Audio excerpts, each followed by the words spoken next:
Chapter 14. I found myself in the corridor where I had stood that first morning. I had not been there since, nor had I wished to go. The sun streamed in from the window in the alcove and made gold patterns on the dark paneling. There was no sound at all. I was aware of the same musty, unused smell that had been before. I was uncertain which way to go. The plan of the rooms was not familiar to me. I remembered then that last time Mrs. Danvers had come out of a door here, just behind me, and it seemed to me that the position of the room would make it the one I wanted, whose windows looked out upon the lawns to the sea. I turned the handle of the door and went inside. It was dark, of course, because of the shutters. I felt for the electric light switch on the wall and turned it on. I was standing in a little anteroom, a dressing room, I judged, with big wardrobes round the wall. And at the end of this room was another door, open, leading to a larger room. I went through to this room and turned on the light. My first impression was one of shock, because the room was fully furnished, as though in use. I had expected to see chairs and tables swathed in dust sheets, and dust sheets, too, over the great double bed against the wall. Nothing was covered up. There were brushes and combs on the dressing table, scent and powder. The bed was made up. I saw the gleam of white linen on the pillowcase and the tip of a blanket beneath a quilted coverlet. There were flowers on the dressing table and on the table beside the bed. Flowers, too, on the carved mantelpiece. A satin dressing gown lay on a chair, and a pair of bedroom slippers beneath. For one desperate moment, I thought that something had happened to my brain, that I was seeing back into time and looking upon the room as it used to be, before she died. In a minute, Rebecca herself would come back into the room, sit down before the looking-glass at her dressing table, humming a tune, reach for her comb, and run it through her hair. If she sat there, I should see her reflection in the glass, and she would see me too, standing like this by the door. Nothing happened. I went on standing there, waiting for something to happen. It was the clock ticking on the wall that brought me to reality again. The hands stood at 4:25. My watch said the same. There was something sane and comforting about the ticking of the clock. It reminded me of the present, and that tea would soon be ready for me on the lawn. I walked slowly into the middle of the room. No, it was not used. It was not lived in any more. Even the flowers could not destroy the musty smell. The curtains were drawn, and the shutters were closed. Rebecca would never come back to the room again. Even if Mrs. Danvers did put the flowers on the mantelpiece and the sheets upon the bed, they would not bring her back. She was dead. She had been dead now for a year. She lay buried in the crypt of the church, with all the other dead De Winters. I could hear the sound of the sea very plainly. I went to the window and swung back the shutter. Yes, I was standing at the same window where Fauvel and Mrs. Danvers had stood half an hour ago. The long shaft of daylight made the electric light look false and yellow. I opened the shutter a little more. The daylight cast a white beam upon the bed. It shone upon the nightdress case lying on the pillow. It shone on the glass top of the dressing table, on the brushes, and on the scent bottles. The daylight gave an even greater air of reality to the room. When the shutter was closed, and it had been lit by electricity, the room had more the appearance of a setting on the stage. The scene set between performances, the curtain having fallen for the night, the evening over, and the first act set for tomorrow's matinee. But the daylight made the room vivid and alive. I forgot the musty smell and the drawn curtains of the other windows. I was a guest again, an uninvited guest. I had strolled into my hostess's bedroom by mistake. Those were her brushes on the dressing table. That was her dressing gown and slippers laid out upon the chair. I realized, for the first time since I had come into the room, that my legs were trembling, weak as straw.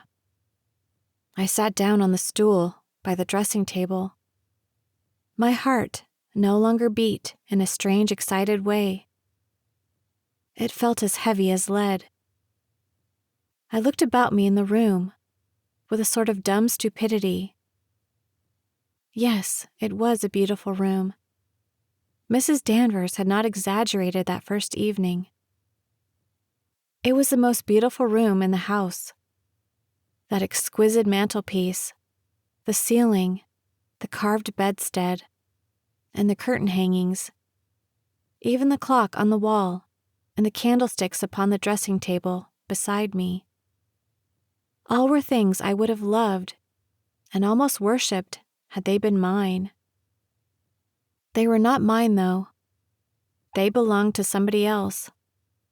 I put out my hand and touched the brushes. One was more worn than its fellow. I understood it well. There was always one brush that had the greater use. Often you forgot to use the other, and when they were taken to be washed, there was one that was still quite clean and untouched. Oh, how white and thin my face looked in the glass. My hair hanging lank and straight. Did I always look like this? Surely I had more color as a rule. The reflection stared back at me, sallow and plain. I got up from the stool and went and touched the dressing gown on the chair. I picked up the slippers and held them in my hand. I was aware of a growing sense of horror turning to despair. I touched the quilt on the bed, traced with my fingers the monogram on the nightdress case, R-D-E-W, interwoven and interlaced. The letters were corded and strong against the golden satin material. The nightdress was inside the case, thin as gossamer, apricot in color. I touched it, drew it out from the case, put it against my face. It was cold, quite cold, but there was a dim mustiness about it still, where the scent had been, the scent of the white azaleas. I folded it and put it back into the case, and as I did so, I noticed, with a sick, dull aching in my heart, that there were creases in the nightdress. The texture was ruffled. It had not been touched or laundered since it was last worn. On a sudden impulse, I moved away from the bed and went back to the little anteroom where I had seen the wardrobes. I opened one of them. It was as I thought. The wardrobe was full of clothes. There were evening dresses here. I caught the shimmer of silver over the top of the white bags that enfolded them. There was a piece of gold brocade. There, next to it, was velvet, wine-colored and soft. There was a stain of white satin, dripping on the floor of the wardrobe. Peeping out from a piece of tissue paper on a shelf above was an ostrich feather fan. The wardrobe smelt stuffy, queer.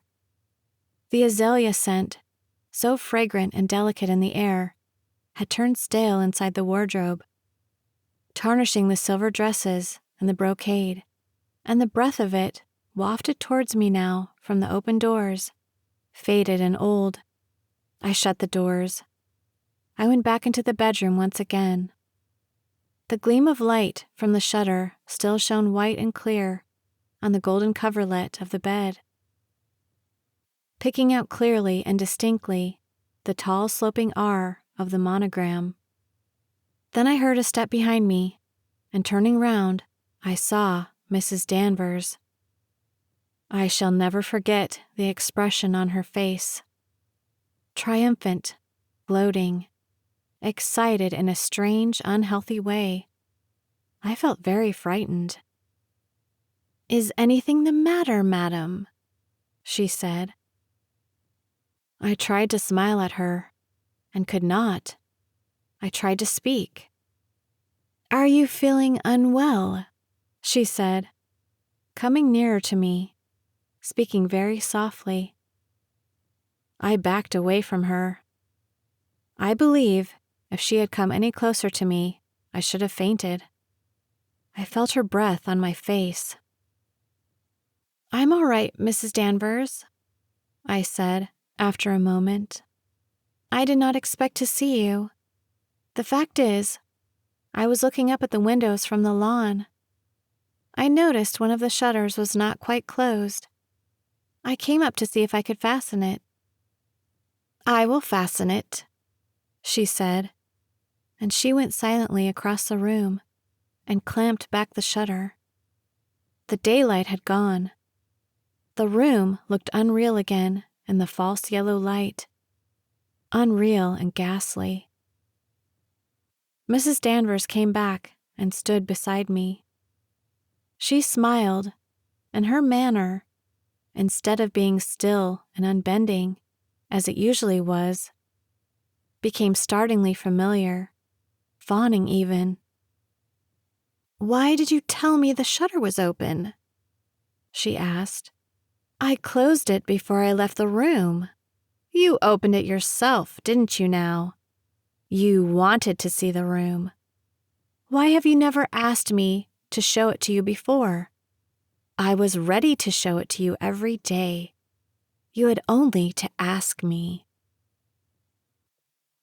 I wanted to run away, but I could not move. I went on watching her eyes. "Now you are here, let me show you everything," she said, her voice ingratiating and sweet as honey, horrible, false. "I know you want to see it all. You've wanted to for a long time. You were too shy to ask. It's a lovely room, isn't it? The loveliest room you have ever seen." She took hold of my arm and walked me towards the bed. I could not resist her. I was like a dumb thing.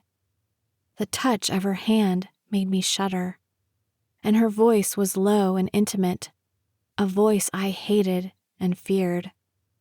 That was her bed. It's a beautiful bed, isn't it?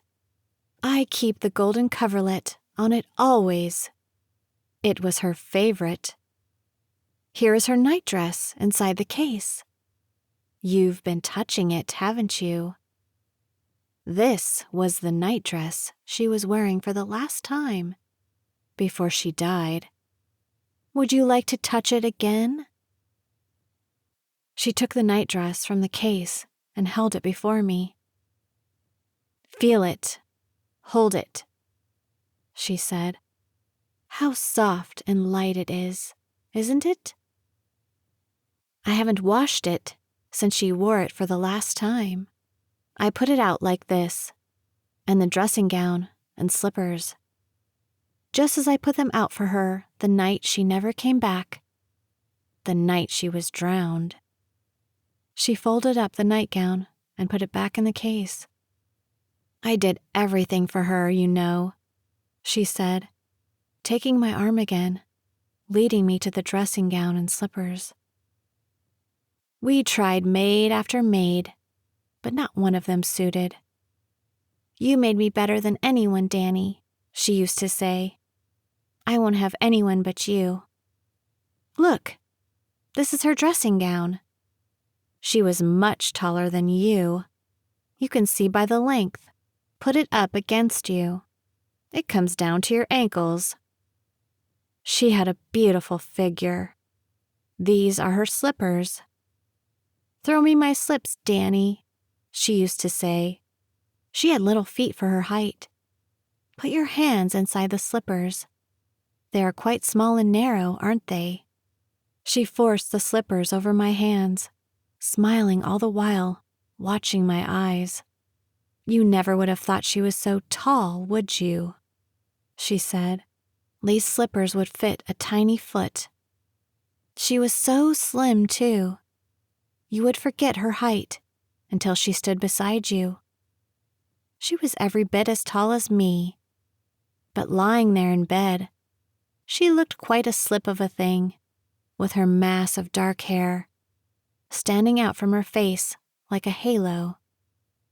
She put the slippers back on the floor and laid the dressing gown on the chair. You've seen her brushes, haven't you? She said, taking me to the dressing table. There they are, just as she used them, unwashed and untouched. I used to brush her hair for her every evening. Come on, Danny, hair drill, she would say, and I'd stand behind her by the stool here and brush away for 20 minutes at a time. She only wore it short the last few years, you know. It came down below her waist. When she was first married, Mr. De Winter used to brush it for her then. I've come into this room time and time again and seen him, in his shirt sleeves, with the 2 brushes in his hand. Harder, Max, harder, she would say, laughing up at him. And he would do as she told him. They would be dressing for a dinner, you see, and the house filled with guests. Here I shall be late, he would say, throwing the brushes at me and laughing back at her. He was always laughing and gay then. She paused, her hand resting on my arm. Everyone was so angry with her when she cut her hair, she said, but she did not care. It's nothing to do with anyone but myself, she would say. And of course, short hair was much easier for riding and sailing. She was painted on horseback, you know. A famous artist did it. The picture hung in the Academy. Did you ever see it? I shook my head. No, I said, no. I understood it was a picture of the year, she went on.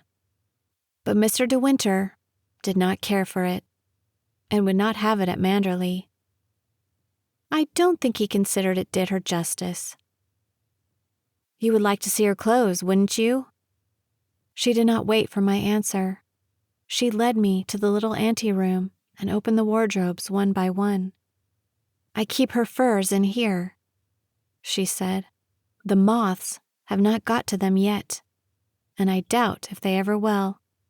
I'm too careful. Feel that sable wrap.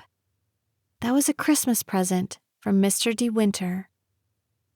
She told me the cost once, but I've forgotten it now.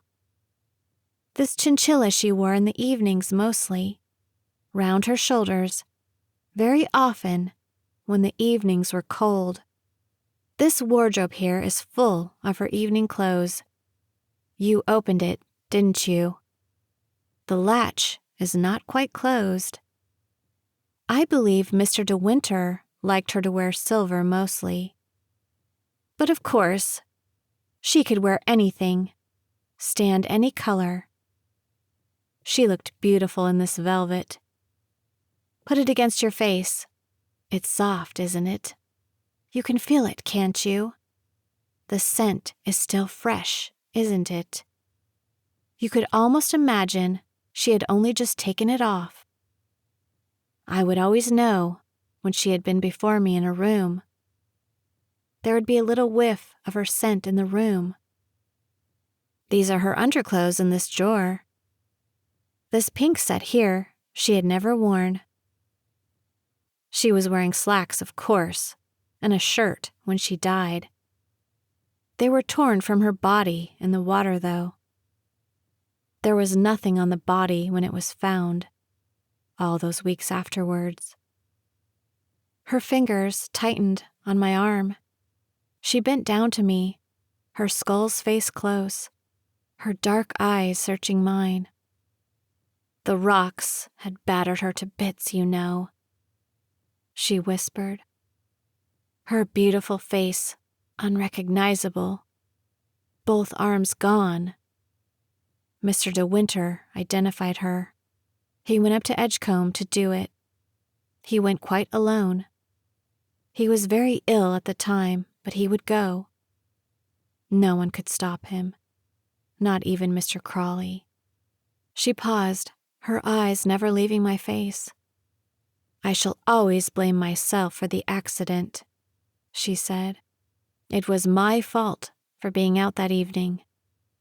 I had gone into Carith for the afternoon and stayed there late, as Mrs. De Winter was up in London, and not expected back until much later. That's why I did not hurry back. When I came in, about 9:30, I heard she had returned just before 7, had her dinner, and then went out again. Down to the beach, of course. I felt worried then. It was blowing from the southwest. She would never have gone if I'd been in. She always listened to me. I wouldn't go out this evening, it's not fit, I should have said, and she would have answered me, all right, Danny, you old fusspot.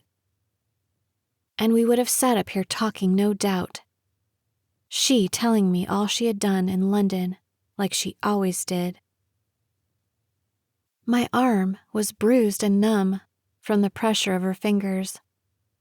I could see how tightly the skin was stretched across her face, showing the cheekbones. There were little patches of yellow beneath her ears. Mr. De Winter had been dining with Mr. Crawley down at his house, she went on. I don't know what time he got back. I dare say it was after 11. But it had begun to blow quite hard, just before midnight, and she had not come back. I went downstairs, but there were no lights under the library door. I came upstairs again and knocked on the dressing room door. Mr. De Winter answered at once. Who is it? What do you want? He said. I told him I was worried about Mrs. De Winter not being back. He waited a moment, and then he came and opened the door in his dressing room. She's spending the night down at the cottage, I expect, he said. I should go to bed if I were you. She won't come back here to sleep if it goes on like this. He looked tired, and I did not like to disturb him. After all, she spent many nights at the cottage, and had sailed in every sort of weather. She might not even have gone for a sail, but just wanted the night at the cottage as a change after London. I said good night to Mr. De Winter and went back to my room. I did not sleep, though. I kept wondering what she was doing. She paused again. I did not want to hear any more. I wanted to get away from her, away from the room. I sat on my bed until 5:30, she said. Then I couldn't wait there any longer. I got up and put on my coat and went down through the woods to the beach. It was getting light, but there was still a misty sort of rain falling, although the wind had dropped. When I got to the beach, I saw the buoy there in the water and the dinghy, but the boat had gone. As she spoke, it seemed to me that I could see the cove in the gray morning light, feel the thin drizzle on my face, and peering through the mist could make out, shadowy and indistinct, the low dark outline of the buoy. Mrs. Danvers loosened the pressure on my arm. Her hand fell back again to her side. Her voice lost all expression, became the hard mechanical voice of every day. One of the life buoys was washed up at Carith in the afternoon, she said, and another was found the next day by some crabbers on the rocks below the headland. Bits and pieces of rigging, too, would come in with the tide. She turned away from me and closed the chest of drawers. She straightened one of the pictures on the wall. She picked up a piece of fluff from the carpet. I stood watching her, not knowing what to do. "You now know," she said, "why Mr. De Winter does not use these rooms anymore. Listen to the sea." Even with the windows closed and the shutters fastened, I could hear it. A low, sullen murmur as the waves broke on the white shingle in the cove. The tide would be coming in fast now and running up the beach, nearly to the stone cottage. "He has not used these rooms since the night she was drowned," she said. "He had his things moved out from the dressing room. We made up one of the rooms at the end of the corridor. I don't think he slept much even there. He used to sit in the armchair. There would be cigarette ash all round it in the morning. And in the daytime, Frith would hear him in the library, pacing up and down, up and down, up and down." I too could see the ash on the floor beside the chair. I too could hear his footsteps, 1, 2, 1, 2, backwards and forwards across the library. Mrs. Danvers closed the door softly between the bedroom and the anteroom, where we were standing, and put out the light. I could not see the bed any more, nor the nightdress case upon the pillow, nor the dressing table, nor the slippers by the chair. She crossed the anteroom and put her hand on the knob of the door, and stood waiting for me to follow her. "I come to the rooms and dust them myself every day," she said. "If you want to come again, you have only to tell me. Ring me on the house telephone. I shall understand. I don't allow the maids up here. No one ever comes but me." Her manner was fawning again, intimate and unpleasant. The smile on her face was a false, unnatural thing. "Sometimes when Mr. De Winter is away, and you feel lonely, you might like to come up to these rooms and sit here. You have only to tell me. They are such beautiful rooms. You would not think she had gone now for so long, would you? Not by the way the rooms are kept. You would think she had just gone out for a little while and would be back in the evening." I forced a smile. I could not speak. My throat felt dry and tight. "It's not only this room," she said. "It's in many rooms in the house, in the morning room, in the hall, even in the little flower room. I feel her everywhere. You do too, don't you?"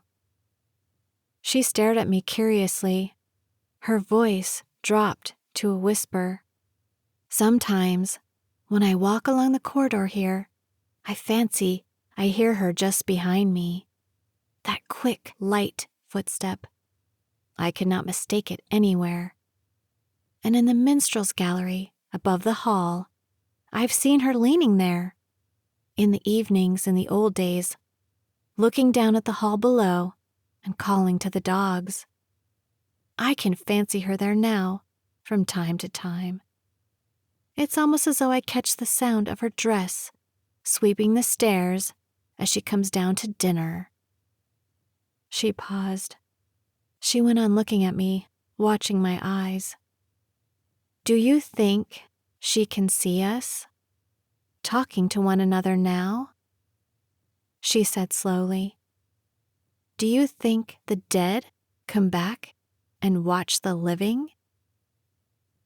I swallowed. I dug my nails into my hands. "I don't know," I said. "I don't know." My voice sounded high-pitched and unnatural. Not my voice at all. "Sometimes I wonder," she whispered. "Sometimes I wonder if she comes back here to Manderley and watches you and Mr. De Winter together." We stood there by the door, staring at one another.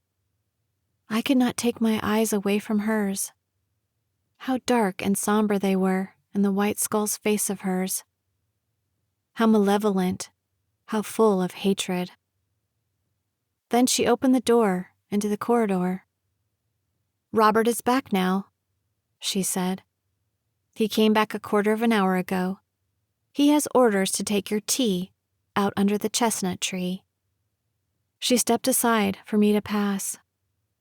I stumbled out onto the corridor, not looking where I was going. I did not speak to her.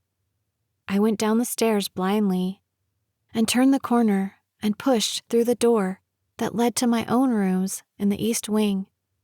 I shut the door of my room and turned the key and put the key in my pocket. Then I lay down on my bed and closed my eyes. I felt deadly sick. Chapter 15. Maxim rang up the next morning to say he would be back about 7. Frith took the message. Maxim did not ask to speak to me himself. I heard the telephone ring while I was at breakfast, and I thought perhaps Frith would come into the dining room and say, "Mr. De Winter on the telephone, madam." I had put down my napkin and had risen to my feet. And then Frith came back into the dining room and gave me the message. He saw me push back my chair and go to the door. "Mr. De Winter has rung off, madam," he said. "There was no message, just that he would be back about 7. I sat down in my chair again and picked up my napkin. Frith must have thought me eager and stupid, rushing across the dining room. "All right, Frith. Thank you," I said. I went on, eating my eggs and bacon, Jasper at my feet, the old dog in her basket in the corner. I wondered what I should do with my day. I had slept badly, perhaps because I was alone in the room. I had been restless, waking up often, and when I glanced at my clock, I saw the hands had scarcely moved. When I did fall asleep, I had varied, wandering dreams. We were walking through woods, Maxim and I, and he was always just a little ahead of me. I could not keep up with him. Nor could I see his face, just his figure, striding away in front of me all the time. I must have cried while I slept, for when I woke in the morning, the pillow was damp. My eyes were heavy, too. When I looked in the glass, I looked plain, unattractive. I rubbed a little rouge on my cheeks in a wretched attempt to give myself color. But it made me worse. It gave me a false clown look. Perhaps I did not know the best way to put it on. I noticed Robert staring at me as I crossed the hall and went into breakfast. About 10 o'clock, as I was crumbling some pieces for the birds on the terrace, the telephone rang again. This time it was for me. Frith came, and Mrs. Lacey wanted to speak to me. "Good morning, Beatrice," I said. "Well, my dear, how are you?" she said. Her telephone voice typical of herself, brisk, rather masculine, standing no nonsense, and then not waiting for my answer. "I thought of motoring over this afternoon and looking up Gran." I'm lunching with people about 20 miles from you. Shall I come and pick you up and we'll go together? It's time you met the old lady, you know." "I'd like to very much, Beatrice," I said. "Splendid. Very well then. I'll come along for you about 3:30. Giles saw Maxim at the dinner. Poor food, he said, but excellent wine. All right, my dear. See you later." The click of the receiver, and she was gone. I wandered back into the garden. I was glad she had rung up and suggested the plan of going over to see the grandmother. It made something to look forward to, and broke the monotony of the day. The hours had seemed so long until 7 o'clock. I did not feel in my holiday mood today, and I had no wish to go off with Jasper to the Happy Valley and come to the cove and throw stones in the water. The sense of freedom had departed, and the childish desire to run across the lawns in sand shoes. I went and sat down with a book and the Times and my knitting in the rose garden, domestic as a matron, yawning in the warm sun while the bees hummed amongst the flowers. I tried to concentrate on the bald newspaper columns, and later to lose myself in the racy plot of the novel in my hands. I did not want to think of yesterday afternoon and Mrs. Danvers. I tried to forget that she was in the house at this moment, perhaps looking down on me from one of the windows. And now and again, when I looked up from my book or glanced across the garden, I had the feeling I was not alone. There were so many windows in Manderley, so many rooms that were never used by Maxim and myself, that were empty now, dust-sheeted, silent. Rooms that had been occupied in the old days when his father and his grandfather had been alive, when there had been much entertaining, many servants. It would be easy for Mrs. Danvers to open those doors softly and close them again, and then steal quietly across the shrouded room and look down upon me from behind the drawn curtains. I should not know. Even if I turned in my chair and looked up at the windows, I would not see her. I remembered a game I had played as a child that my friends next door had called Grandmother's Steps, and myself Old Witch. You had to stand at the end of the garden with your back turned to the rest, and one by one they crept nearer to you, advancing in short, furtive fashion. Every few minutes you turned to look at them, and if you saw one of them moving, the offender had to retire to the back line and begin again. There was always one a little bolder than the rest, who came up very close, whose movement was impossible to detect.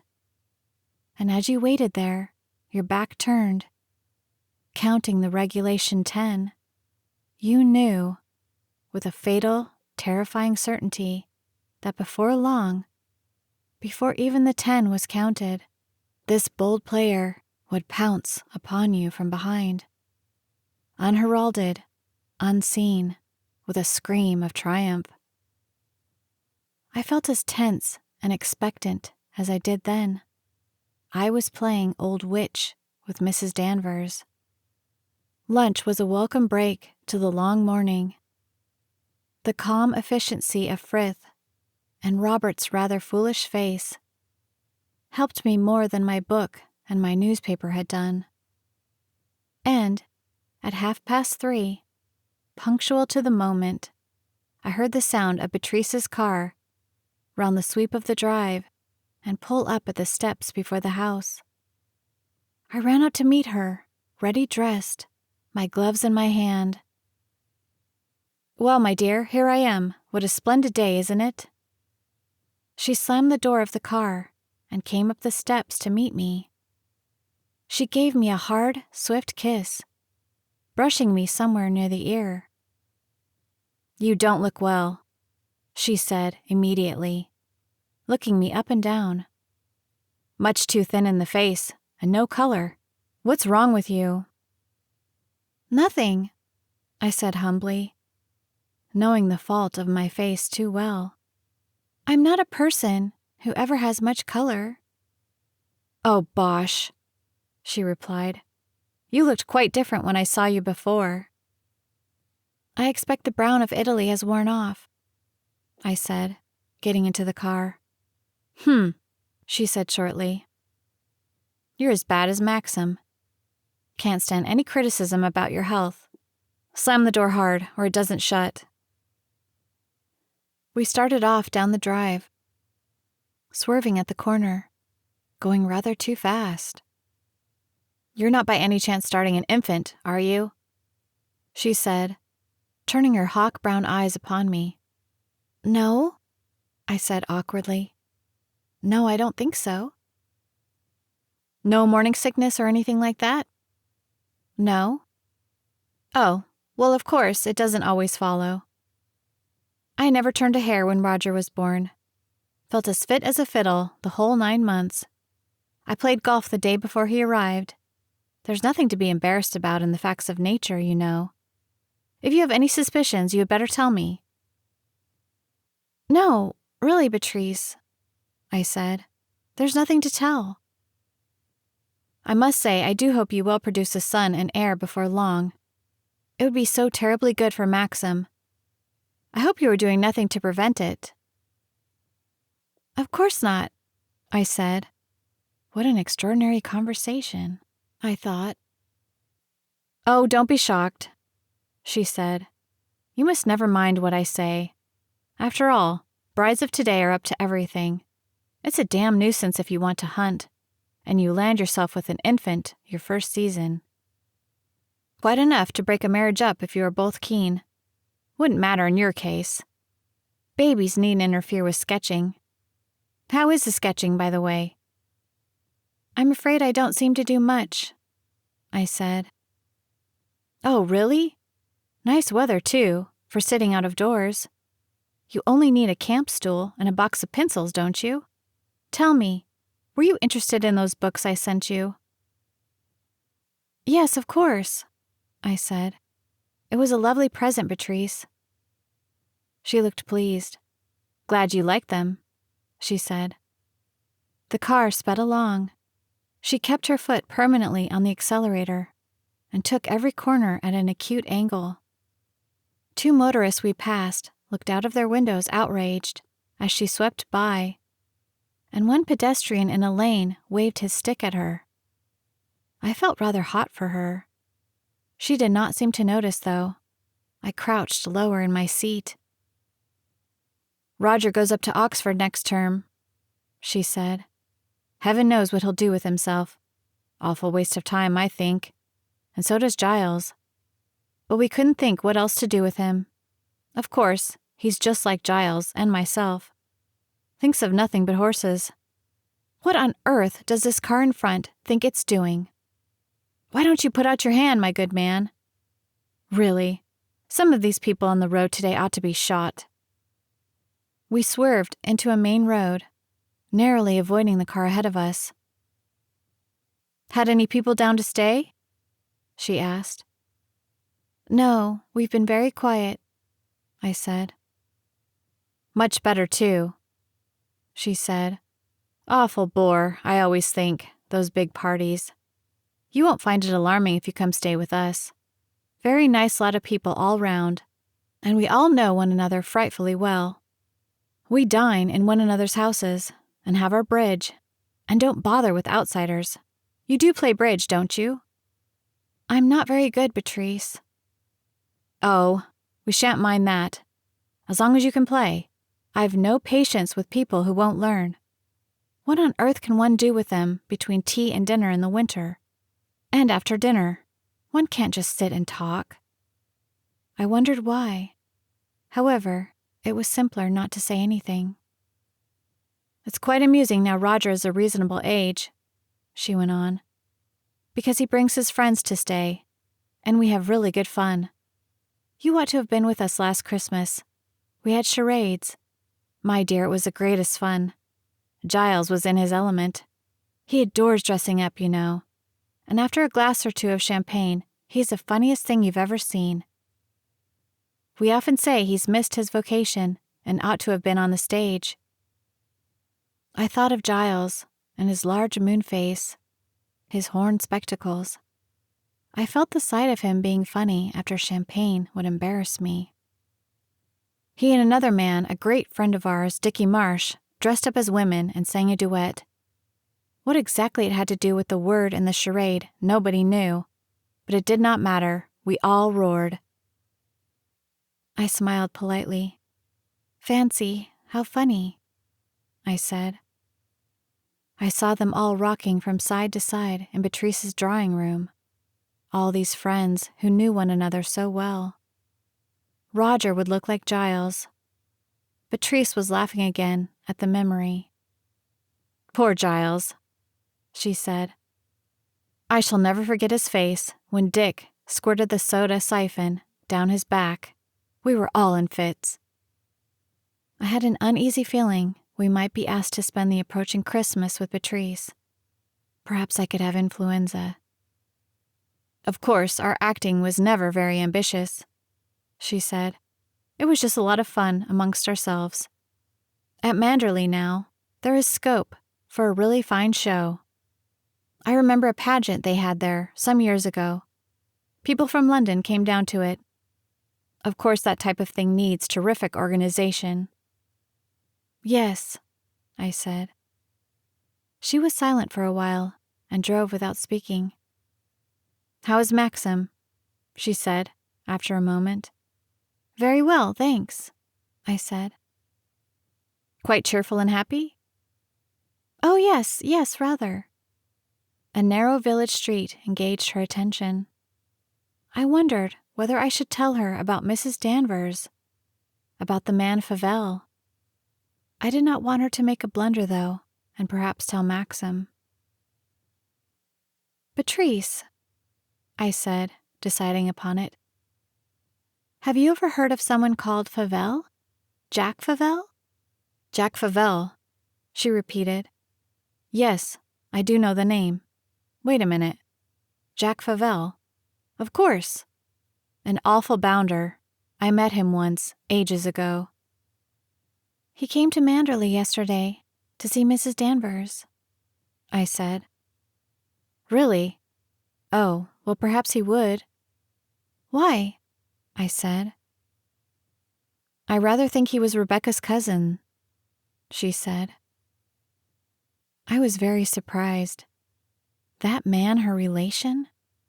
It was not my idea of the sort of cousin Rebecca would have. Jack Favell, her cousin. "Oh," I said. "Oh, I hadn't realized that." "He probably used to go to Manderley a lot." "I don't know. I couldn't tell you. I was very seldom there," said Beatrice. Her manner was abrupt. It gave me the impression she did not want to pursue the subject. "I did not take to him much," I said. "No," said Beatrice. "I don't blame you." I waited, but she did not say any more. I thought it wiser not to tell her how Favell had asked me to keep the visit a secret. It might lead to some complication. Besides, we were just coming to our destination, a pair of white gates and a smooth gravel drive. "Don't forget, the old lady is nearly blind," said Beatrice. "And she's not very bright these days. I telephoned to the nurse that we were coming, so everything will be all right." The house was large, red-bricked and gabled. Late Victorian, I supposed. Not an attractive house. I could tell in a glance it was the sort of house that was aggressively well kept by a big staff. And all that for one old lady who was nearly blind. A trim parlor maid opened the door. "Good afternoon, Nora. How are you?" said Beatrice. "Very well, thank you, madam. I hope you are keeping well?" "Oh yes, we are all flourishing. How has the old lady been, Nora?" "Rather mixed, madam. She has one good day, and then a bad. She's not too bad in herself, you know. She will be pleased to see you, I'm sure." She glanced curiously at me. "This is Mrs. Maxim," said Beatrice. "Yes, madam. How do you do?" said Nora. We went through a narrow hall and a drawing room crowded with furniture to a veranda facing a square-clipped lawn. There were many bright geraniums in stone vases on the steps of the veranda. In the corner was a bath chair.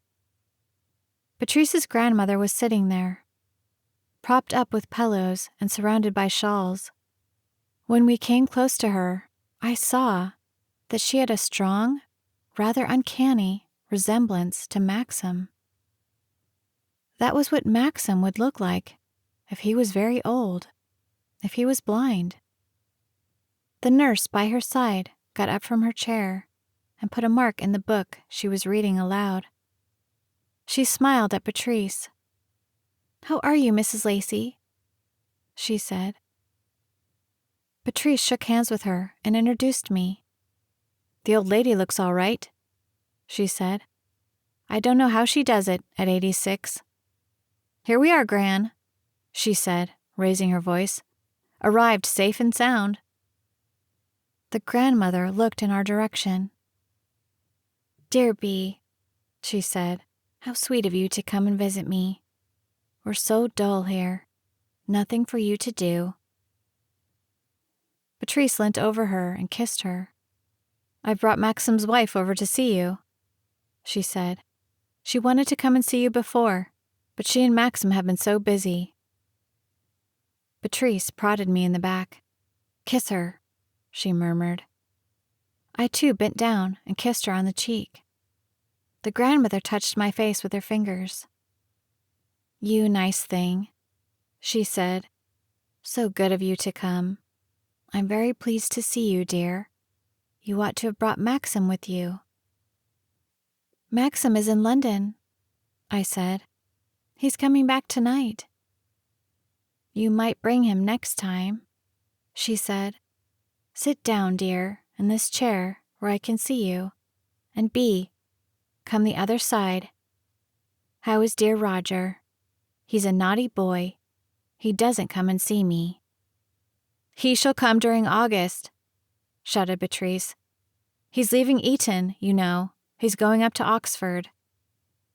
"Oh dear, he'll be quite a young man. I shan't know him." "He's taller than Giles now," said Beatrice. She went on, telling her about Giles and Roger and the horses and the dogs. The nurse brought out some knitting and clicked her needle sharply. She turned to me, very bright, very cheerful. "How are you liking Manderley, Mrs. De Winter?" "Very much, thank you," I said. "It's a beautiful spot, isn't it?" she said, the needles jabbing one another. "Of course we don't get over there now. She's not up to it. I am sorry. I used to love our days at Manderley." "You must come over yourself sometime," I said. "Thank you, I should love to. Mr. De Winter is well, I suppose?" "Yes, very well." "You spent your honeymoon in Italy, didn't you? We were so pleased with the picture postcard Mr. De Winter sent." I wondered whether she used "we" in the royal sense, or if she meant that Maxim's grandmother and herself were one. "Did he send one? I can't remember." "Oh yes, it was quite an excitement.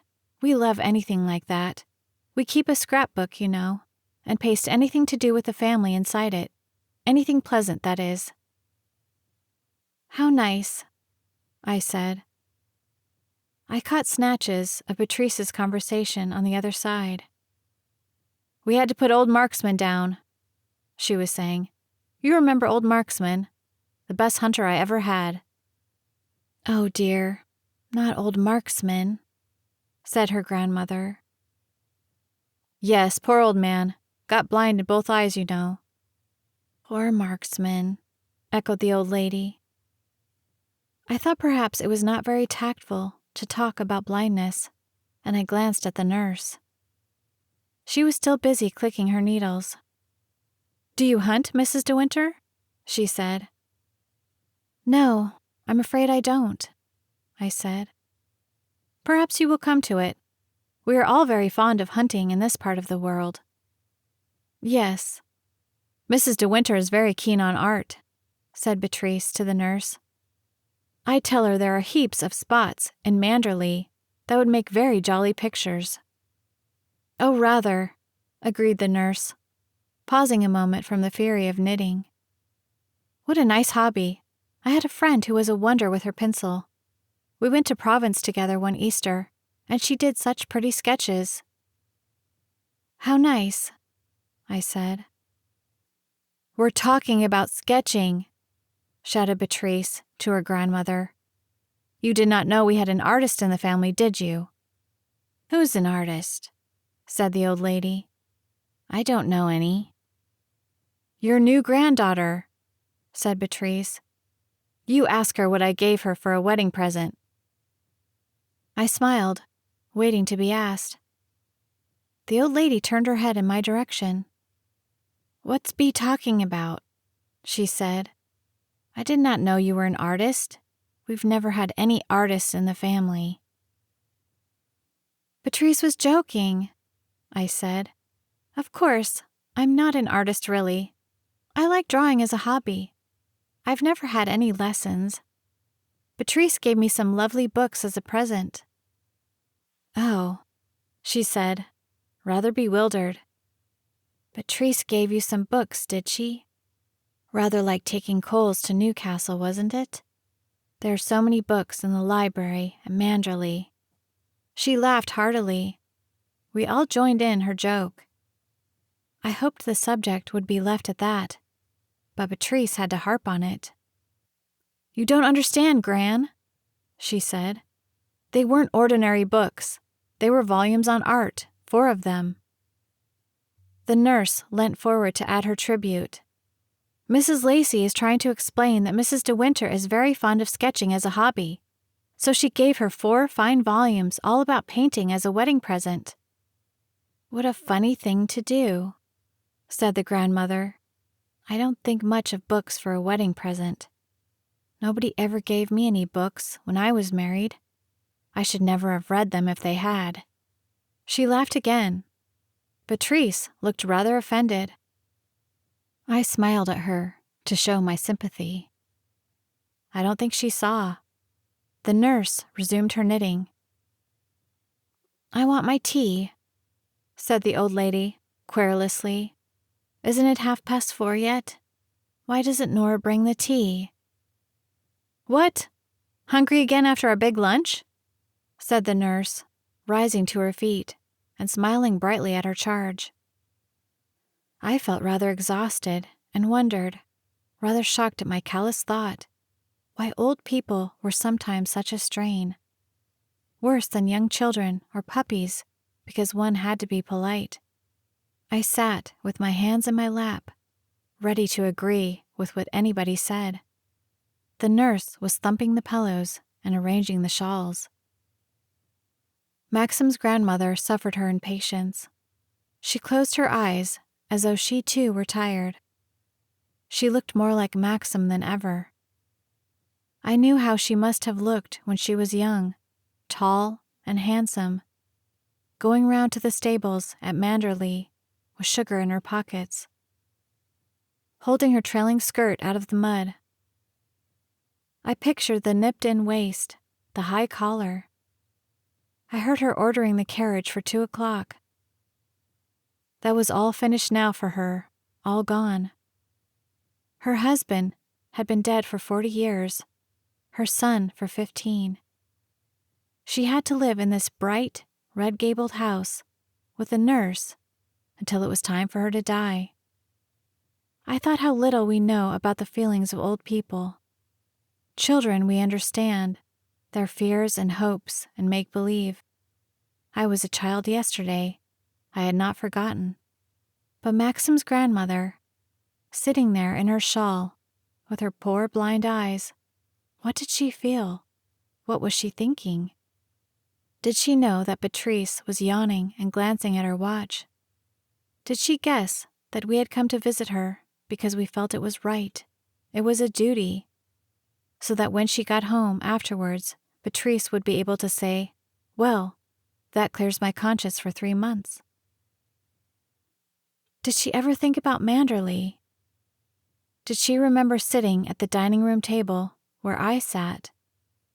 Did she, too, have tea under the chestnut tree? Or was it all forgotten and laid aside?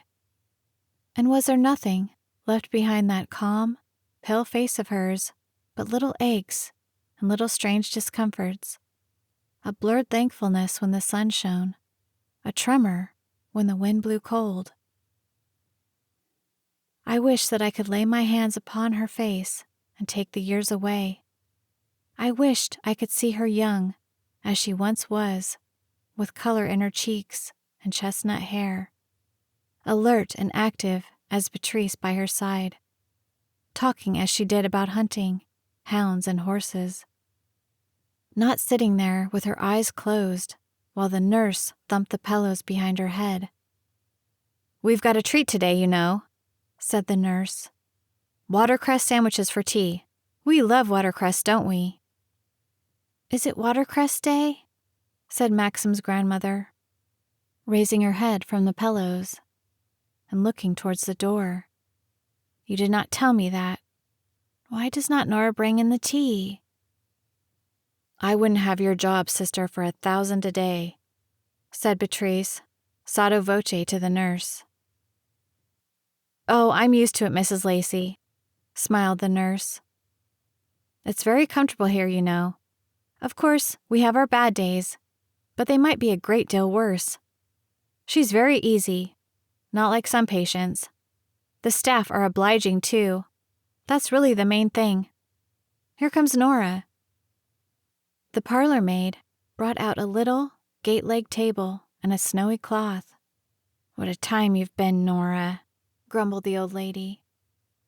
"It's only just turned the half hour, madam," said Nora in a special voice, bright and cheerful like the nurse. I wondered if Maxim's grandmother realized that people spoke to her in this way. I wondered when they had done so for the first time, and if she had noticed then. Perhaps she had said to herself, "They think I'm getting old, how very ridiculous." And then little by little, she had become accustomed to it, and now it was as though they had always done so. It was part of her background.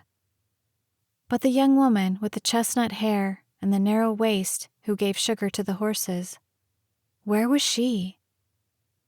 We drew our chairs to the gate-legged table and began to eat the watercress sandwiches. The nurse prepared special ones for the old lady. "There now, isn't that a treat?" she said. I saw a slow smile pass over the calm, placid face. "I like Watercress Day," she said. The tea was scalding, much too hot to drink. The nurse drank hers in tiny sips. "Boiling water today," she said, nodding at Patrice. "I have such trouble about it. They will let the tea stew. I've told them time and time again about it. They will not listen." "Oh, they're all the same," said Patrice. "I've given it up as a bad job." The old lady stirred hers with a spoon, her eyes very far and distant. I wished I knew what she was thinking about. "Did you have fine weather in Italy?" said the nurse. "Yes, it was very warm," I said. Patrice turned to her grandmother. "They had lovely weather in Italy for their honeymoon," she says. "Maxim got quite sunburnt." "Why isn't Maxim here today?" said the old lady. "We told you, darling, Maxim had to go to London," said Patrice impatiently. "Some dinner, you know. Giles went too." "Oh, I see. Why did you say Maxim was in Italy?" "He was in Italy, Gran, in April. They're back at Manderley now." She glanced at the nurse, shrugging her shoulders. "Mr. and Mrs. De Winter are in Manderley now," repeated the nurse. "It's been lovely here this month," I said, drawing nearer to Maxim's grandmother. "The roses are in bloom now. I wish I had brought you some." "Yes, I like roses," she said vaguely, and then peering closer at me with her dim blue eyes. "Are you staying at Manderley too?" I swallowed. There was a slight pause. Then Beatrice broke in with her loud, impatient voice. "Gran, darling, you know perfectly well she lives there now. She and Maxim are married." I noticed the nurse put down her cup of tea and glanced swiftly at the old lady. She had relaxed against the pillows, plucking at her shawl, and her mouth began to tremble. "You talk too much, all of you. I don't understand." Then she looked across at me, a frown on her face, and began shaking her head. "Who are you, my dear? I haven't seen you before. I don't know your face. I don't remember you at Manderley. Bea, who is this child? Why did not Maxim bring Rebecca? I'm so fond of Rebecca. Where is dear Rebecca?" There was a long pause, a moment of agony. I felt my cheeks grow scarlet. The nurse got to her feet very quickly and went to the bath chair. "I want Rebecca," repeated the old lady. "What have you done with Rebecca?" Beatrice rose clumsily from the table, shaking the cups and saucers. She too had turned very red and her mouth twitched. "I think you'd better go, Mrs. Lacey," said the nurse, rather pink and flustered. "She's looking a little tired, and when she wanders like this, it sometimes lasts a few hours. She does get excited like this from time to time. It's very unfortunate it should happen today. I'm sure you will understand, Mrs. De Winter." She turned apologetically to me. "Of course," I said quickly. "It's much better we should go." Beatrice and I groped for our bags and gloves. The nurse had turned to her patient again. "Now, what's this all about? Do you want your nice watercress sandwich that I've cut for you?" "Where is Rebecca? Why did not Maxim come and bring Rebecca?" replied the thin, querulous voice.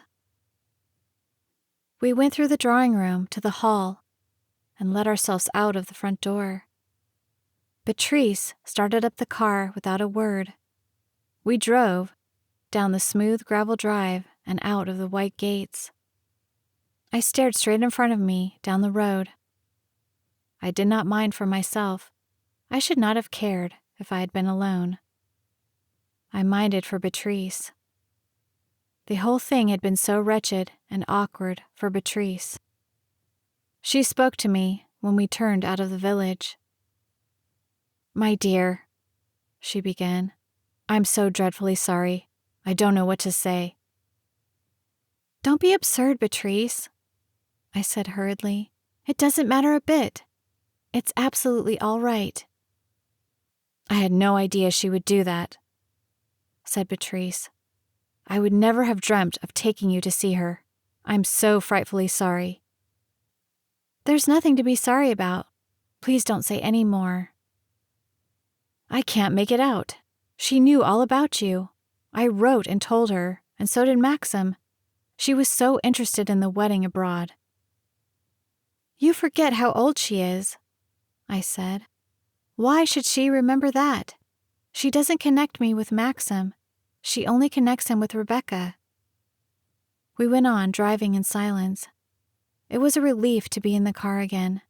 I did not mind the jerky motion and the swaying corners. "I'd forgotten she was so fond of Rebecca," said Beatrice slowly. "I was a fool not to expect something like this. I don't believe she ever took in properly about the accident. Oh, Lord, what a ghastly afternoon. What on earth will you think of me?" "Please, Beatrice, don't. I tell you I don't mind." Rebecca made a great fuss of her always, and she used to have the old lady over to Manderley.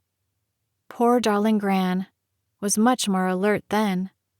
She used to rock with laughter at whatever Rebecca said.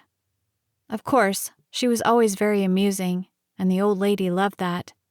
She had an amazing gift, Rebecca I mean, of being attractive to people, men, women, children, dogs. I suppose the old lady has never forgotten her. My dear, you won't thank me for this afternoon. I don't mind, I repeated mechanically. If only Beatrice could leave the subject alone. It did not interest me. What did it matter after all? What did anything matter? Giles would be very upset, said Beatrice. He will blame me for taking you over. What an idiotic thing to do, Bee. I can hear him saying it. I shall get into a fine row. Don't say anything about it, I said. I would much rather it was forgotten. The story will only get repeated and exaggerated. Giles will know something is wrong from my face. I never have been able to hide anything from him. I was silent. I knew how the story would be tossed about in their immediate circle of friends. I could imagine the little crowd at Sunday lunch, the round eyes, the eager ears, and the gasps and exclamations. My Lord, how awful! What on earth did you do? And then, how did she take it? How terribly embarrassing for everyone. The only thing that mattered to me was that Maxim should never come to hear of it. One day I might tell Frank Crawley, but not yet, not for quite a while.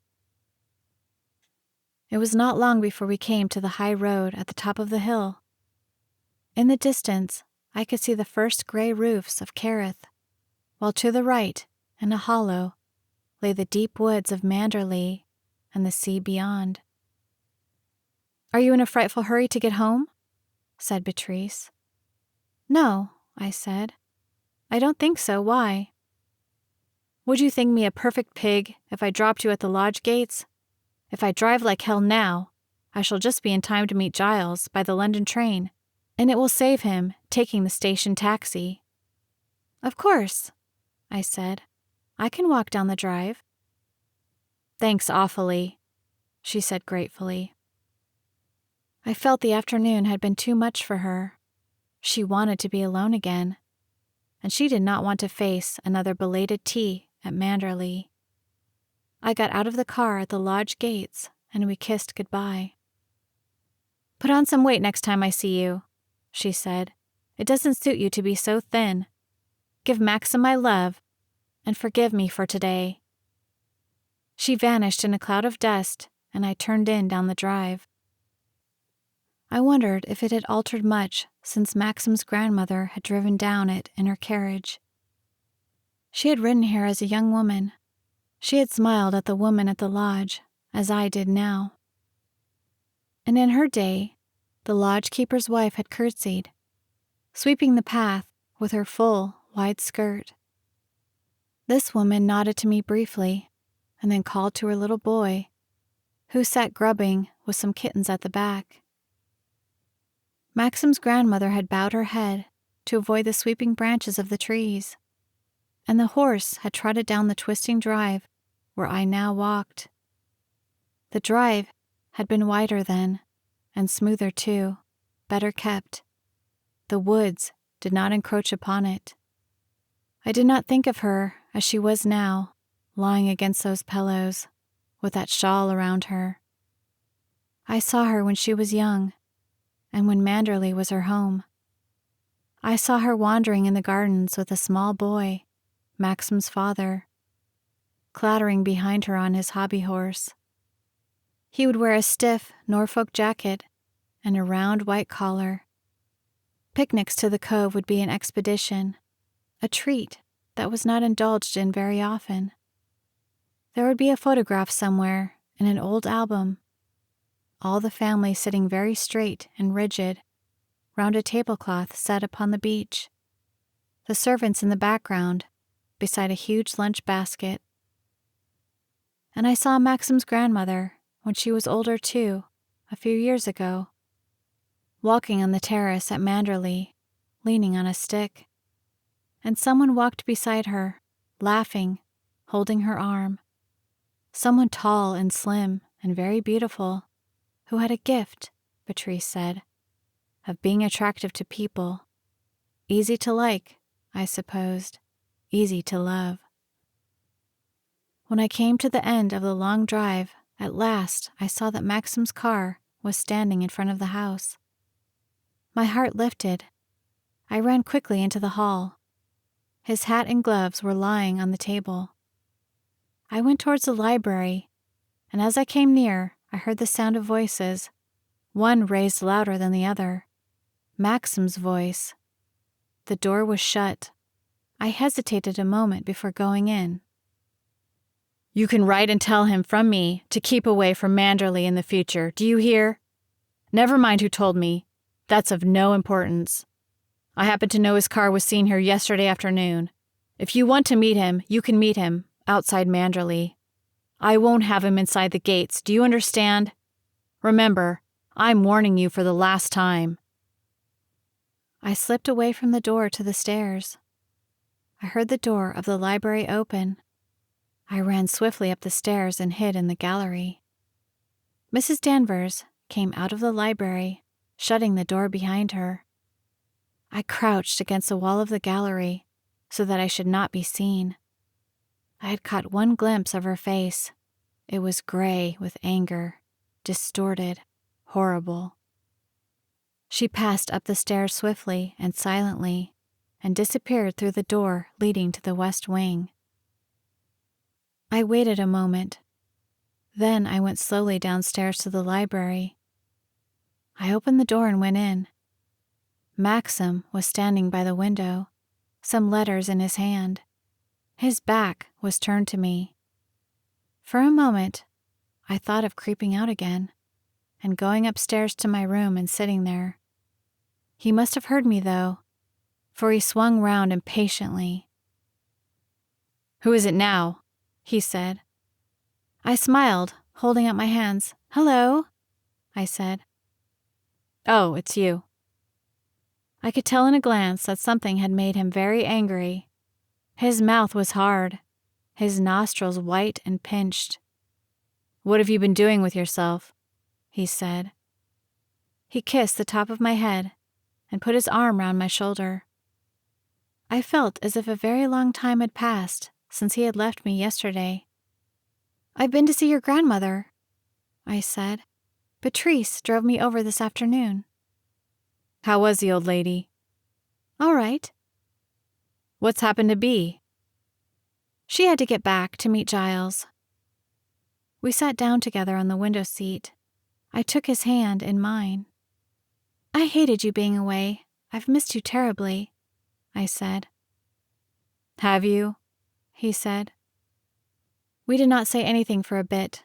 I just held his hand. "Was it hot up in London?" I said. "Yes, pretty awful. I always hate the place." I wondered if he would tell me what had happened just now in the library with Mrs. Danvers. I wondered who had told him about Fauvel. "Are you worried about something?" I asked. "I've had a long day," he said.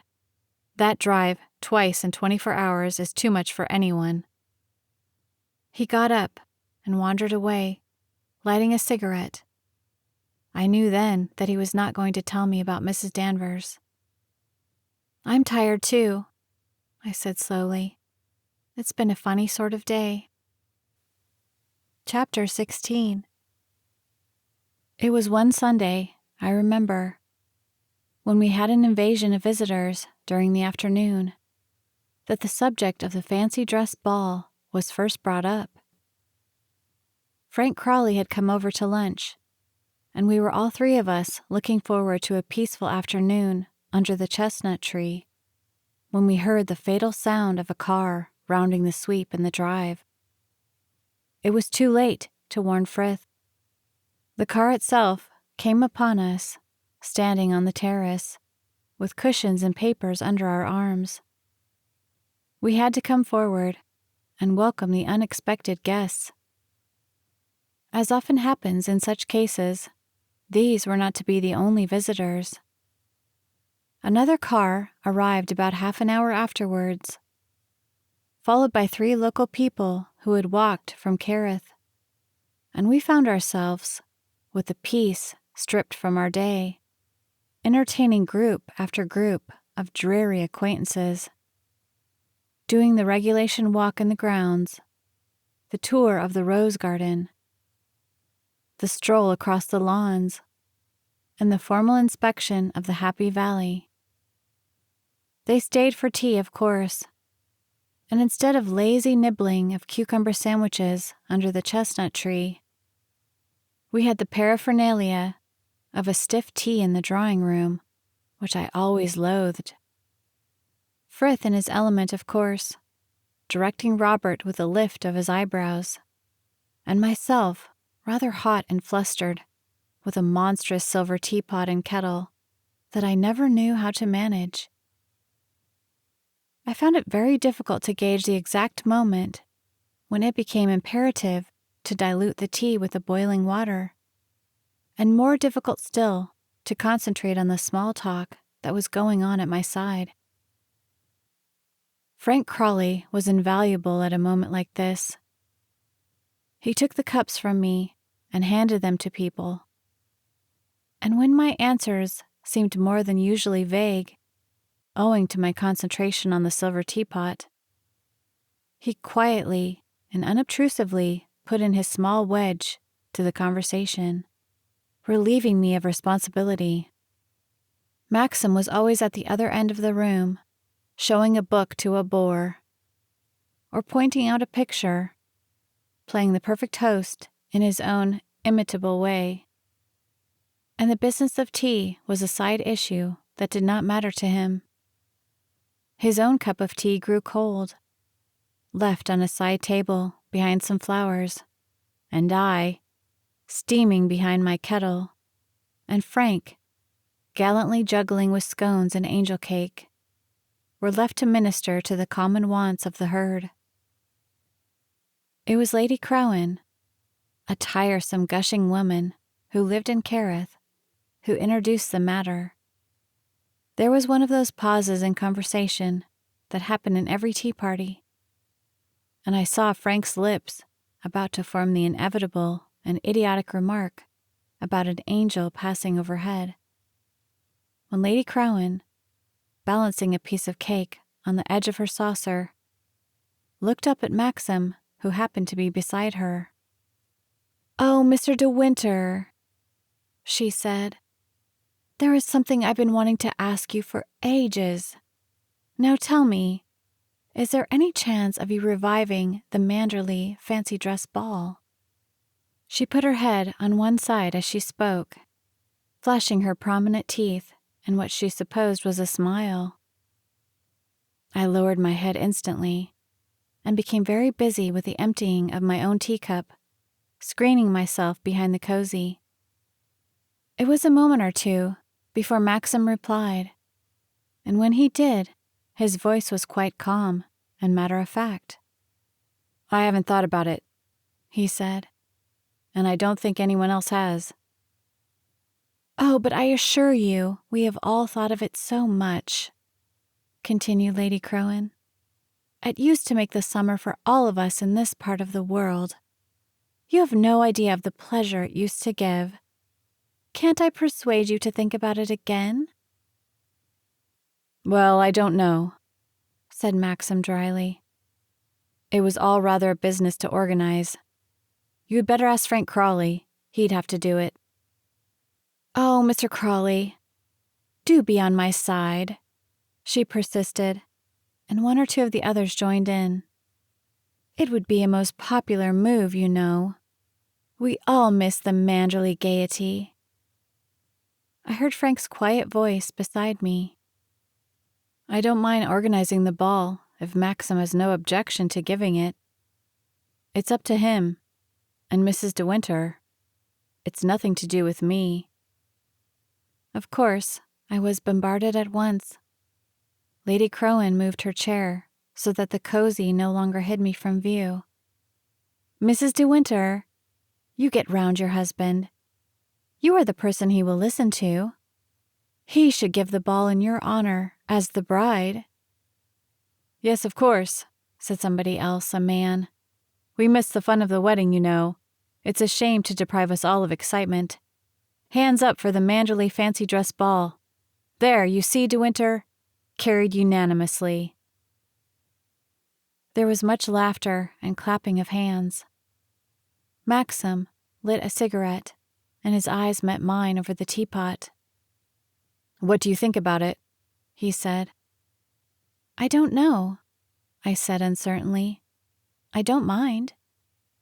"Of course, she longs to have a ball in her honor," gushed Lady Crowan.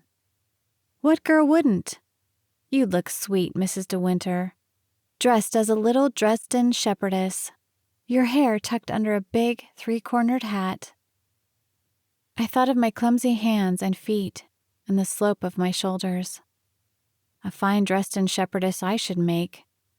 What an idiot the woman was. I was not surprised when nobody agreed with her, and once more I was grateful to Frank for turning the conversation away from me. "As a matter of fact, Maxim, someone was talking about it the other day. I suppose we shall be having some sort of celebration for the bride, shan't we, Mr. Crawley?" they said. "I wish Mr. De Winter would give a ball again. It was rare fun for all of us. It was Tucker at the home farm," he added to Lady Crowan. "Of course, they do adore a show of any kind." "I don't know," I told him. "Mr. De Winter hasn't said anything to me." "There you are," said Lady Crowan triumphantly to the drawing room in general. "What did I say? Your own people are asking for a ball. If you don't care for us, surely you care about them." Maxim still watched me doubtfully over the teapot.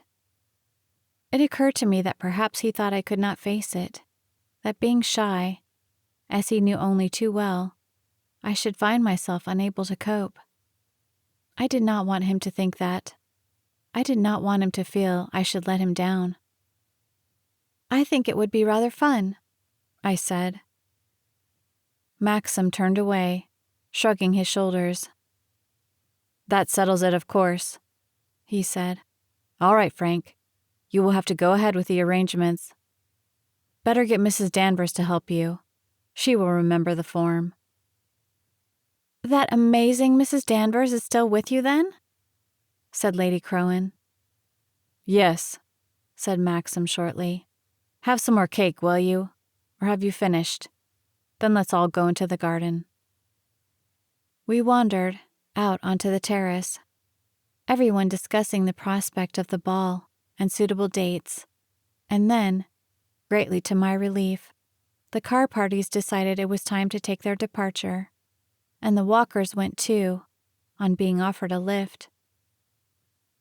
I went back into the drawing room and had another cup of tea, which I thoroughly enjoyed now that the burden of entertaining had been taken from me.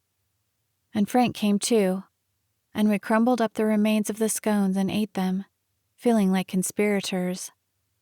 Maxim was throwing sticks for Jasper on the lawn. I wondered if it was the same in every home, this feeling of exuberance when visitors had gone. We did not say anything about the ball for a little while, and then, when I had finished my cup of tea and wiped my sticky fingers on the handkerchief, I said to Frank, "What do you truthfully think about this fancy dress business?" Frank hesitated, half glancing out of the window at Maxim on the lawn. "I don't know," he said. "Maxim did not seem to object, did he? I thought he took the suggestion very well." "It was difficult for him to do anything else," I said. "What a tiresome person Lady Crowan is. Do you really believe all the people round here are talking and dreaming of nothing else but a fancy dress ball at Manderley?" "I think they would all enjoy a show of some sort. We're very conventional down here, you know, about these things. I don't honestly think Lady Crowan was exaggerating when she said something should be done in your honor. After all, Mrs. De Winter, you are a bride." How pompous and stupid it sounded. I wished Frank would not always be so terribly correct. I'm not a bride, I said. I did not even have a proper wedding. No white dress or orange blossom or trailing bridesmaids. I don't want any silly dance given in my honor. It's a very fine sight, Manderley in fate, said Frank. You'll enjoy it, you see. You won't have to do anything alarming. You just receive the guests, and there's nothing in that. Perhaps you'll give me a dance. Dear Frank, I loved his solemn air of gallantry. You shall have as many dances as you like, I said. I shan't dance with anyone except you and Maxim. Oh, but that would not look right at all, said Frank seriously. People would be very offended. You must dance with the people who ask you. I turned away to hide my smile. It was a joy to me, the way he never knew when his leg had been pulled. Do you think Lady Crowan's suggestion about the Dresden shepherdess was a good one? I said slyly. He considered me solemnly, without the trace of a smile.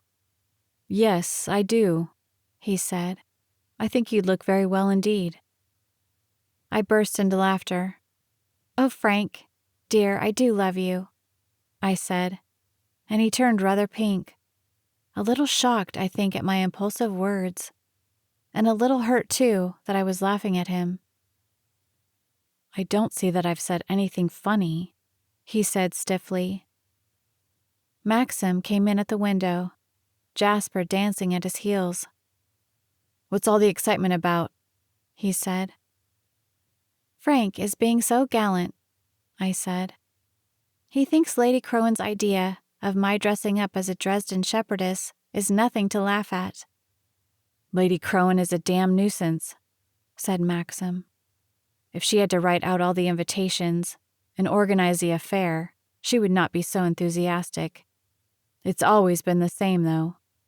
The locals look upon Manderley as if it was a pavilion on the end of a pier, and expect us to put up a turn for their benefit. I suppose we shall have to ask the whole county. I've got the records in the office, said Frank. It won't really entail much work.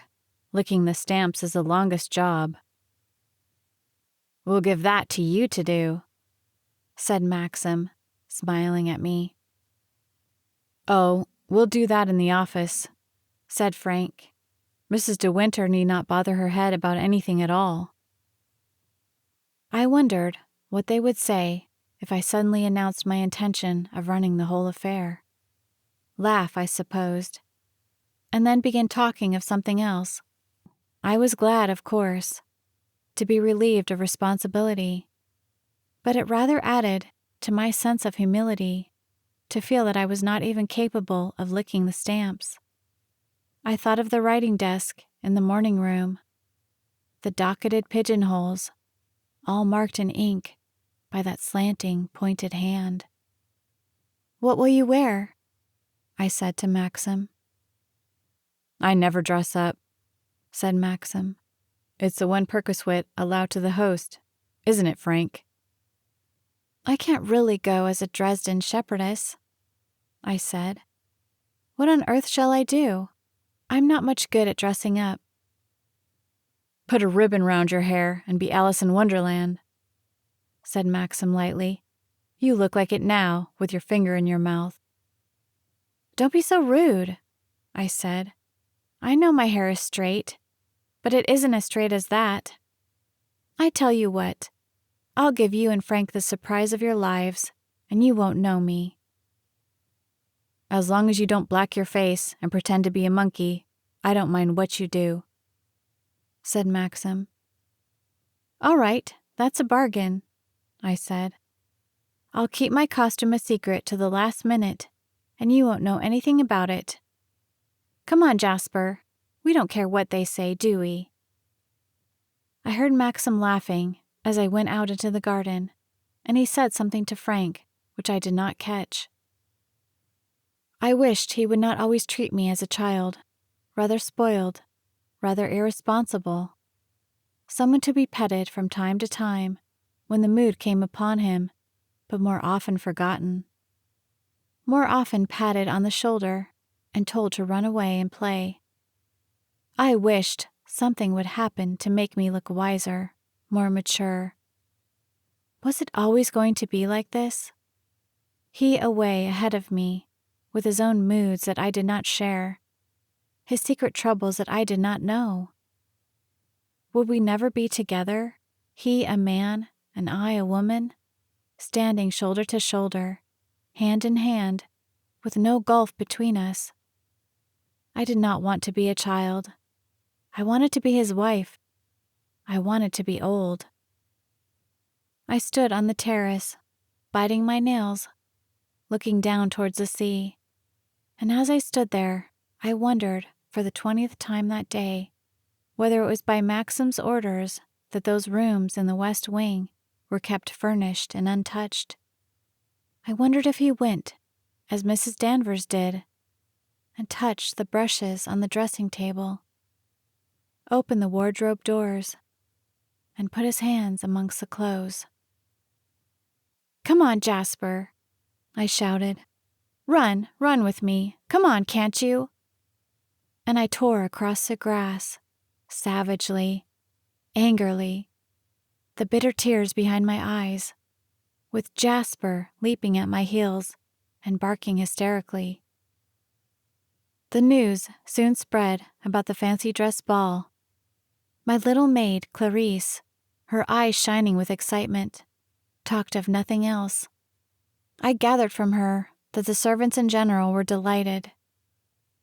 "Mr. Frith says it will be like old times," said Clarice eagerly. "I heard him saying so to Alice in the passage this morning. What will you wear, madam?" "I don't know, Clarice. I can't think," I said. "Mother said I was to be sure and tell her," said Clarice. "She remembers the last ball they gave at Manderley, and she has never forgotten it. Will you be hiring a costume from London, do you think?"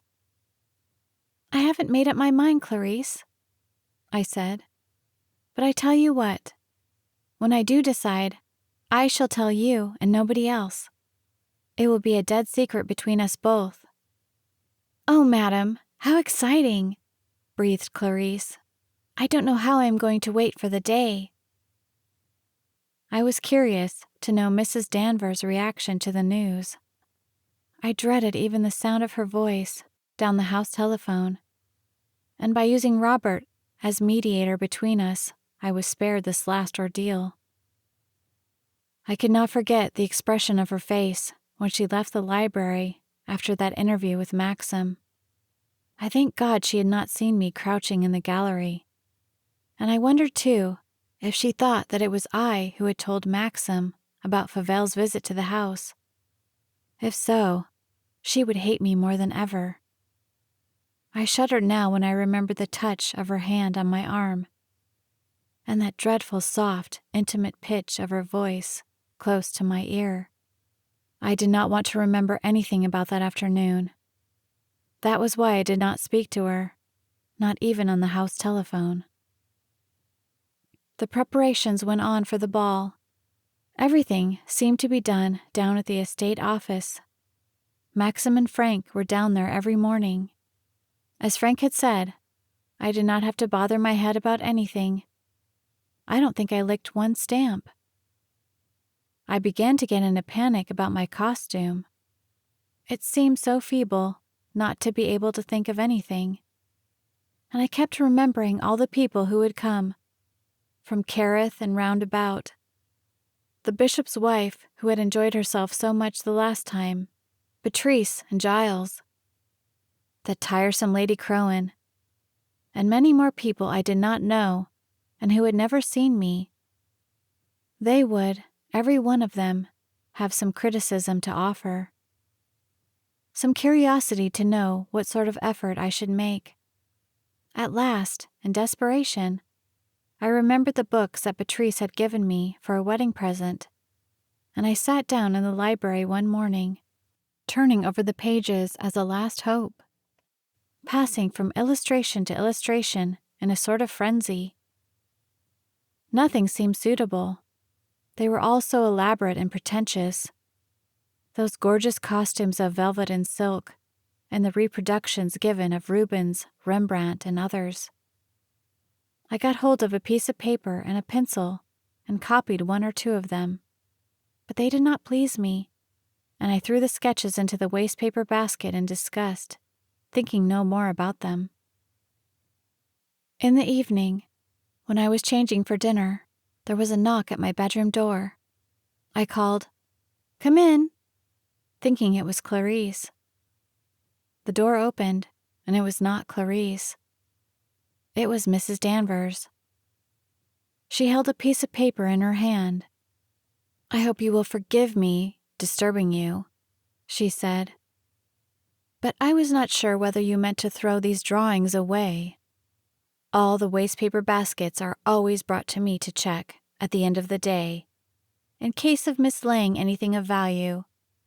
Robert told me this was thrown into the library basket."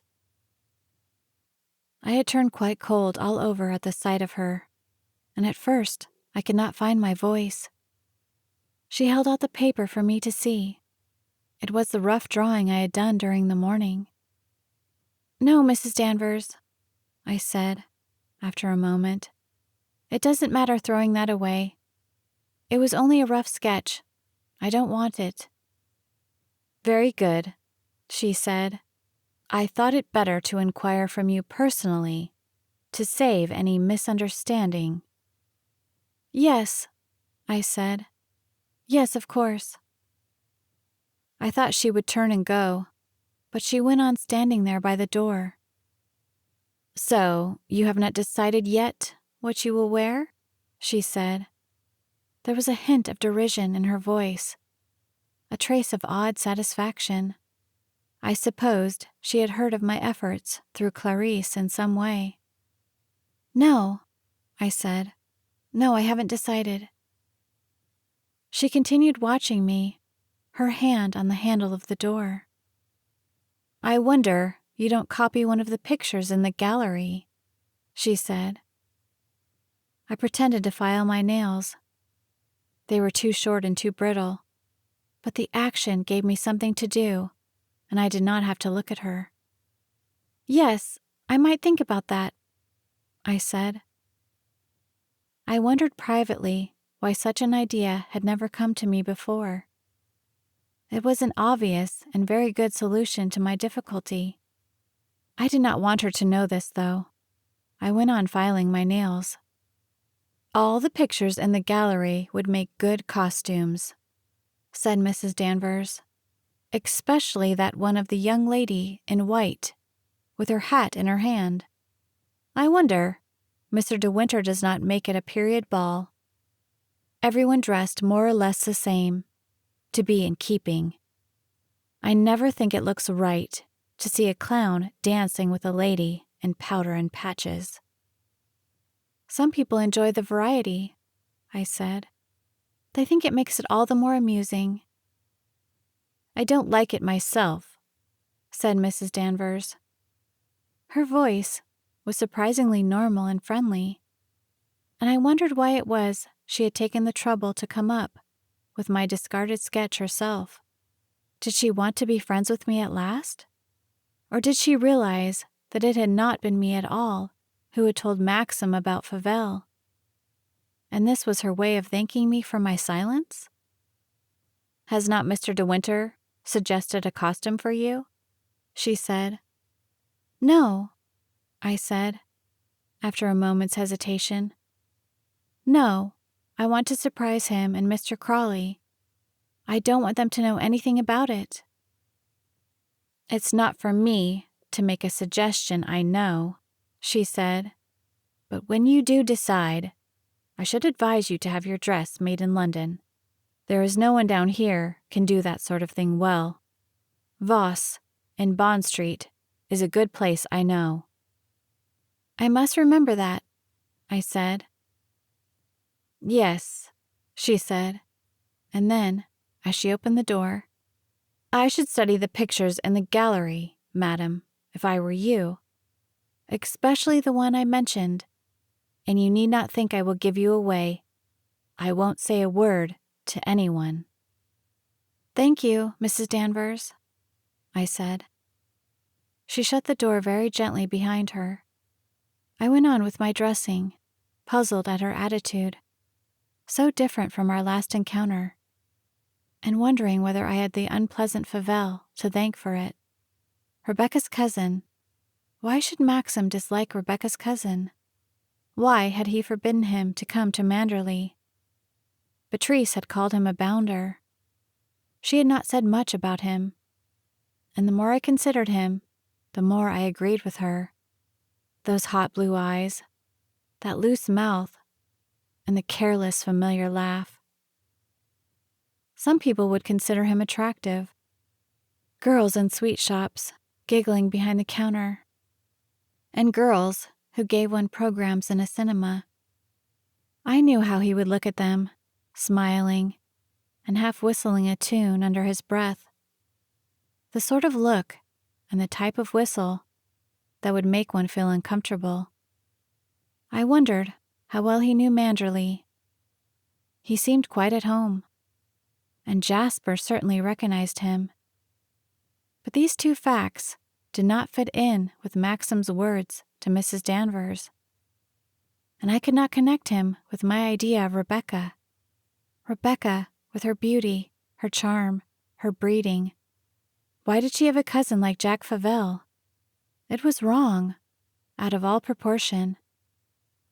I decided he must be the skeleton in the family cupboard. And Rebecca, with her generosity, had taken pity on him from time to time and invited him to Manderley, perhaps when Maxim was from home, knowing his dislike. There had been some argument about it probably, Rebecca defending him. And even after this, perhaps a slight awkwardness whenever his name was mentioned. As I sat down to dinner in the dining room in my accustomed place, with Maxim at the head of the table, I pictured Rebecca sitting in where I sat now, picking up her fork for the fish, and then the telephone ringing and Frith coming into the room and saying, "Mr. Fauvel on the phone, madam, wishing to speak to you." And Rebecca would get up from her chair, with a quick glance at Maxim, who would not say anything, who would go on eating his fish. And when she came back, having finished her conversation, and sat down in her place again, Rebecca would begin talking about something different, in a gay, careless way, to cover up the little cloud between them. At first, Maxim would be glum, answering in monosyllables, but little by little, she would win his humor back again, telling him some story of her day, about someone she had seen in Kerrith, and when they had finished the next course, he would be laughing again, looking at her and smiling, putting out his hand to her across the table. "What the devil are you thinking about?" said Maxim. I started, the color flooding my face, for in that brief moment, 60 seconds in time perhaps, I had so identified myself with Rebecca that my own dull self did not exist, had never come to Manderley. I had gone back in thought and in person to the days that were gone. "Do you know you were going through the most extraordinary antics instead of eating your fish?" said Maxim. "First you listened, as though you heard the telephone, and then your lips moved, and you threw half a glance at me, and you shook your head and smiled, shrugged your shoulders, all in about a second. Are you practicing your appearance for the fancy dress ball?" He looked across at me, laughing, and I wondered what he would say if he really knew my thoughts, my heart, and my mind, and that for 1 second he had been the Maxim of another year, and I had been Rebecca. "You look like a criminal," he said. "What is it?" "Nothing," I said quickly. "I wasn't doing anything." "Tell me, what were you thinking?" "Why should I? You never tell me what you are thinking about." "I don't think you've ever asked me, have you?" "Yes, I did once." "I don't remember." "We were in the library." "Very probably. What did I say?" You told me you were wondering who had been chosen to play for Surrey against Middlesex. Maxim laughed again. What a disappointment to you. What did you hope I was thinking? Something very different. What sort of thing? Oh, I don't know. No, I don't suppose you do. If I told you I was thinking about Surrey and Middlesex, I was thinking about Surrey and Middlesex. Men are simpler than you imagine, my sweet child. But what goes on in the twisted, torturous minds of women would baffle anyone. Do you know? You did not look a bit like yourself just now. You had quite a different expression on your face. I did? What sort of expression? I don't know that I can explain. You looked older suddenly, deceitful. It was rather unpleasant. I did not mean to. No, I don't suppose you did. I drank some water, watching him over the rim of my glass. Don't you want me to look older? I said. No. Why not? Because it would not suit you. One day I shall. It can't be helped. I shall have gray hair and lines and things. I don't mind that. What do you mind then? I don't want you to look like you did just now. You had a twist to your mouth and a flash of knowledge in your eyes. Not the right sort of knowledge. I felt very curious, rather excited. What do you mean, Maxim? What isn't the right sort of knowledge? He did not answer for a moment. Frith had come back into the room and was changing the plates. Maxim waited until Frith had gone behind the screen and through the service door before speaking again. When I met you, first you had a certain expression on your face, he said slowly. And you have it still. I'm not going to define it. I don't know how to, but it was one of the reasons why I married you. A moment ago, when you were going through that curious little performance, the expression had gone. Something else had taken its place. What sort of thing? Explain it to me, Maxim, I said eagerly. He considered me a moment, his eyebrows raised, whistling softly. Listen, my sweet. When you were a little girl, were you ever forbidden to read certain books? And did your father put those books under lock and key? Yes, I said. Well then, a husband is not so very different from a father after all. There is a certain type of knowledge I prefer you not to have. It's better kept under lock and key. So that's that. And now eat up your peaches, and don't ask me any more questions, or I shall put you in the corner. I wish you would not treat me as if I was 6, I said. How do you want to be treated? Like other men treat their wives. Knock you about, you mean? Don't be absurd. Why must you make a joke of everything? I'm not joking. I'm very serious. No, you're not. I can tell by your eyes. You're playing with me all the time, just as if I was a silly little girl. Alice in Wonderland. That was a good idea of mine. Have you bought your sash and your hair ribbon yet? I warn you, you'll get the surprise of your life when you do see me in my fancy dress. I'm sure I shall. Get on with your peach and don't talk with your mouth full. I've got a lot of letters to write after dinner. He did not wait for me to finish. He got up and strolled about the room and asked Frith to bring the coffee in the library. I sat still, sullenly, being as slow as I could, hoping to keep things back and irritate him. But Frith took no notice of me and my peach. He brought the coffee at once, and Maxim went off to the library by himself. When I had finished, I went upstairs to the minstrel gallery to have a look at the pictures. I knew them well, of course, by now, but had never studied them with a view to reproducing one of them as a fancy dress. Mrs. Danvers was right, of course. What an idiot I had been not to think of it before. I always loved the girl in white, with a hat in her hand.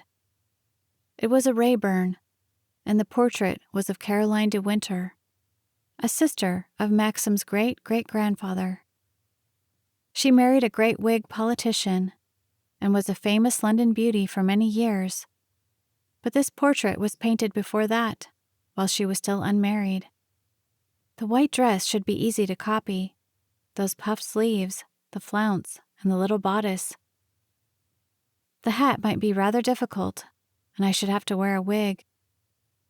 My straight hair would never curl in that way.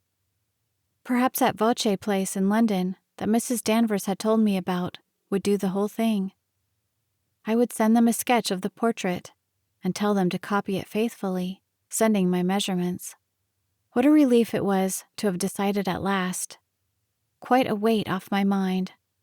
I began almost to look forward to the ball. Perhaps I could enjoy it after all, almost as much as little Clarice. I wrote to the shop in the morning, enclosing a sketch of the portrait, and I had a very favorable reply, full of honor at my esteemed order, and saying the work would be put in hand right away, and they would manage the wig as well. Clarice could hardly contain herself for excitement, and I, too, began to get party fever as the great day approached. Giles and Beatrice were coming for the night, but nobody else, thank heaven, although a lot of people were expected to dinner first. I had imagined we should have to hold a large house party for the occasion, but Maxim decided against it. "Having the dance alone is quite enough effort," he said, and I wondered whether he did it for my sake alone, or whether a large crowd of people really bored him as he said. I had heard so much of the Manderley parties in the old days, with people sleeping in bathrooms and on sofas because of the squash. And here we were alone in the vast house, with only Beatrice and Giles to count as guests. The house began to wear a new, expectant air. Men came to lay the floor for dancing in the great hall. And in the drawing room, some of the furniture was moved, so that the long buffet tables could be placed against the wall. Lights were put up on the terrace, and in the rose garden too. Wherever one walked, there would be some sign of preparation for the ball. Workmen from the estate were everywhere, and Frank came to lunch nearly every day. The servants talked of nothing else, and Frith stalked about as though the whole evening would depend on him alone.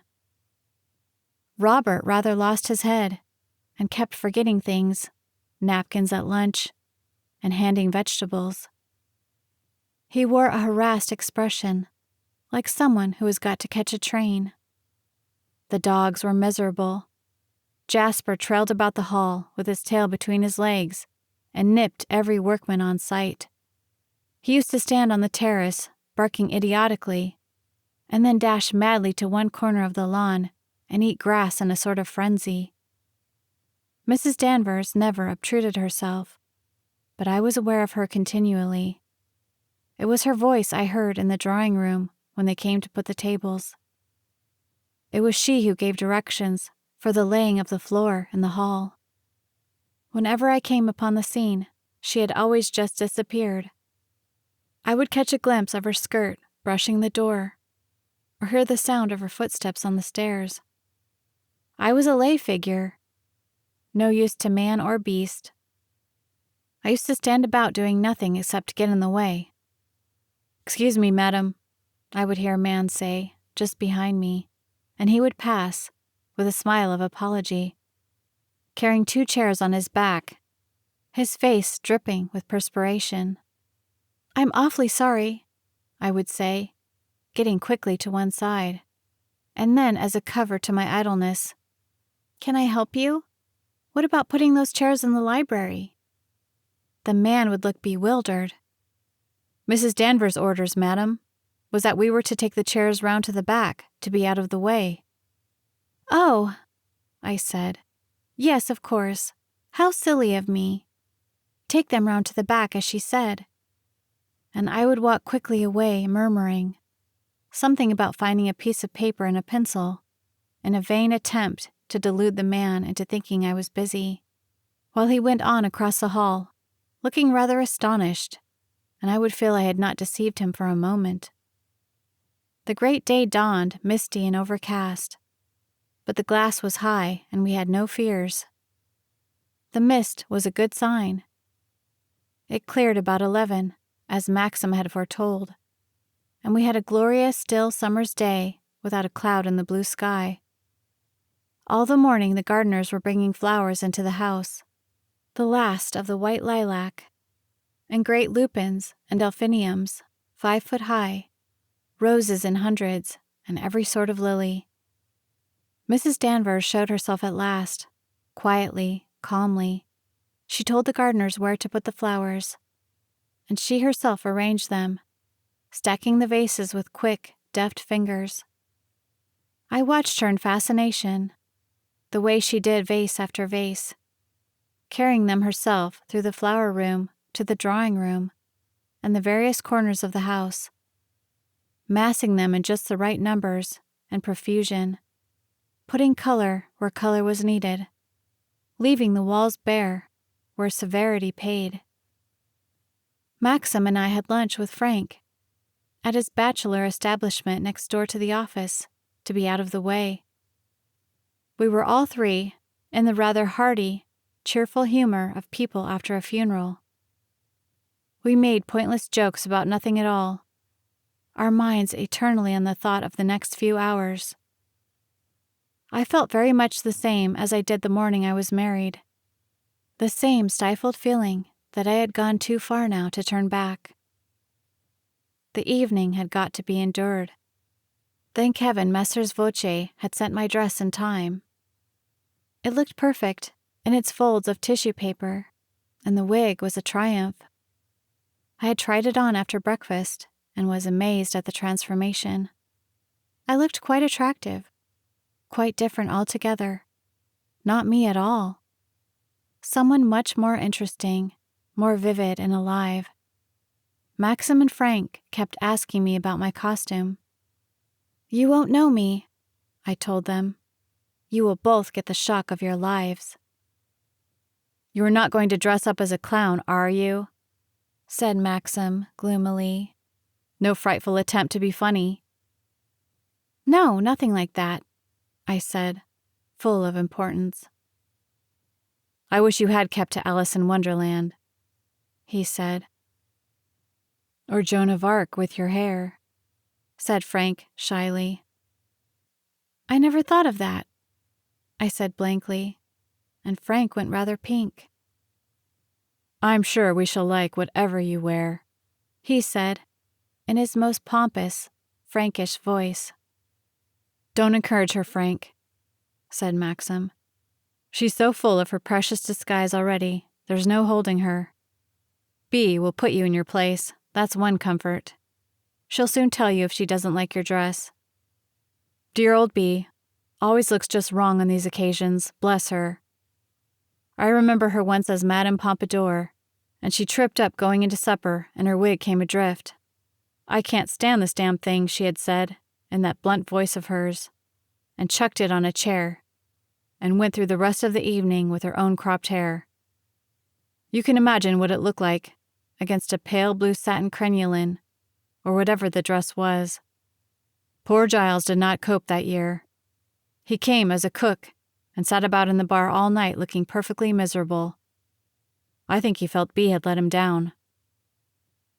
"No, it wasn't that," said Frank.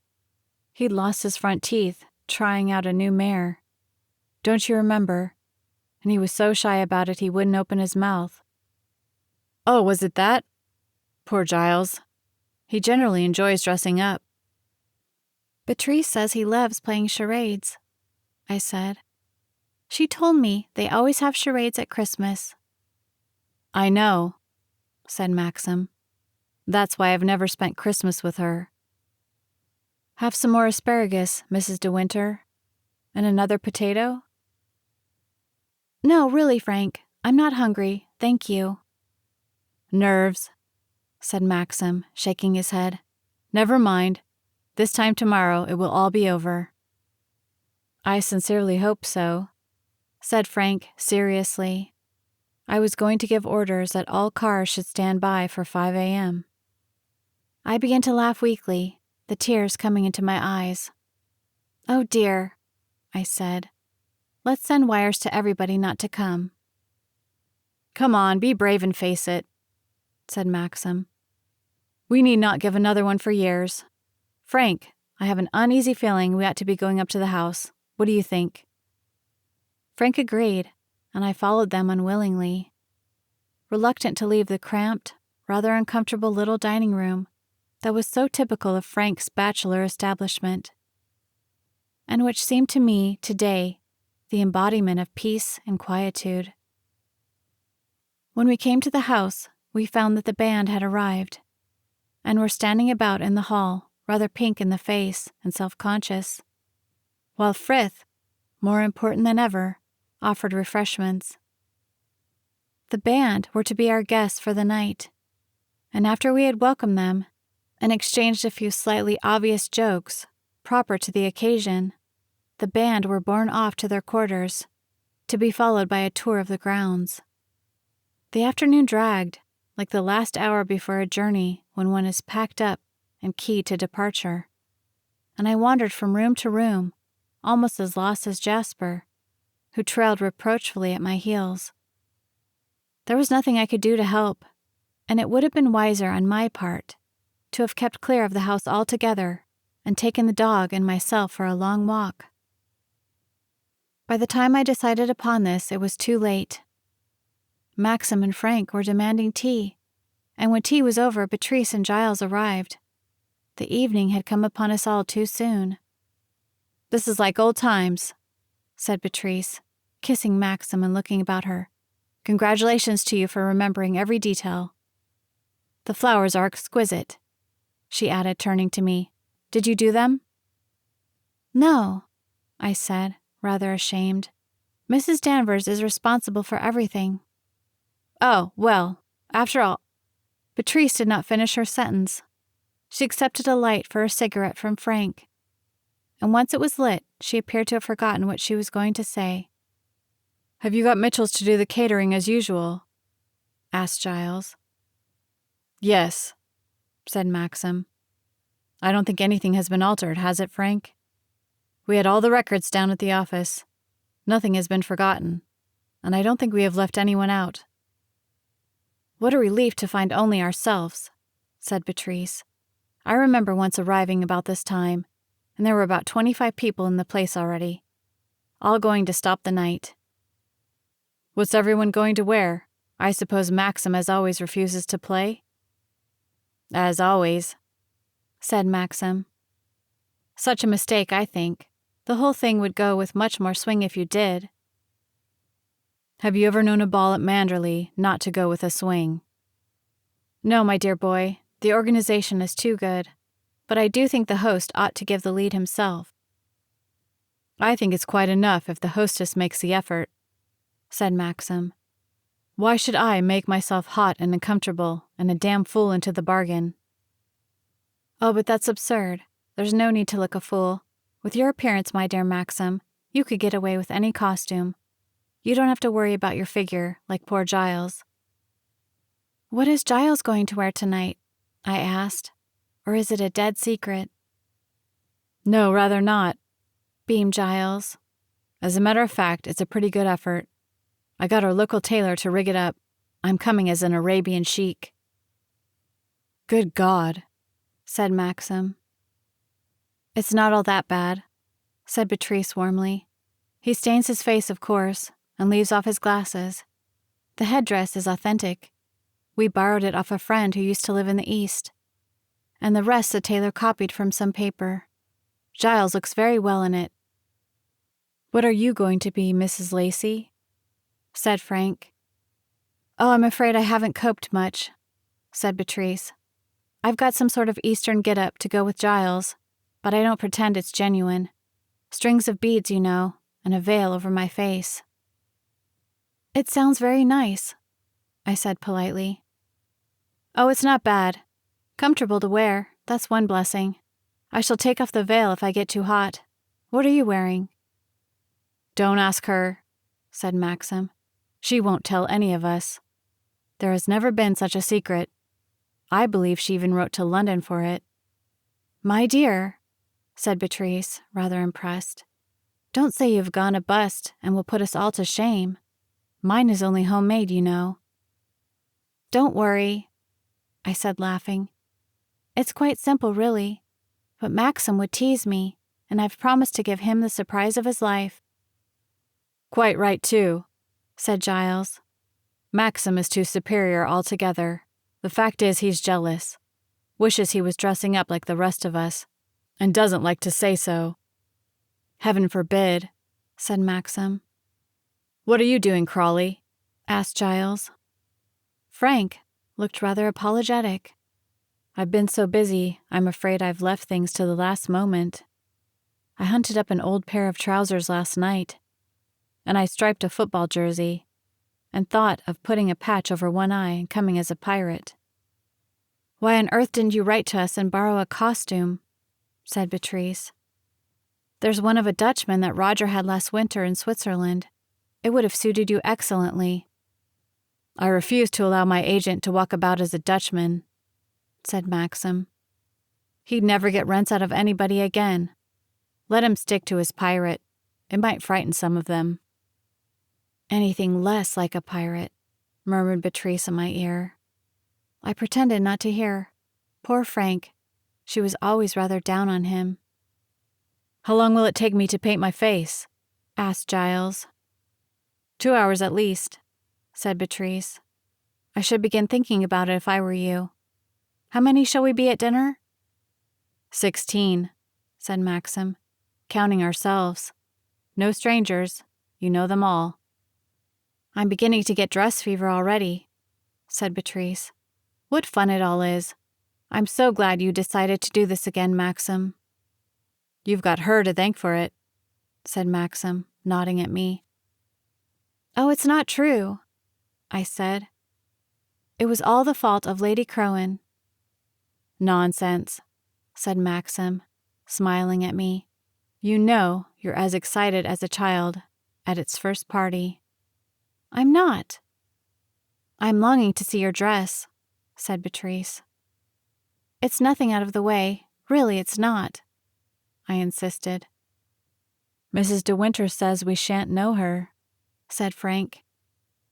Everybody looked at me and smiled. I felt pleased and flushed and rather happy. People were being nice. They were all so friendly. It was suddenly fun, the thought of the dance, and that I was to be the hostess. The dance was being given for me, in my honor, because I was the bride.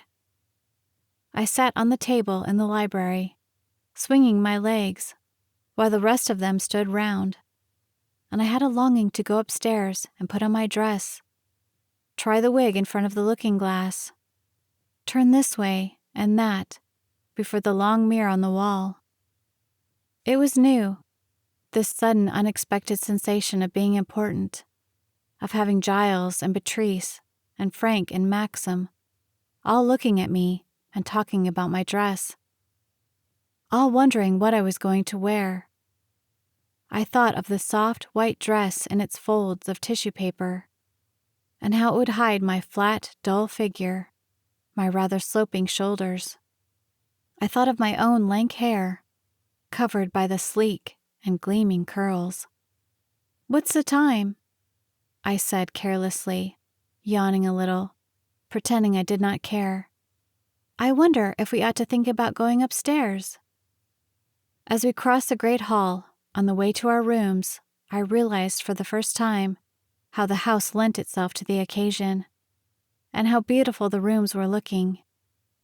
Even the drawing room, formal and cold to my consideration when we were alone, was a blaze of color now, flowers in every corner, red roses in silver bowls on the white cloth of the supper table. The long windows opened to the terrace, where, as soon as it was dusk, the fairy lights would shine. The band had stacked their instruments ready in the minstrel's gallery above the hall, and the hall itself wore a strange, waiting air. There was a warmth about it I had never known before, due to the night itself, so still and clear, to the flowers beneath the pictures, to our own laughter as we hovered on the wide stone stairs. The old austerity had gone. Manderley had come alive in a fashion I would not have believed possible. It was not the still, quiet Manderley I knew. There was a certain significance about it now that had not been before. A reckless air, rather triumphant, rather pleasing. It was as if the house remembered other days, long, long ago, when the hall was a banqueting hall indeed, with weapons and tapestry hanging upon the walls, and men sat at the long narrow table in the center, laughing louder than we laughed now, calling for wine, for song, throwing great pieces of meat upon the flags to the slumbering dogs. Later, in other years, it would still be gay, but with a certain grace and dignity, and Caroline de Winter, whom I should represent tonight, would walk down the wide stone stairs in her white dress to dance the minuet. I wished we could sweep away the years and see her.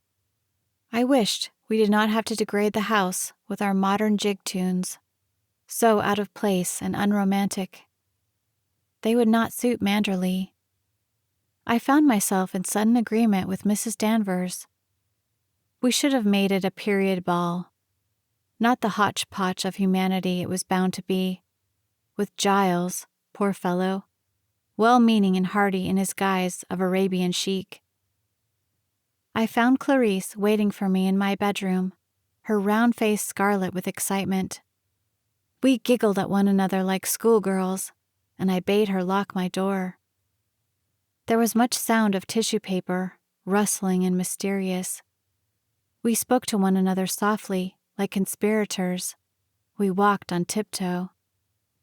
I felt like a child again on the eve of Christmas, this padding to and fro in my room with bare feet, the little furtive bursts of laughter, the stifled exclamations, reminded me of hanging up my stocking long ago. Maxim was safe in his dressing room, and the way through was barred against him. Clarice alone was my ally and favored friend. The dress fitted perfectly. I stood still, hardly able to restrain my impatience, while Clarice hooked me up with fumbling fingers. "It's handsome, madam," she kept saying, leaning back on her heels to look at me. "It's a dress fit for the Queen of England." "What about under the left shoulder there?" I said anxiously. "That strap of mine, is it going to show?" "No, madam, nothing shows." "How is it? How do I look?" I did not wait for her answer. I twisted and turned in front of the mirror. I frowned. I smiled. I felt different already, no longer hampered by my appearance. My own dull personality was submerged at last. "Give me the wig," I said excitedly. "Careful. Don't crush it. The curls mustn't be flat. They are supposed to stand out from the face." Clarice stood behind my shoulder. I saw her round face beyond mine in the reflection of the looking-glass, her eyes shining, her mouth a little open. I brushed my own hair sleek behind my ears. I took hold of the soft, gleaming curls with trembling fingers, laughing under my breath, looking up at Clarice. "Oh, Clarice," I said, "what will Mr. De Winter say?" I covered my own mousy hair with a curled wig, trying to hide my triumph, trying to hide my smile. Somebody came and hammered on the door. "Who's there?" I called in panic.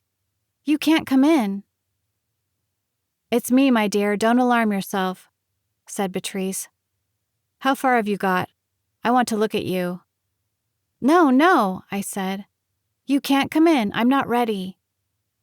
The flustered Clarice stood beside me, her hand full of hairpins, while I took them from her one by one, controlling the curls that had become fluffed in the box.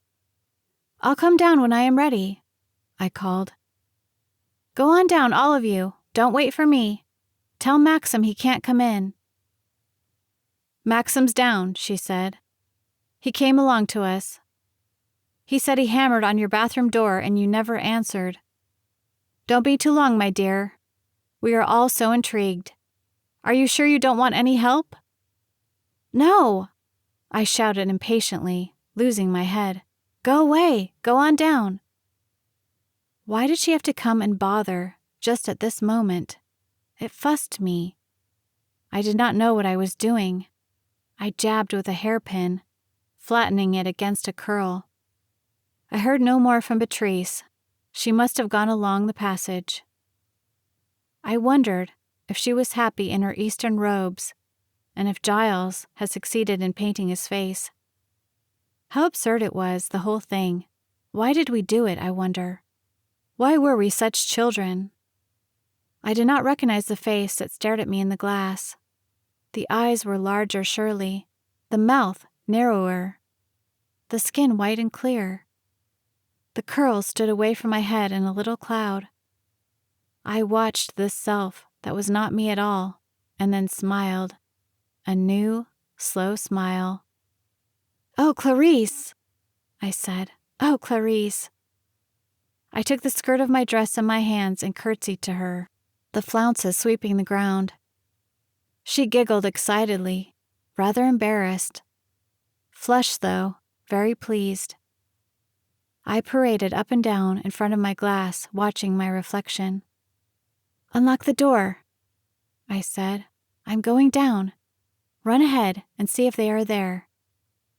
She obeyed me, still giggling, and I lifted my skirts off the ground and followed her along the corridor. She looked back at me and beckoned. "They've gone down. Mr. De Winter and Major and Mrs. Lacey. Mr. Crawley has just come. They are all standing in the hall." I peered through the archway at the head of the big staircase and looked down on the hall below. Yes, there they were, Giles in his white Arab dress, laughing loudly, showing the knife at his side.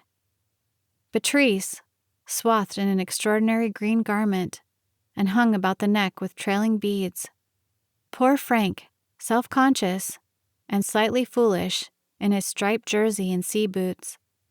Maxim, the only normal one of the party, in his evening clothes. "I don't know what she's doing," he said. "She's been up in her bedroom for hours. What's the time, Frank? The dinner crowd will be upon us before we know where we are." The band was changed, and in the gallery already. One of the men was tuning his fiddle. He played a scale softly, and then plucked at a string. The light shone on the picture of Caroline de Winter. Yes, the dress had been copied exactly from my sketch of the portrait. The puffed sleeve, the sash and the ribbon, the wide floppy hat I held in my hand. And my curls were her curls. They stood out from my face as hers did in the picture. I don't think I have ever felt so excited before, so happy and so proud. I waved my hand at the man with the fiddle, and then put my finger to my lips for silence. He smiled and bowed. He came across the gallery to the archway where I stood. "Make the drummer announce me," I whispered. "Make him beat the drum. You know how they do. And then call out, 'Miss Caroline de Winter.' I want to surprise them below." He nodded his head. He understood. My heart fluttered absurdly, and my cheeks were burning. What fun it was! What mad, ridiculous, childish fun! I smiled at Clarice, still crouching in the corridor. I picked up my skirt in my hands. Then the sound of the drum echoed in the great hall, startling me for a moment. I who had waited for it, who knew it would come. I saw them look up surprised and bewildered from the hall below. "Miss Caroline de Winter!" shouted the drummer. I came forward to the head of the stairs and stood there smiling, my hat in my hand, like the girl in the picture. I waited for the clapping and laughter that would follow, as I walked slowly down the stairs. Nobody clapped. Nobody moved. They all stared at me like dumb things. Patrice uttered a little cry and put her hand to her mouth. I went on smiling. I put one hand on the banister. "How do you do, Mr. De Winter?" I said. Maxim had not moved. He stared up at me, his glass in his hand. There was no color in his face. It was ashen white. I saw Frank go to him, as though he would speak, but Maxim shook him off. I hesitated, one foot already on the stairs. Something was wrong. They had not understood. Why was Maxim looking like that? Why did they all stand like dummies, like people in a trance? Then Maxim moved forward to the stairs, his eyes never leaving my face. "What the hell do you think you are doing?" he asked. His eyes blazed in anger. His face was still ashen white. I could not move. I went on standing there, my hand on the banister. "It's a picture," I said, terrified at his eyes, at his voice. "It's the picture, the one in the gallery." There was a long silence. We went on staring at each other. Nobody moved in the hall. I swallowed. My hand moved to my throat. "What is it?" I said. "What have I done?" If only they would not stare at me like that, with dull, blank faces. If only somebody would say something. When Maxim spoke again, I did not recognize his voice. It was still and quiet, icy cold, not a voice I knew. "Go and change," he said. "It does not matter what you put on. Find an ordinary evening frock. Anything will do. Go now, before anybody comes." I could not speak. I went on staring at him. His eyes were the only living things in the white mask of his face. "What are you standing there for?" he said, his voice harsh and queer. "Didn't you hear what I said?" I turned and ran blindly through the archway to the corridors beyond. I caught a glimpse of the astonished face of the drummer who had announced me. I brushed past him, stumbling, not looking where I went. Tears blinded my eyes. I did not know what was happening. Clarice had gone. The corridor was deserted. I looked about me stunned and stupid like a haunted thing. Then I saw that the door leading to the west wing was open wide and that someone was standing there. It was Mrs. Danvers. I shall never forget the expression on her face, loathsome, triumphant. The face of an exulting devil. She stood there, smiling at me. And then I ran from her, down the long, narrow passage to my own room, tripping, stumbling over the flounces of my dress. Chapter 17. Clarice was waiting for me in my bedroom. She looked pale and scared. As soon as she saw me, she burst into tears. I did not say anything. I began tearing at the hooks of my dress, ripping the stuff. I could not manage them properly, and Clarice came to help me, still crying noisily. "It's all right, Clarice. It's not your fault," I said, and she shook her head, the tears still running down her cheeks. "Your lovely dress, madam," she said. "Your lovely white dress." "It doesn't matter," I said. "Can't you find the hook? There it is at the back, and another one somewhere just below." She fumbled with the hooks, her hands trembling, making worse trouble with it than I did myself. and all the time catching at her breath. "What will you wear instead, madam?" she said. "I don't know," I said. "I don't know." She had managed to unfasten the hooks, and I struggled out of the dress. "I think I'd rather like to be alone, Clarice," I said. "Would you be a dear and leave me? Don't worry. I shall manage all right. Forget what's happened. I want you to enjoy the party." "Can I press out a dress for you, madam?" she said, looking up at me with swollen, streaming eyes. "It won't take me a moment." "No," I said. "Don't bother.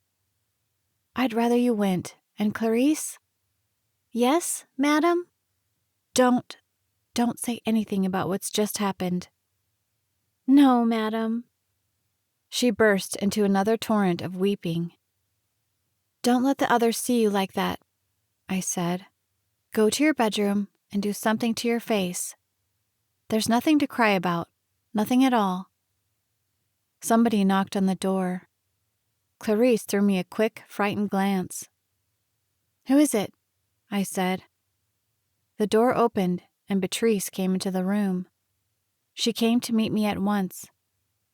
A strange, rather ludicrous figure in her Eastern drapery, the bangles jangling on her wrists. "My dear," she said. "My dear," and held out her hands to me. Clarice slipped out of the room.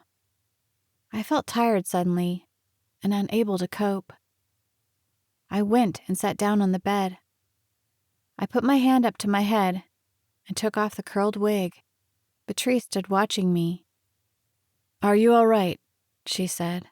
"You look very white." "It's the light," I said. "It never gives one any color." "Sit down for a few minutes and you'll be all right," she said. "Wait, I'll get a glass of water." She went into the bathroom, her bangles jangling with her every movement. And then she came back, the glass of water in her hands. I drank some to please her, not wanting it a bit. It tasted warm from the tap. She had not let it run. "Of course I knew at once it was just a terrible mistake," she said. "You could not possibly have known. Why should you?" "Known what?" I said. "Why, the dress, you poor dear. The picture you copied of the girl in the gallery. It was what Rebecca did at the fancy dress ball at Manderley. Identical. The same picture, the same dress. You stood there on the stairs, and for one ghastly moment, I thought—" She did not go on with her sentence. She patted me on the shoulder. "You poor child. How wretchedly unfortunate. How were you to know?" "I ought to have known," I said stupidly, staring at her, too stunned to understand. "I ought to have known." "Nonsense. How could you know? It was not the sort of thing that could possibly enter any of our heads. Only it was such a shock, you see. We none of us expected it, and Maxim—" "Yes, Maxim?" I said. "He thinks, you see, it was deliberate on your part. You had some bet that you would startle him, didn't you? Some foolish joke? And of course, he doesn't understand. It was such a frightful shock for him. I told him at once you could not have done such a thing, and that it was sheer appalling luck that you had chosen that particular picture." "I ought to have known," I repeated again. "It's all my fault. I ought to have seen. I ought to have known." No, don't worry. You'll be able to explain the whole thing to him quietly. Everything will be quite all right. The first lot of people were arriving, just as I came upstairs to you. They are having drinks. Everything's all right. I've told Frank and Giles to make up a story about your dress not fitting, and you are very disappointed." I did not say anything. I went on sitting on the bed with my hands in my lap. "What can you wear instead?" said Beatrice, going to my wardrobe and flinging open the doors. "Here, what's this blue? It looks charming. Put this on. Nobody will mind. Quick, I'll help you." "No," I said. "No, I'm not coming down." Beatrice stared at me in great distress, my blue frock over her arm. "But my dear, you must," she said in dismay. "You can't possibly not appear." "No, Beatrice, I'm not coming down. I can't face them, not after what's happened." "But nobody will know about the dress," she said. "Frank and Giles will never breathe a word. We've got the story all arranged. The shop sent the wrong dress, and it did not fit, so you are wearing an ordinary evening dress instead. Everyone will think it's perfectly natural. It won't make any difference to the evening."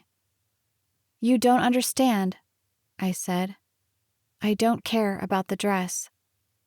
It's not that at all. It's what has happened, what I did. I can't come down now, Beatrice, I can't." "But, my dear, Giles and Frank understand perfectly.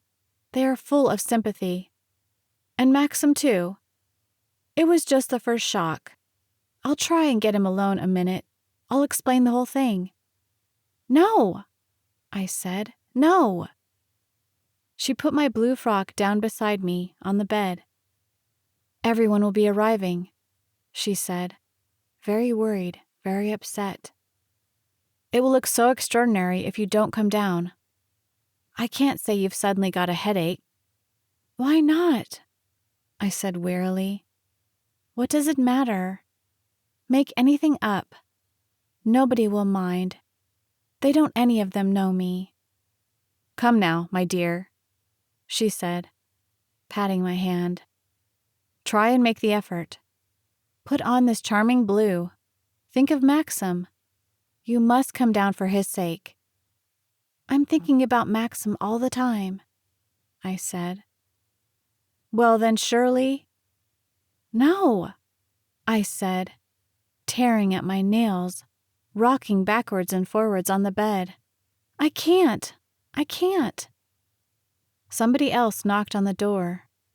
"Oh dear, who on earth is that?" said Beatrice, walking to the door. "What is it?" She opened the door.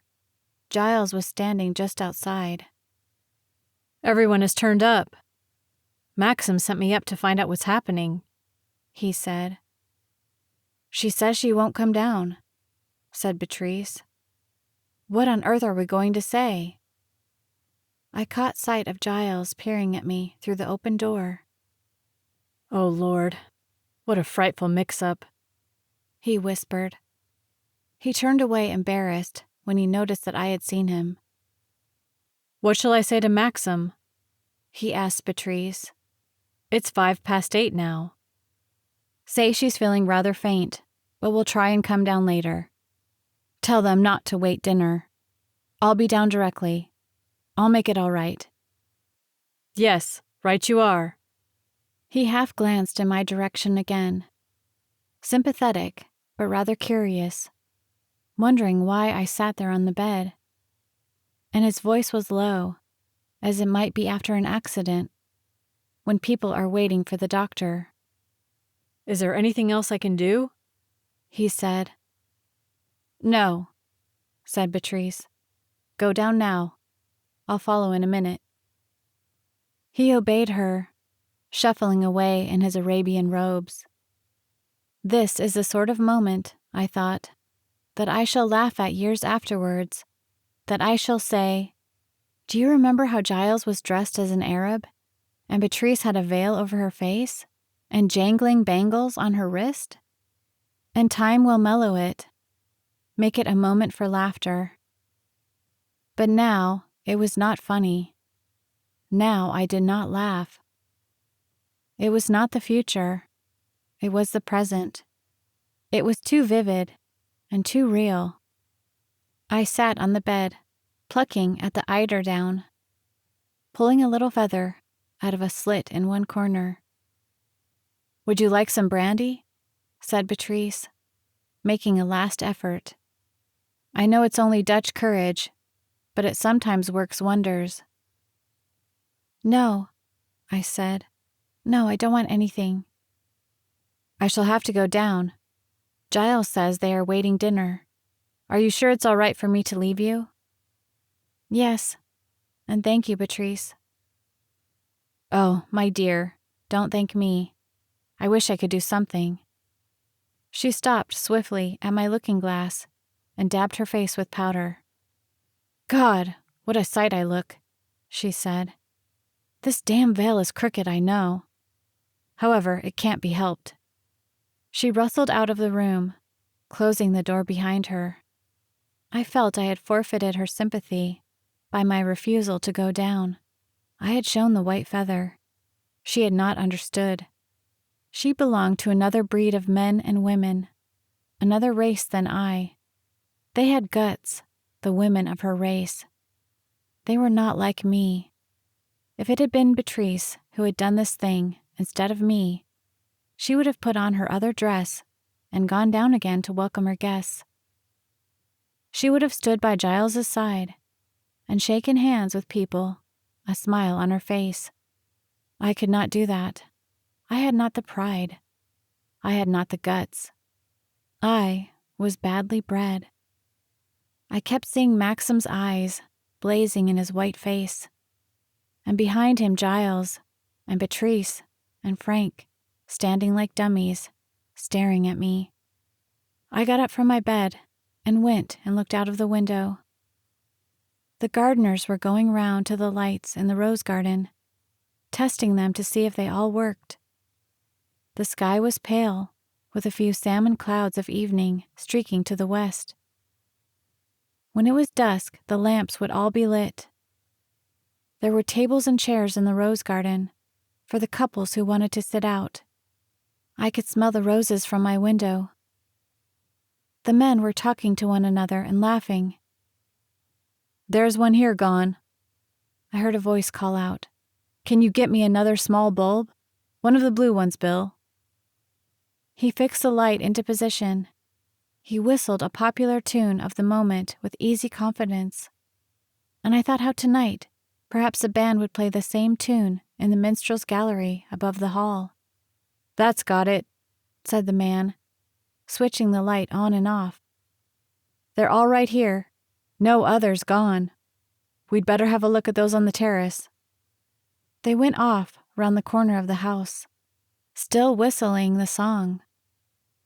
I wished I could be the man.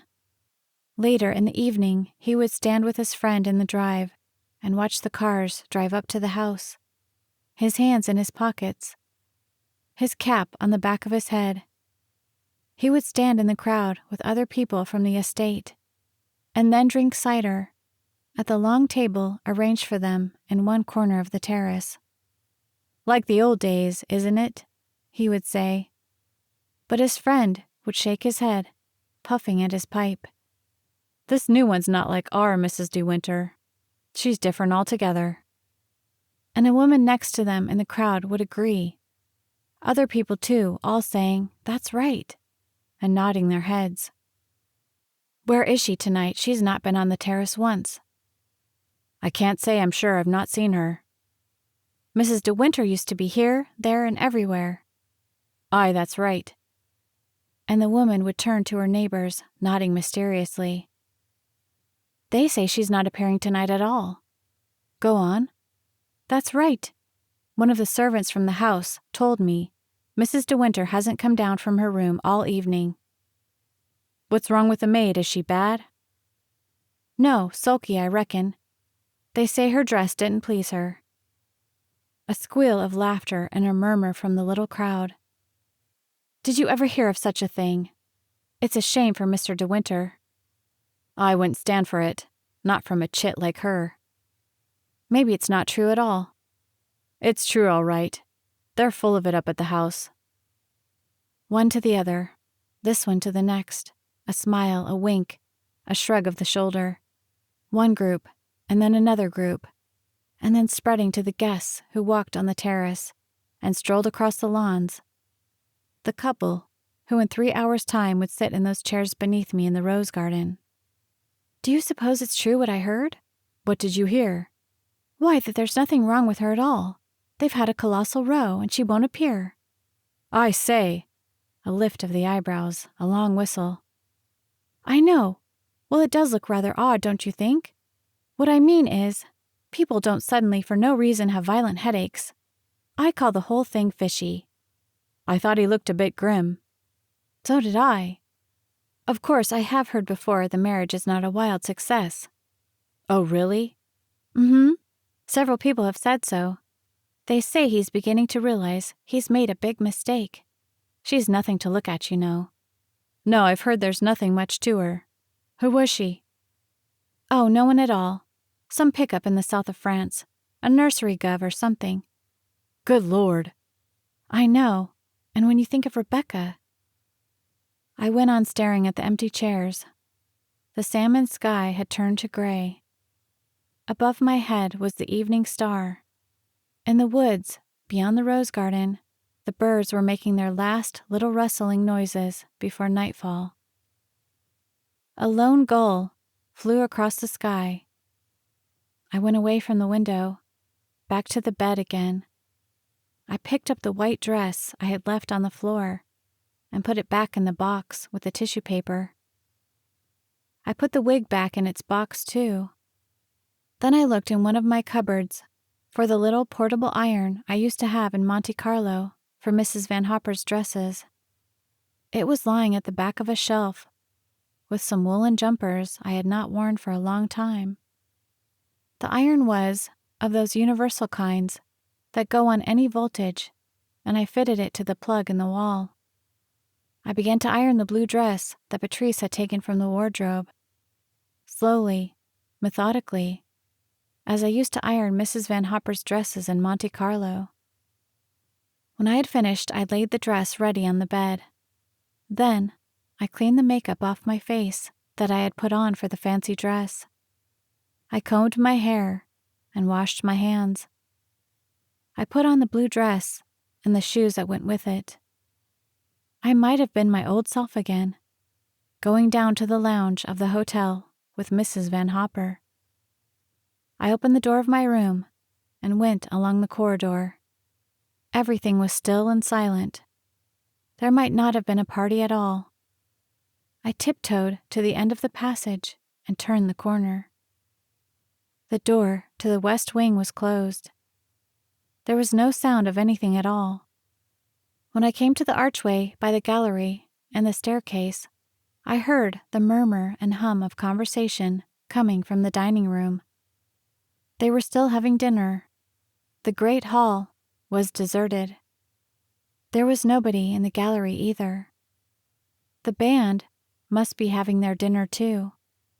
I did not know what arrangements had been made for them. Frank had done it. Frank or Mrs. Danvers. From where I stood, I could see the picture of Caroline de Winter facing me in the gallery. I could see the curls framing her face, and I could see the smile on her lips. How queer the instruments looked in the gallery. The little stands for the music, the big drum. One of the men had left his handkerchief on a chair. I leant over the rail and looked down at the hall below. Soon, it would be filled with people, like the bishop's wife had said, and Maxim would stand at the bottom of the stairs, shaking hands with them as they came into the hall. The sound of their voices would echo to the ceiling, and then the band would play from the gallery where I was leaning now. The man with a violin smiling, swaying to the music. It would not be quiet like this any more. A board creaked in the gallery. I swung round, looking at the gallery behind me. There was nobody there. The gallery was empty, just as it had been before. A current of air blew in my face, though. Somebody must have left a window open in one of the passages. The hum of voices continued in the dining room. I wondered why the board creaked when I had not moved at all. The warmth of the night, perhaps. A swelling somewhere in the old wood. The draft still blew in my face, though. a piece of music on one of the stands fluttered to the floor. I looked towards the archway above the stairs. The draft was coming from there. I went beneath the arch again, and when I came out onto the long corridor, I saw that the door to the west wing had blown open and swung back against the wall. It was dark in the west passage. None of the lights had been turned on. I could feel the wind blowing on my face from an open window. I fumbled for a switch on the wall and could not find one. I could see the window in an angle of the passage, the curtain blowing softly, backwards and forwards. The gray evening light cast queer shadows on the floor. The sound of the sea came to me through the open window, the soft hissing sound of the ebb tide leaving the shingle. I did not go and shut the window. I stood there, shivering a moment in my thin dress, listening to the sea as it sighed and left the shore. Then I turned quickly and shut the door of the west wing behind me, and came out again, through the archway by the stairs. The murmur of voices had swollen now, and was louder than before. The door of the dining room was open. They were coming out of dinner. I could see Robert standing by the open door, and there was a scraping of chairs, a babble of conversation, and laughter. I walked slowly down the stairs to meet them. When I look back at my first party at Manderley, my first and my last, I can remember little isolated things standing alone out of the vast blank canvas of the evening. The background was hazy, a sea of dim faces, none of whom I knew. And there was the slow drone of the band harping out a waltz that never finished, that went on and on. The same couples swung by in rotation, with the same fixed smiles, and to me, standing with Maxim at the bottom of the stairs to welcome the latecomers, these dancing couples seemed like marionettes twisting and turning on a piece of string, held by some invisible hand. There was a woman. I never knew her name, never saw her again, but she wore a salmon-colored gown hooped in crinoline form. A vague gesture to some past century, but whether 17th, 18th, or 19th, I could not tell. And every time she passed me, it coincided with a sweeping bar of the waltz, to which she dipped and swayed, smiling as she did so in my direction. It happened again and again, until it became automatic, a matter of routine. Like those promenades on board ship, when we meet the same people bent on exercise like ourselves, and know with deadly certainty that we will pass them by the bridge. I can see her now, the prominent teeth, the gay spot of rouge placed high upon her cheekbones, and her smile, vacant, happy, enjoying her evening. Later, I saw her by the supper table, her keen eyes searching the food, and she heaped a plate high with salmon and lobster mayonnaise and went off into a corner. There was Lady Crowan, too, monstrous in purple, disguised as I know not what romantic figure of the past. It might have been Marie Antoinette, or Nell Gwynn, for all I knew, or a strange erotic combination of the two. And she kept exclaiming, in excited high-pitched tones, a little higher than usual because of the champagne she had consumed, "You all have me to thank for this, not the De Winters at all." I remember Robert dropping a tray of ices, and the expression on Frith's face when he saw Robert was the culprit and not one of the minions hired for the occasion. I wanted to go to Robert and stand beside him and say, "I know how you feel. I understand. I've done worse than you tonight. I can feel now the stiff, set smile on my face that did not match the misery in my eyes. I can see Patrice, dear, friendly, tactless Patrice, watching me from her partner's arms, nodding encouragement, the bangles jangling on her wrists, the veil slipping continually from her overheated forehead. I can picture myself once more whirled round the room in a desperate dance with Giles, who with dog-like sympathy and kind heart would take no refusal, but must steer me through the stamping crowd as he would one of his own horses at a meet. "That's a jolly pretty dress you're wearing," I can hear him say. "It makes all these people look damn silly." And I blessed him for his pathetic simple gesture of understanding and sincerity, thinking, dear Giles, that I was disappointed in my dress, that I was worrying about my appearance, that I cared. It was Frank who brought me a plate of chicken and ham that I could not eat, and Frank who stood by my elbow with a glass of champagne I would not drink. "I wish you would," he said quietly. "I think you need it." And I took 3 sips of it to please him. The black patch over his eye gave him a pale, odd appearance. It made him look older, different. There seemed to be lines on his face I had not seen before. He moved amongst the guests like another host, seeing to their comfort, that they were supplied with drink and food and cigarettes. And he danced, too, in solemn, painstaking fashion, walking his partners round the room with a set face. He did not wear his pirate costume with abandon.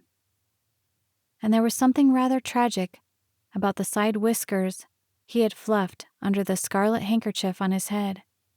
I thought of him standing before the looking-glass in his bare, bachelor bedroom, curling them round his fingers. Poor Frank. Dear Frank. I never asked, I never knew, how much he hated the fancy dress ball given at Manderley. The band played on, and the swaying couples twisted like bobbing marionettes, to and fro, across the great hall and back again. And it was not I who watched them at all, not someone with feelings, made of flesh and blood, but a dummy stick of a person in my stead. A prop who wore a smile screwed to its face. The figure who stood beside it was wooden too. His face was a mask.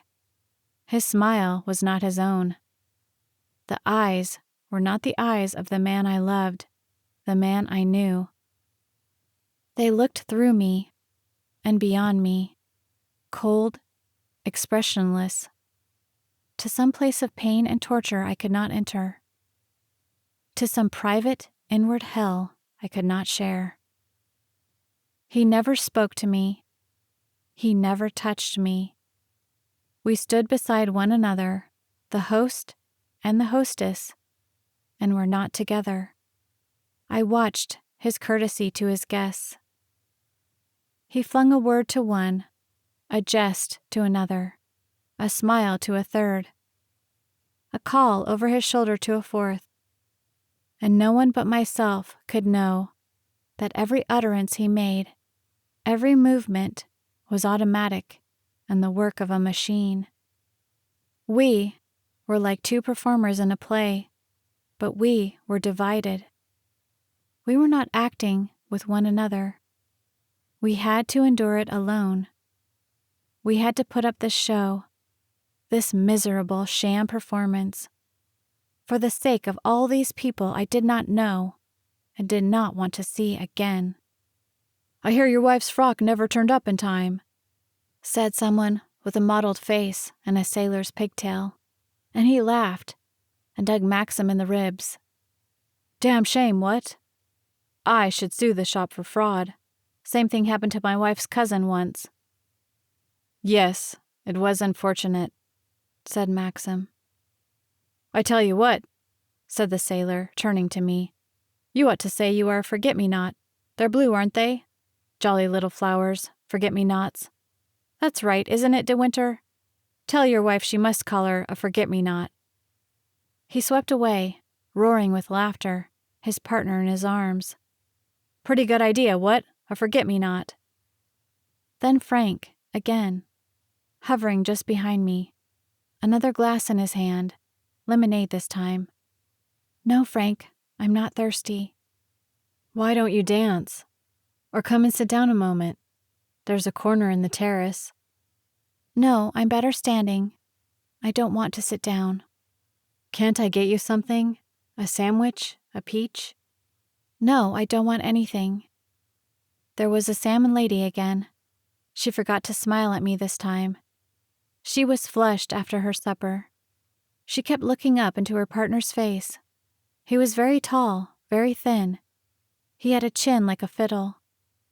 The Destiny Waltz, the Blue Danube, the Merry Widow. 1, 2, 3, 1, 2, 3, round and round. 1, 2, 3, 1, 2, 3, round and round. The salmon lady, a green lady.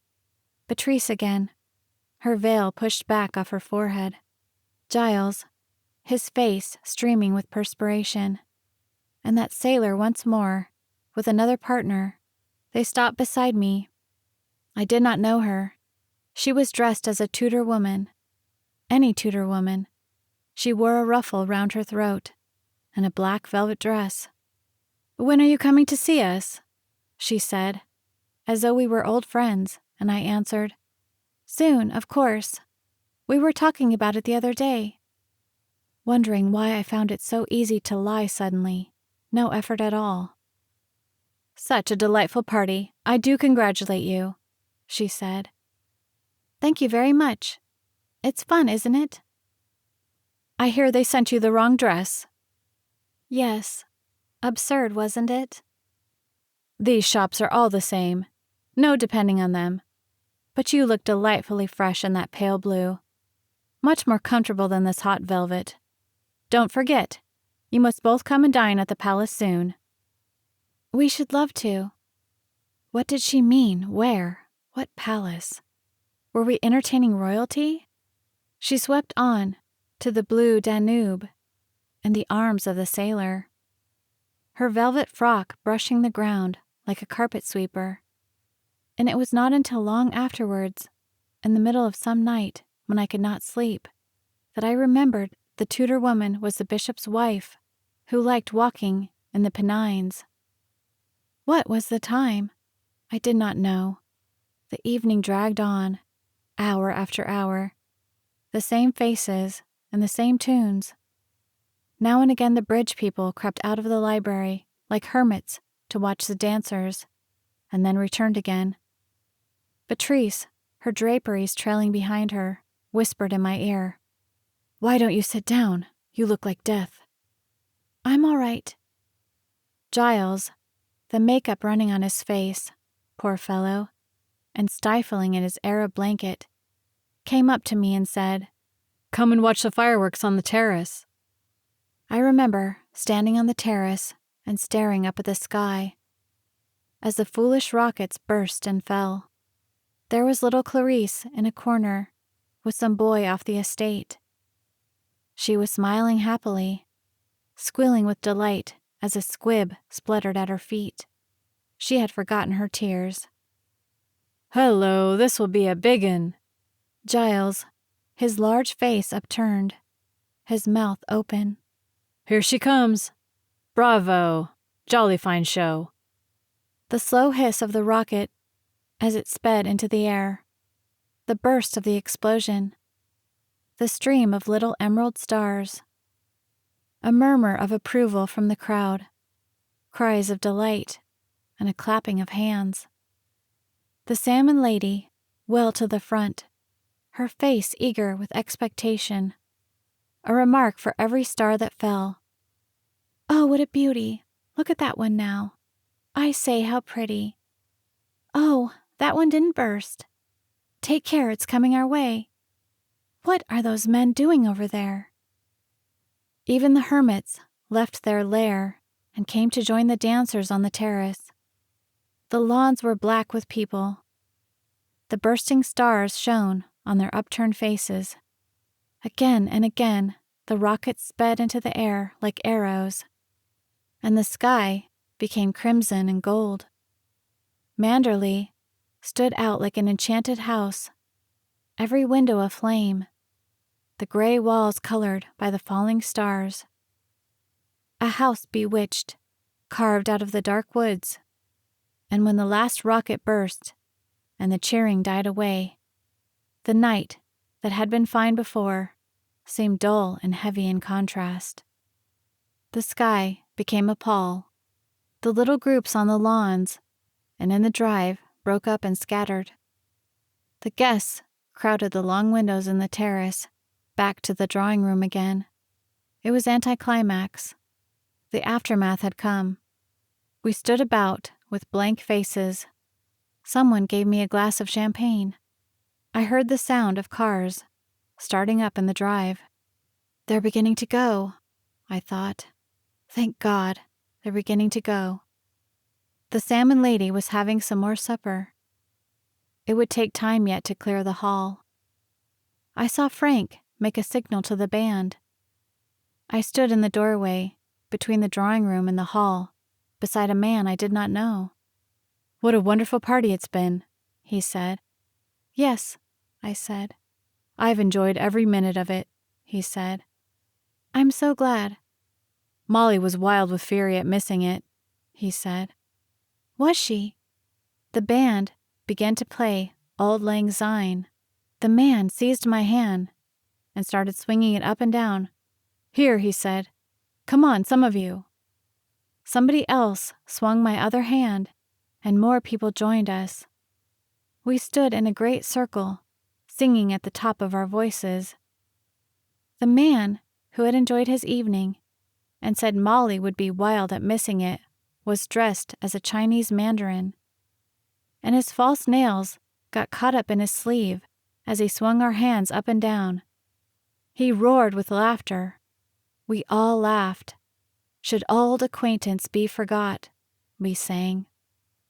The hilarious gaiety changed swiftly at the closing bars, and the drummer rattled his sticks in the inevitable prelude to God Save the King. The smiles left our faces as though wiped clean by a sponge. The mandarin sprang to attention, his hands stiff to his sides. I remember wondering vaguely if he was in the army. How queer he looked with his long poker face and his drooping mandarin mustache. I caught the salmon lady's eye. God Save the King had taken her unawares. She was still holding a plate, heaped with chicken. She held it stiffly out in front of her like a church collection. All animation had gone from her face. As the last note of God Save the King died away, she relaxed again and attacked her chicken in a sort of frenzy, chattering over her shoulder to her partner. Somebody came and wrung me by the hand. "Don't forget, you're dining with us on the 14th of next month." "Oh, are we?" I stared at him blankly. "Yes, we've got your sister-in-law to promise, too." Oh, what fun." 8:30 and black tie. So looking forward to seeing you." Yes, rather." People began to form up in queues to say goodbye. Maxim was at the other side of the room. I put on my smile again, which had worn thin after Auld Lang Syne. "The best evening I've spent for a long time." "I'm so glad." "Many thanks for a grand party." "I'm so glad." "Here we are, you see, staying to the bitter end." "Yes, I'm so glad." Was there no other sentence in the English language? I bowed and smiled like a dummy, my eyes searching for Maxim above their heads. He was caught up in a knot of people by the library. Patrice, too, was surrounded, and Giles had led a team of stragglers to the buffet table in the drawing room. Frank was out in the drive, seeing that people got their cars. I was hemmed in by strangers. "Goodbye, and thanks tremendously." "I'm so glad." The great hall began to empty. Already it wore that drab, deserted air of a vanished evening and the dawn of a tired day. There was a gray light on the terrace. I could see the shapes of the blown fireworks stands taking form on the lawns. "Goodbye, a wonderful party." "I'm so glad."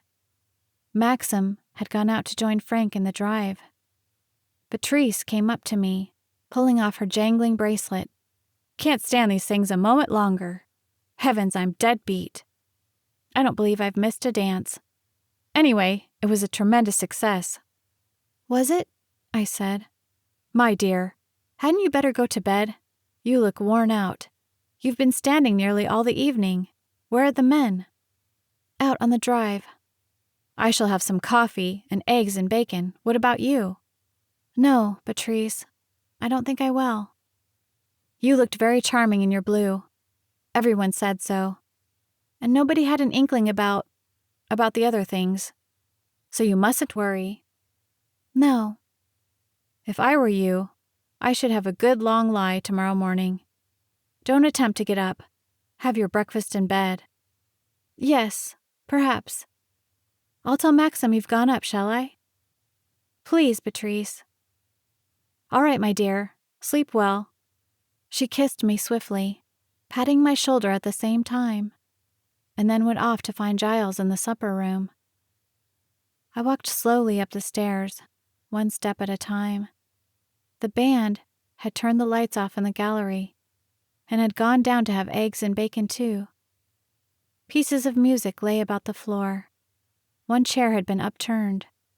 There was an ashtray full of the stubs of their cigarettes, the aftermath of the party. I went along the corridor to my room. It was getting lighter every moment, and the birds had started singing. I did not have to turn on the light to undress. A little chill wind blew in from the open window. It was rather cold. Many people must have used the rose garden during the evening, for all the chairs were moved and dragged from their places. There was a tray of empty glasses on one of the tables. Someone had left a bag behind on a chair. I pulled the curtain to darken the room, but the gray morning light found its way through the gaps at the side. I got into bed, my legs very weary, a niggling pain in the small of my back.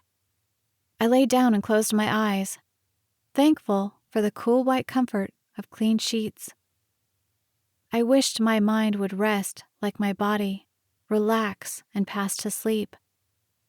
Not hum round in the way it did, jigging to the music, whirling in a sea of faces. I pressed my hands over my eyes, but they would not go. I wondered how long Maxim would be. The bed beside me looked stark and cold. Soon there would be no shadows in the room at all. The walls and the ceiling and the floor would be white with the morning. The birds would sing their songs, louder, gayer, less subdued. The sun would make a yellow pattern on the curtain.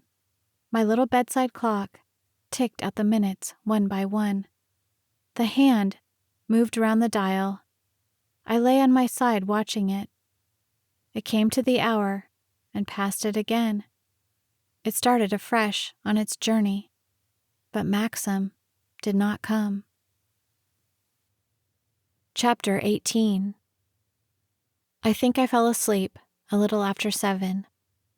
It was broad daylight, I remember. There was no longer any pretense that the drawn curtains hid the sun. The light streamed in at the open window and made patterns on the wall. I heard the men below in the rose garden, clearing away the tables and the chairs, and taking down the chain of fairy lights. Maxim's bed was still bare and empty. I lay across my bed, my arms over my eyes, a strange, mad position, and the least likely to bring sleep. But I drifted to the borderline of the unconscious and slipped over it at last. When I awoke, it was past 11, and Clarice must have come in and brought me my tea without my hearing her, for there was a tray by my side and a stone-cold teapot, and my clothes had been tidied, my blue frock put away in the wardrobe. I drank my cold tea still blurred and stupid from my short, heavy sleep, and stared at the blank wall in front of me. Maxim's empty bed brought me to realization with a queer shock to my heart, and the full anguish of the night before was upon me once again. He had not come to bed at all. His pajamas lay folded on the turned-down sheet untouched. I wondered what Clarice had thought when she came into the room with my tea. Had she noticed? Would she have gone out and told the other servants, and would they discuss it over their breakfast? I wondered why I minded that, and why the thought of the servants talking about it in the kitchen should cause me such distress. It must be that I had a small, mean mind, a conventional, petty hatred of gossip. That was why I had come down last night in my blue dress and had not stayed hidden in my room. There was nothing brave or fine about it. It was a wretched tribute to convention. I had not come down for Maxim's sake, for Beatrice's, for the sake of Manderley. I had come down because I did not want the people at the ball to think I had quarreled with Maxim. I didn't want them to go home and say, "Of course you know they don't get on. I hear he's not at all happy." I had come for my own sake, my own poor personal pride. As I sipped my cold tea, I thought with a tired, bitter feeling of despair that I would be content to live in one corner of Manderley and Maxim in the other, so long as the outside world should never know. If he had no more tenderness for me, never kissed me again, did not speak to me except on matters of necessity, I believed I could bear it if I were certain that nobody knew of this but our two selves. If we could bribe servants not to tell, play our part before relations, before Beatrice, and then, when we were alone, sit apart in our separate rooms, leading our separate lives.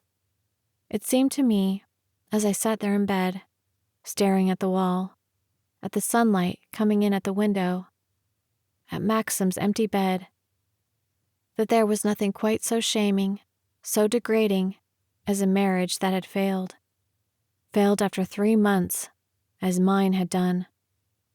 For I had no illusions left now. I no longer made any effort to pretend. Last night had shown me too well. My marriage was a failure. All the things that people would say about it, if they knew, were true. We did not get on. We were not companions. We were not suited to one another. I was too young for Maxim, too inexperienced, and more important still, I was not of his world. The fact that I loved him in a sick, hurt, desperate way, like a child or a dog, did not matter. It was not the sort of love he needed. He wanted something else that I could not give him, something he had had before. I thought of the youthful, almost hysterical excitement and conceit with which I had gone into this marriage, imagining I would bring happiness to Maxim, who had known much greater happiness before. Even Mrs. Van Hopper, with her cheap views and common outlook, had known I was making a mistake. "I'm afraid you will regret it," she had said. "I believe you are making a big mistake." I would not listen to her. I thought her hard and cruel.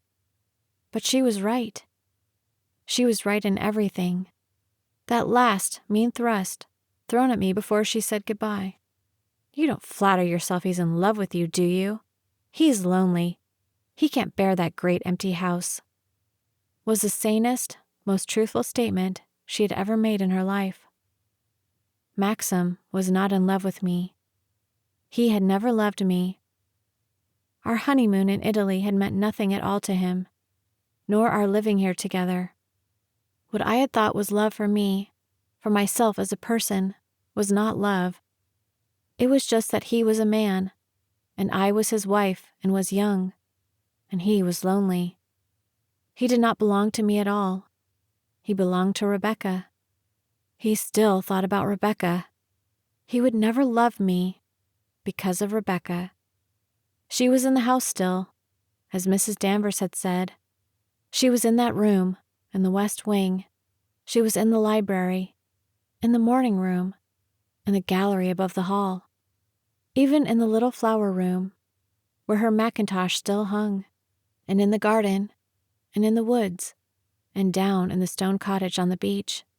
Her footsteps sounded in the corridors. Her scent lingered on the stairs. The servants obeyed her orders still. The food we ate was the food she liked. Her favorite flowers filled the rooms. Her clothes were in the wardrobes in her room. Her brushes were on the table. Her shoes beneath the chair. Her nightdress on her bed. Rebecca was still mistress of Manderley. Rebecca was still Mrs. De Winter. I had no business here at all. I had come blundering like a poor fool on ground that was preserved. "Where is Rebecca?" Maxim's grandmother had cried. "I want Rebecca.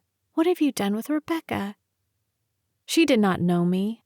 She did not care about me. Why should she? I was a stranger to her. I did not belong to Maxim or to Manderley. And Beatrice, at our first meeting, looking me up and down, frank, direct. "You are so very different from Rebecca." Frank, reserved, embarrassed when I spoke of her, hating those questions I had poured upon him, even as I had hated them myself. And then answering that final one as we came towards the house, his voice grave and quiet. Yes, she was the most beautiful creature I've ever seen. Rebecca, always Rebecca. Wherever I walked in Manderley, wherever I sat, even in my thoughts and in my dreams, I met Rebecca. I knew her figure now, the long, slim legs, the small and narrow feet, her shoulders, broader than mine, the capable, clever hands. Hands that could steer a boat, could hold a horse. Hands that arranged flowers, made the models of ships, and wrote, "Max from Rebecca," on the flyleaf of a book. I knew her face, too, small and oval, the clear white skin, the cloud of dark hair. I knew the scent she wore. I could guess her laughter and her smile. If I heard it, even among 1,000 others, I should recognize her voice. Rebecca, always Rebecca. I should never be rid of Rebecca. Perhaps I haunted her as she haunted me. She looked down on me from the gallery, as Mrs. Danvers had said. She sat beside me when I wrote my letters at her desk. That mackintosh I wore, that handkerchief I used, they were hers. Perhaps she knew and had seen me take them. Jasper had been her dog, and he ran at my heels now. The roses were hers, and I cut them.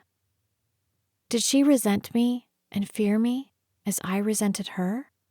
Did she want Maxim alone in the house again? I could fight the living, but I could not fight the dead. If there was some woman in London that Maxim loved, someone he wrote to, visited, dined with, slept with, I could fight with her. We could stand on common ground. I should not be afraid. Anger and jealousy were things that could be conquered. One day, the woman would grow old or tired or different, and Maxim would not love her any more. But Rebecca would never grow old. Rebecca would always be the same. And her I could not fight. She was too strong for me. I got out of bed and pulled the curtains. The sun streamed into the room. The men had cleared the mess away from the rose garden. I wondered if people were talking about the ball in the way they do the day after a party. Did you think it quite up to their usual standard? Oh, I think so. The band dragged a bit, I thought. The supper was damn good. Fireworks weren't bad. B. Lacey is beginning to look old. Who wouldn't in that get-up? I thought he looked rather ill. He always does. What did you think of the bride? Not much, rather dull. I wonder if it's a success. Yes, I wonder. Then I noticed, for the first time, there was a note under my door. I went and picked it up. I recognized the square hand of Beatrice. She had scribbled it in pencil after breakfast. I knocked at your door, but had no answer, so gather you've taken my advice and are sleeping off last night. Giles is anxious to get back early, as they have rung up from home to say he's wanted to take somebody's place in a cricket match, and it starts at 2. How he is going to see the ball after all the champagne he put away last night, heaven only knows. I'm feeling a bit weak in the legs, but slept like a top. Frith says Maxim was down to an early breakfast, and there's now no sign of him. So please give him our love, and many thanks to you both for our evening, which we thoroughly enjoyed. Don't think any more about the dress. This last was heavily underlined. Yours affectionately, B. And a postscript. You must both come over and see us soon. She had scribbled 9:30 a.m. at the top of the paper, and it was now nearly 11:30. They had been gone now about 2 hours. They would be home by now. Patrice, with her suitcase unpacked, going out into her garden and taking up her ordinary routine, and Giles, preparing for his match, renewing the whipping on his bat. In the afternoon, Patrice would change into a cool frock and a shady hat and watch Giles play cricket. They would have tea afterwards in the tent, Giles very hot and red in the face, Patrice laughing and talking to her friends. Yes, we went over for the dance at Manderley. It was great fun. I wonder Giles was able to run a yard. Smiling at Giles, patting him on the back. They were both middle-aged and unromantic. They had been married for 20 years and had a grown-up son who was going to Oxford. They were very happy. Their marriage was a success. It had not failed after 3 months, as mine had done. I could not go on sitting in my bedroom any longer. The maids would want to come and do the room. Perhaps Clarice would not have noticed about Maxim's bed after all. I rumpled it, to make it look as though he had slept there. I did not want the housemaids to know, if Clarice had not told them. I had a bath and dressed, and went downstairs. The men had taken up the floor already in the hall, and the flowers had been carried away. The music stands were gone from the gallery. The band must have caught an early train. The gardeners were sweeping the lawns, and the drive clear of the spent fireworks. Soon there would be no trace left of the fancy dress ball at Manderley. How long the preparations had seemed, and how short and swift the clearance now. I remember the salmon lady standing by the drawing-room door with her plate of chicken, and it seemed to me a thing I must have fancied, or something that had happened very long ago. Robert was polishing the table in the dining room. He was normal again, stolid, dull, not the fey, excited creature of the past few weeks. "Good morning, Robert," I said. "Good morning, madam. Have you seen Mr. De Winter anywhere?" "He went out soon after breakfast, madam, before Major and Mrs. Lacey were down. He has not been in since." "You don't know where he went?"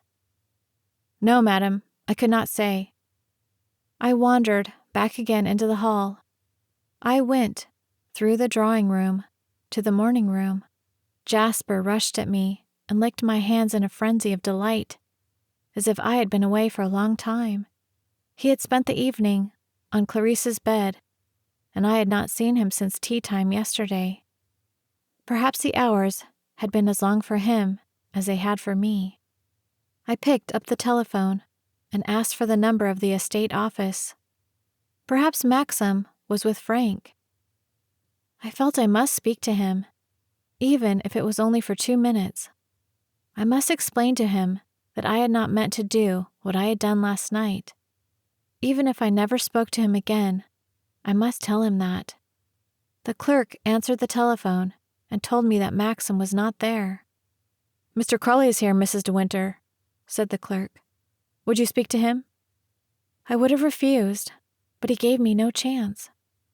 And before I could put down the receiver, I heard Frank's voice. "Is anything the matter?"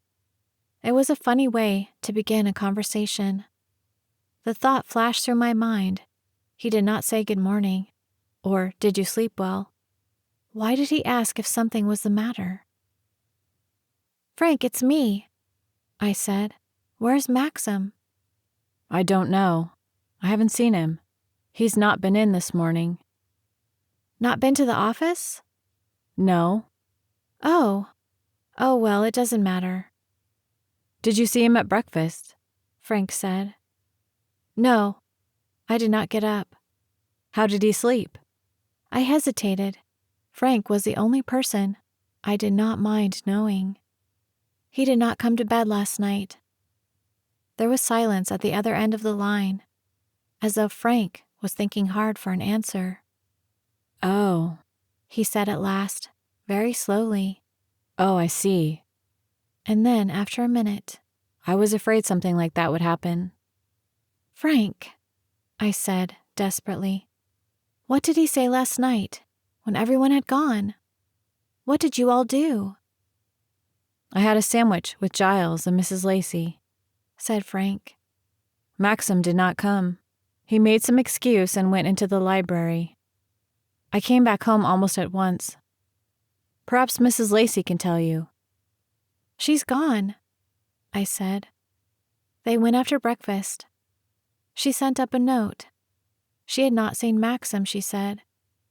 "Oh," said Frank. I did not like it. I did not like the way he said it. It was sharp, ominous. "Where do you think he's gone?" I said. "I don't know," said Frank. "Perhaps he's gone for a walk." It was the sort of voice doctors used to relatives at a nursing home when they came to inquire. "Frank, I must see him," I said. "I've got to explain about last night." Frank did not answer. I could picture his anxious face, the lines on his forehead. "Maxim thinks I did it on purpose," I said, my voice breaking in spite of myself, and the tears that had blinded me last night and I had not shed came coursing down my cheeks 16 hours too late. "Maxim thinks I did it as a joke. A beastly, damnable joke." "No," said Frank. "No." "He does, I tell you. You didn't see his eyes as I did. You didn't stand beside him all the evening, watching him as I did. He didn't speak to me, Frank. He never looked at me again. We stood there together the whole evening, and we never spoke to one another." "There was no chance," said Frank. "All those people. Of course I saw. Don't you think I know Maxim well enough for that? Look here." "I don't blame him," I interrupted. "If he believes I played that vile, hideous joke, he has a right to think what he thinks of me, and never talk to me again, never see me again." "You mustn't talk like that," said Frank. "You don't know what you're saying. Let me come up and see you. I think I can explain." What was the use of Frank coming to see me, and us sitting in the morning room together? Frank smoothing me down, Frank being tactful, Frank being kind. I did not want kindness from anybody now. It was too late. "No," I said. "No, I don't want to go over it and over it again. It's happened. It can't be altered now. Perhaps it's a good thing. It's made me realize something I ought to have known before, that I ought to have suspected when I married Maxim." "What do you mean?" said Frank. His voice was sharp, queer. I wondered why it should matter to him about Maxim not loving me. Why did he not want me to know? "About him and Rebecca," I said, and as I said her name, it sounded strange and sour, like a forbidden word. A relief to me no longer, not a pleasure, but hot and shaming as a sin confessed. Frank did not answer for a moment. I heard him draw in his breath at the other end of the wire. "What do you mean?" he said again, shorter and sharper than before. "He doesn't love me. He loves Rebecca," I said. "He's never forgotten her. He thinks about her still, night and day. He's never loved me, Frank. It's always Rebecca, Rebecca, Rebecca." I heard Frank give a startled cry, but I did not care how much I shocked him now. "Now you know how I feel," I said. "Now you understand." "Look here," he said. "I've got to come and see you. I've got to. Do you hear? It's vitally important. I can't talk to you down the telephone. Mrs. De Winter! Mrs. De Winter!" I slammed down the receiver and got up from the writing desk. I did not want to see Frank. He could not help me over this. No one could help me but myself. My face was red and blotchy from crying. I walked about the room, biting the corner of my handkerchief, tearing at the edge. The feeling was strong within me that I should never see Maxim again. It was certainty, born of some strange instinct. He had gone away and would not come back. I knew in my heart that Frank believed this too, and would not admit it to me on the telephone. He did not want to frighten me. If I rang him up again at the office now, I should find that he had gone. The clerk would say, "Mr. Crawley has just gone out, Mrs. De Winter." And I should see Frank, hatless, climbing into his small, shabby Morris, driving off in search of Maxim. I went and stared out of the window at the little clearing where the satyr played his pipes. The rhododendrons were all over now. They would not bloom again for another year. The tall shrubs looked dark and drab now that the color had gone. A fog was rolling up from the sea, and I could not see the woods beyond the bank. It was very hot, very oppressive. I could imagine our guests of last night saying to one another, "What a good thing this fog kept off for yesterday. We should never have seen the fireworks." I went out of the morning room and through the drawing room to the terrace. The sun had gone in now behind a wall of mist. It was as though a blight had fallen upon Manderley, taking the sky away and the light of the day. One of the gardeners passed me with a barrow full of bits of paper and litter and the skins of fruit left on the lawns by the people last night. "Good morning," I said. "Good morning, madam." "I'm afraid the ball last night has made a lot of work for you," I said. "That's all right, madam," he said. "I think everyone enjoyed themselves good and hearty, and that's the main thing, isn't it?" "Yes, I suppose so," I said. He looked across the lawns to the clearing in the woods where the valleys sloped to the sea. The dark trees loomed thin and indistinct. "It's coming up very thick," he said. "Yes," I said. "A good thing it wasn't like this last night," he said. "Yes." He waited a moment, and then he touched his cap and went off trundling his barrow. I went across the lawns to the edge of the woods. The mist in the trees had turned to moisture and dripped upon my bare head like a thin rain. Jasper stood by my feet, dejected, his tail downcast, his pink tongue hanging from his mouth. The clammy oppression of the day made him listless and heavy. I could hear the sea from where I stood, sullen and slow, as it broke in the coves below the woods. The white fog rolled on past me towards the house, smelling of damp salt and seaweed. I put my hand on Jasper's coat. It was wringing wet. When I looked back at the house, I could not see the chimneys or the contour of the walls. I could only see the vague substance of the house, the windows in the west wing, and the flower tubs on the terrace. The shutter had been pulled aside from the window of the large bedroom in the west wing, and someone was standing there, looking down upon the lawns. The figure was shadowy and indistinct, and for one moment of shock and fear, I believed it to be Maxim. Then the figure moved. I saw the arm reach up to fold the shutter, and I knew it was Mrs. Danvers. She had been watching me as I stood at the edge of the woods, bathed in that white wall of fog. She had seen me walk slowly from the terrace to the lawns. She may have listened to my conversation with Frank on the telephone from the connecting line in her own room. She would know that Maxim had not been with me last night. She would have heard my voice, known about my tears. She knew the part I had played through the long hours, standing by Maxim's side in my blue dress at the bottom of the stairs, and that he had not looked at me, nor spoken to me. She knew because she had meant it to happen. This was her triumph, hers and Rebecca's. I thought of her as I had seen her last night, watching me through the open door to the west wing, and that diabolical smile on her white skull's face. And I remembered that she was a living, breathing woman like myself. She was made of flesh and blood. She was not dead like Rebecca. I could speak to her, but I could not speak to Rebecca. I walked back across the lawns on sudden impulse to the house. I went through the hall and up the great stairs. I turned in under the archway by the gallery.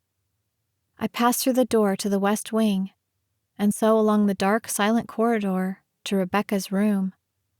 I turned the handle of the door and went inside. Mrs. Danvers was still standing by the window, and the shutter was folded back. "Mrs. Danvers," I said. "Mrs. Danvers." She turned to look at me, and I saw her eyes were red and swollen with crying, even as mine were, and there were dark shadows in her white face. "What is it?" she said, and her voice was thick and muffled from the tears she had shed, even as mine had been. I had not expected to find her so. I had pictured her smiling as she had smiled last night, cruel and evil. Now she was none of these things.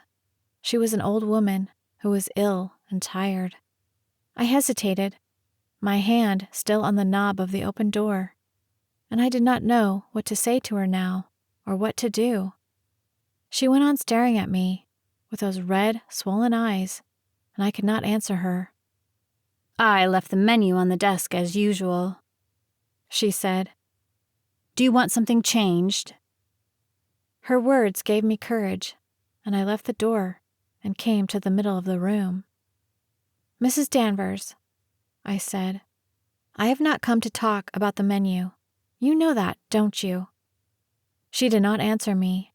Her left hand opened and shut. "You've done what you wanted, haven't you?" I said. "You meant this to happen, didn't you? Are you pleased now? Are you happy?" She turned her head away and looked out of the window as she had done when I had first came into the room. "Why did you ever come here?" she said. "Nobody wanted you at Manderley. We were all right until you came. Why did you not stay where you were out in France?" "You seem to forget I love Mr. De Winter," I said. "If you loved him, you would never have married him," she said. I did not know what to say. The situation was mad, unreal. She kept talking in that choked, muffled way, with her head turned from me. "I thought I hated you, but I don't now," she said. "It seems to have spent itself, all the feeling I had." "Why should you hate me?" I asked. "What have I ever done to you that you should hate me?" "You tried to take Mrs. De Winter's place," she said. Still, she would not look at me. She stood there sullen, her head turned from me. "I had nothing changed," I said. "Manderley went on as it had always been. I gave no orders. I left everything to you. I would have been friends with you if you had let me. But you set yourself against me from the first. I saw it in your face, the moment I shook hands with you." She did not answer, and her hand kept opening and shutting against her dress. "Many people marry twice, men and women," I said. "There are thousands of second marriages taking place every day. You talk as though my marrying Mr. De Winter was a crime, a sacrilege against the dead. Haven't we as much right to be happy as anyone else? Mr. De Winter is not happy, she said, turning to look at me at last. Any fool can see that. You have only to look at his eyes. He's still in hell, and he's looked like that ever since she died. It's not true, I said. He was happy when we were in France together. He was younger, much younger, and laughing and gay. Well, he's a man, isn't he? She said. No man denies himself on a honeymoon, does he?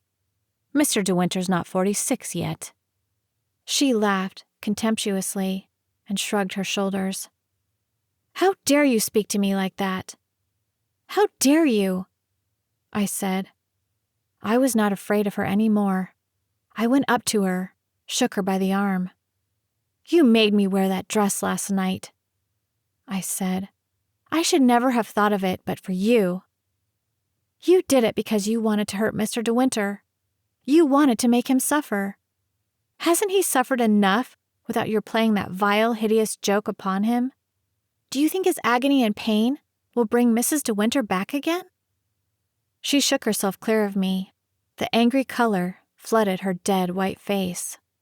What do I care for his suffering? She said. He's never cared about mine.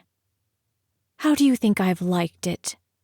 Watching you sit in her place, walk in her footsteps, touch the things that were hers. What do you think it's meant to me, all these months, knowing that you wrote at her desk in the morning room, using the very pen that she used, speaking down the house telephone, where she used to speak every morning of her life to me, ever since she first came to Manderley? What do you think it meant to me to hear Frith and Robert and the rest of the servants talking about you as Mrs. De Winter? Mrs. De Winter has gone out for a walk. Mrs. De Winter wants the car this afternoon at 3 o'clock. Mrs. De Winter won't be in to tea till 5 o'clock. And all the while, my Mrs. De Winter, my lady with her smile and her lovely face and brave ways, the real Mrs. De Winter, lying dead and cold and forgotten in the church crypt. If he suffers, then he deserves to suffer. Marrying a young girl like you, not 10 months afterwards. Well, he's paying for it now, isn't he? I've seen his face. I've seen his eyes. He's made his own hell, and there's no one but himself to thank for it. He knows she sees him. He knows she comes by night and watches him. And she doesn't come kindly. Not she. Not my lady. She was never one to stand mute and still and be wronged. I'll see them in hell, Danny, she'd say. I'll see them in hell first. That's right, my dear, I'd tell her. No one will put upon you. You were born into this world to take what you could out of it. And she did. She didn't care. She wasn't afraid. She had all the courage and spirit of a boy, had my Mrs. De Winter. She ought to have been a boy. I often told her that. I had the care of her as a child. You knew that, didn't you? No, I said. No, Mrs. Danvers, what's the use of all this? I don't want to hear any more. I don't want to know. Haven't I got feelings as well as you? Can't you understand what it means to me?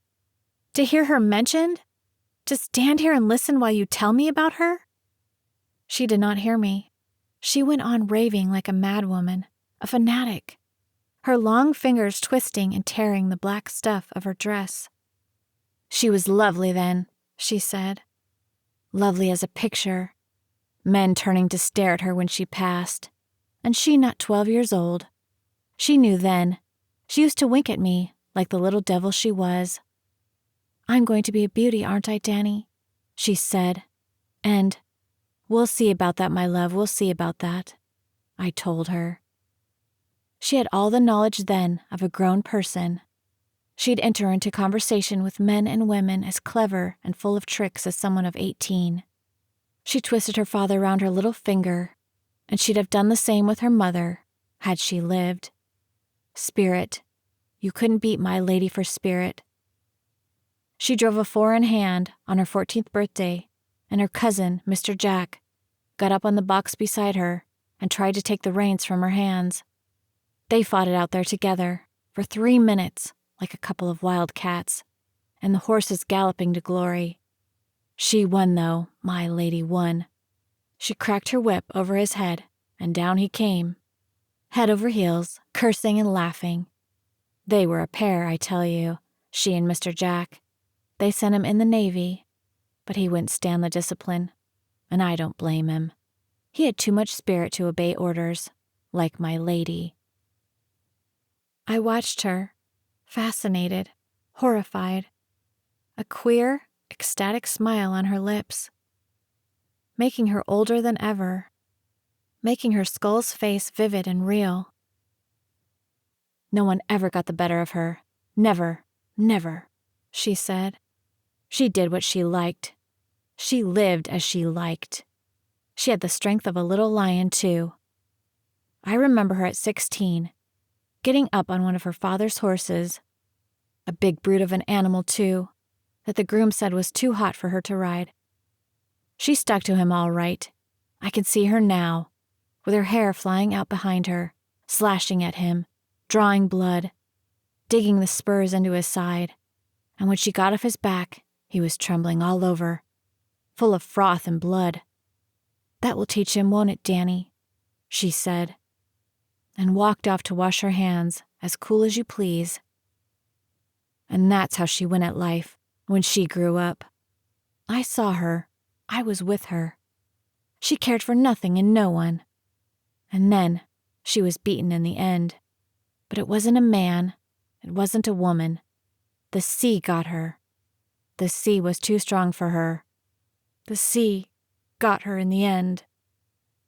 She broke off, her mouth working strangely and dragging at the corners. She began to cry noisily, harshly, her mouth open and her eyes dry. "Mrs. Danvers," I said. "Mrs. Danvers."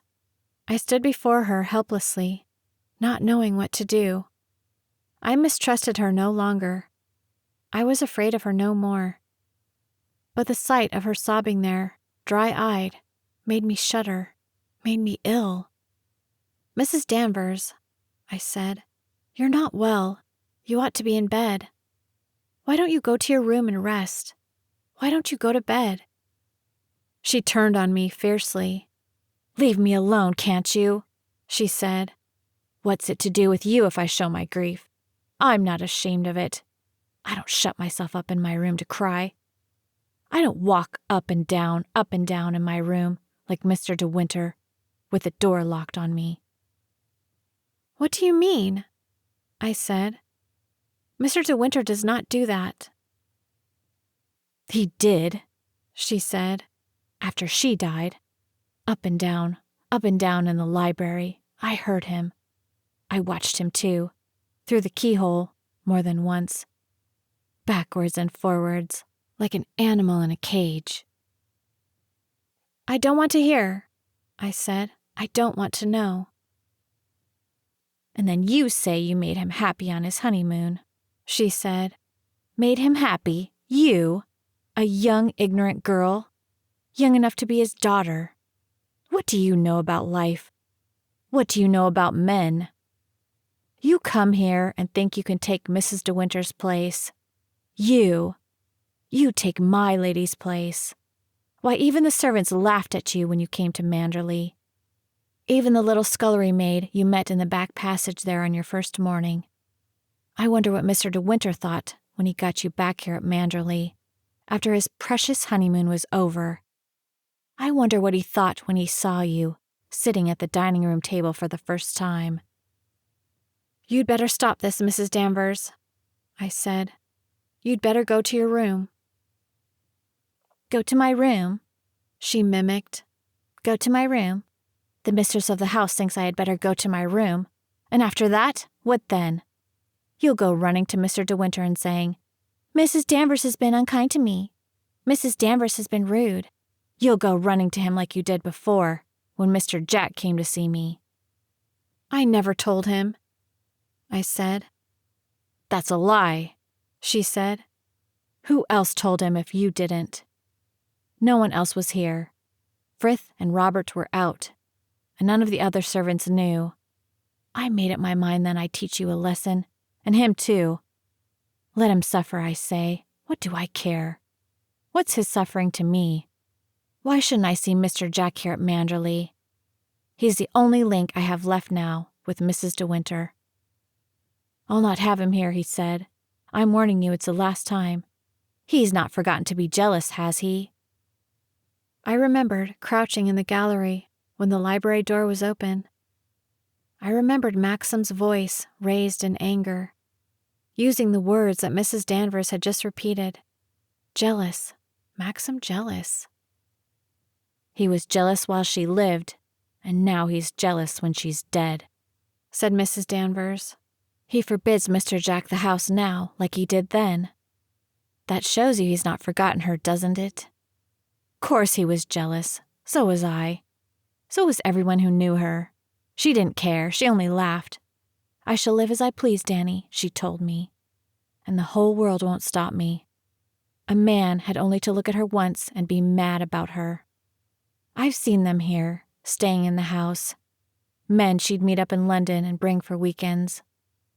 She would take them bathing from the boat. She would have a picnic supper at her cottage in the cove. They made love to her, of course. Who would not? She laughed. She would come back and tell me what they had said and what they'd done. She did not mind. It was like a game to her. Like a game. Who wouldn't be jealous? They were all jealous, all mad for her. Mr. De Winter, Mr. Jack, Mr. Crawley. Everyone who knew her. Everyone who came to Manderley. I don't want to know, I said. I don't want to know. Mrs. Danvers came close to me. She put her face near to mine.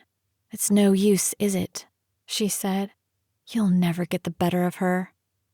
She's still mistress here, even if she's dead. She's the real Mrs. De Winter, not you. It's you that's the shadow and the ghost. It's you that's forgotten and not wanted and pushed aside. Well, why don't you leave Manderley to her?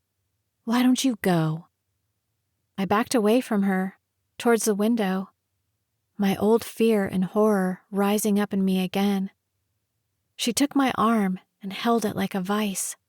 Why don't you go? She said. None of us want you. He doesn't want you. He never did. He can't forget her.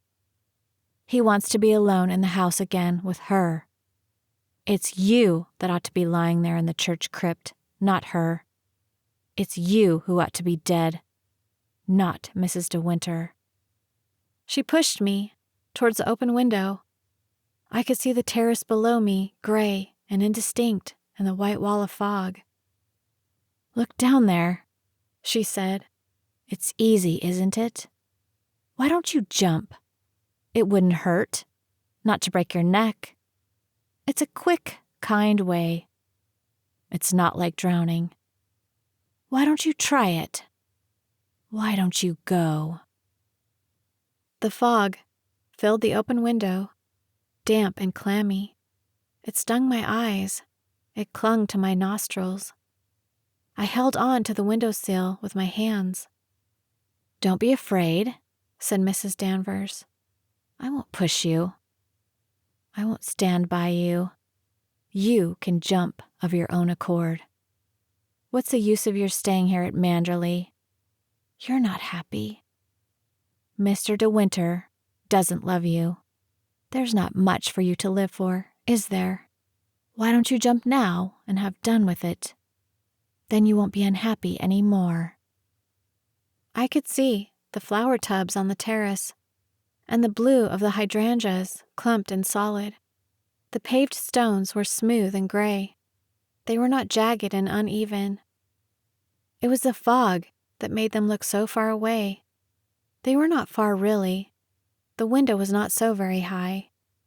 Why don't you jump? Whispered Mrs. Danvers. Why don't you try? The fog came thicker than before, and the terrace was hidden from me. I could not see the flower tubs any more. nor the smooth paved stones. There was nothing but the white mist about me, smelling of seaweed, dank and chill.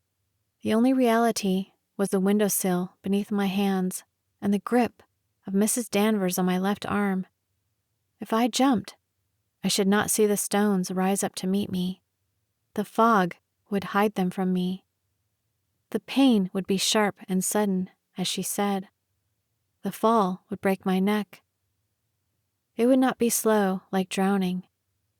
It would soon be over. And Maxim did not love me. Maxim wanted to be alone again with Rebecca. "Go on," whispered Mrs. Danvers. "Go on, don't be afraid." I shut my eyes. I was giddy from staring down at the terrace, and my fingers ached from holding to the ledge. The mist entered my nostrils and lay upon my lips, rank and sour. It was stifling, like a blanket, like an anesthetic. I was beginning to forget about being unhappy and about loving Maxim. I was beginning to forget Rebecca. Soon, I would not have to think about Rebecca any more. As I relaxed my hands and sighed, the white mist and the silence that was part of it was shattered suddenly, was rent in two by an explosion that shook the window where we stood. The glass shivered in its frame. I opened my eyes. I stared at Mrs. Danvers. The burst was followed by another, and yet a third and fourth. The sound of the explosion stung the air, and the birds rose unseen from the woods around the house and made an echo with their clamor. "What is it?" I said stupidly. "What has happened?" Mrs. Danvers relaxed her grip upon my arm. She stared out of the window into the fog. "It's the rockets," she said. "There must be a ship gone ashore there in the bay." We listened, staring into the white fog together, and then we heard the sound of footsteps running on the terrace beneath us. Chapter 19. It was Maxim. I could not see him, but I could hear his voice. He was shouting for Frith as he ran. I heard Frith answer from the hall and come out on the terrace. Their figures loomed out of the mist beneath us. "She's ashore all right," said Maxim. "I was watching her from the headland, and I saw her come right into the bay and head for the reef. They'll never shift her, not with these tides. She must have mistaken the bay for Carith Harbor. It's like a wall out there in the bay. Tell them in the house to stand by with food and drink in case these fellows want anything, and ring through to the office to Mr. Crawley and tell him what's happened. I'm going back to the cove to see if I can do anything. Give me some cigarettes, will you?" Mrs. Danvers drew back from the window. Her face was expressionless once more. The cold white mask that I knew. "We had better go down," she said. "Frith will be looking for me to make arrangements. Mr. De Winter may bring the men back to the house, as he said. Be careful of your hands. I'm going to shut the window." I stepped back into the room, still dazed and stupid, not sure of myself or of her. I watched her close the window and fasten the shutters and draw the curtains in their place. "It's a good thing there is no sea running," she said. "There wouldn't have been much chance for them then. But on a day like this, there's no danger. The owners will lose their ship, though, if she's run on the reef, as Mr. De Winter said." She glanced round the room to make certain that nothing was disarranged or out of place. She straightened the cover on the double bed. Then she went to the door and held it open for me. "I will tell them in the kitchen to serve cold lunch in the dining room after all," she said, "and then it won't matter what time you come for it. Mr. De Winter may not want to rush back at 1 o'clock if he's busy down there in the cove." I stared at her blankly, and then passed out of the open door, stiff and wooden like a dummy. "When you see Mr. De Winter, madam, will you tell him it will be quite all right if he wants to bring the men back from the ship? There will be a hot meal ready for them any time." "Yes," I said. "Yes, Mrs. Danvers." She turned her back on me and went along the corridor to the service staircase, a weird gaunt figure in her black dress, the skirt just sweeping the ground like the full wide skirts of 30 years ago. Then she turned the corner of the corridor and disappeared. I walked slowly along the passage to the door by the archway, my mind still blunt and slow, as though I had just woken from a long sleep. I pushed through the door and went down the stairs, with no set purpose before me. Frith was crossing the hall towards the dining room. When he saw me, he stopped and waited until I came down into the hall. "Mr. De Winter was in a few moments ago, madam," he said. "He took some cigarettes and then went back again to the beach. It appears there is a ship gone ashore." "Yes," I said. "Did you hear the rockets, madam?" "Yes, I heard the rockets," I said. "I was in the pantry with Robert, and we both thought at first that one of the gardeners had let off a firework left over from last night," said Frith. "And I said to Robert, 'What do they want to do that for in this weather? Why don't they keep them for the kiddies on Saturday night?' And then the next one came, and then the third. 'That's not fireworks,' says Robert. 'That's a ship in distress.' 'I believe you're right,' I had said, and I went out to the hall, and there was Mr. De Winter calling me from the terrace. "Yes," I said. "Well, it's hardly to be wondered at in this fog, madam. That's what I said to Robert just now. It's difficult to find your way on the road, let alone on the water." "Yes," I said. "If you want to catch Mr. De Winter, he went straight across the lawn only 2 minutes ago." "Thank you, Frith," I said. I went out on the terrace. I could see the trees taking shape beyond the lawns. The fog was lifting. It was rising in little clouds to the sky above. It whirled above my head, and wreaths of smoke. I looked up at the windows above my head. They were tightly closed, and the shutters were fastened. They looked as though they would never open, never be thrown wide. It was by the large window in the center that I had stood 5 minutes before. How high it seemed above my head, how lofty and remote. The stones were hard and solid under my feet. I looked down at my feet, and then up again to the shuttered window, and as I did so, I became aware suddenly that my head was swimming, and I felt hot. A little trickle of perspiration ran down the back of my neck. Black dots jumped about in the air in front of me.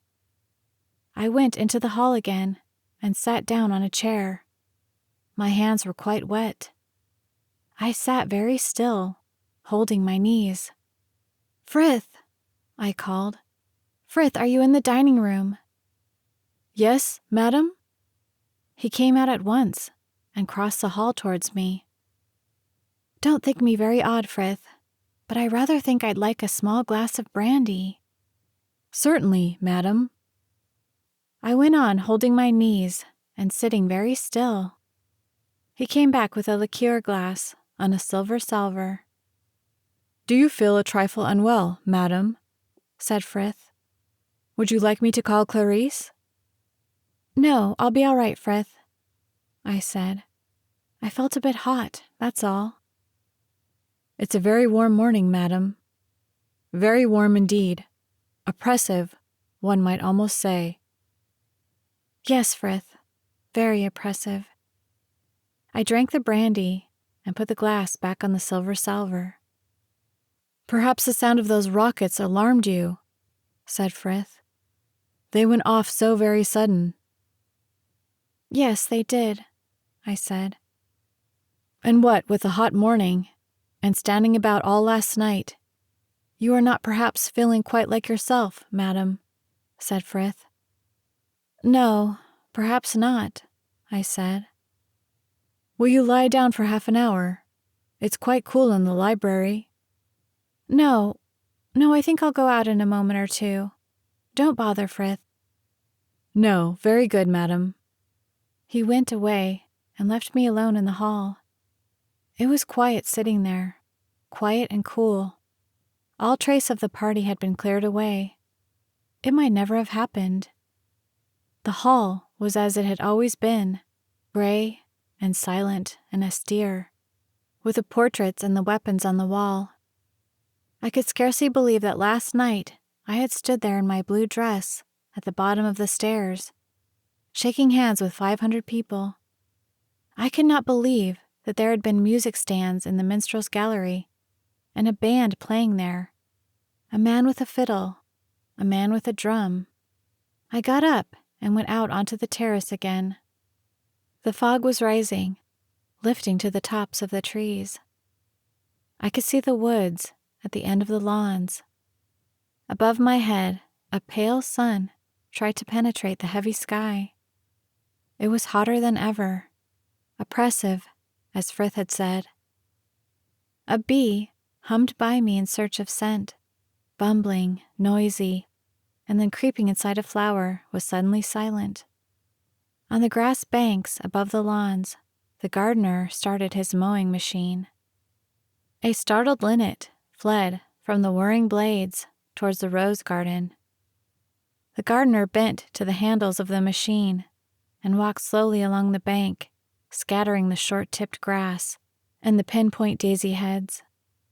The smell of the sweet, warm grass came towards me on the air, and the sun shone down upon me full and strong from out of the white mist. I whistled for Jasper, but he did not come. Perhaps he had followed Maxim when he went down to the beach. I glanced at my watch.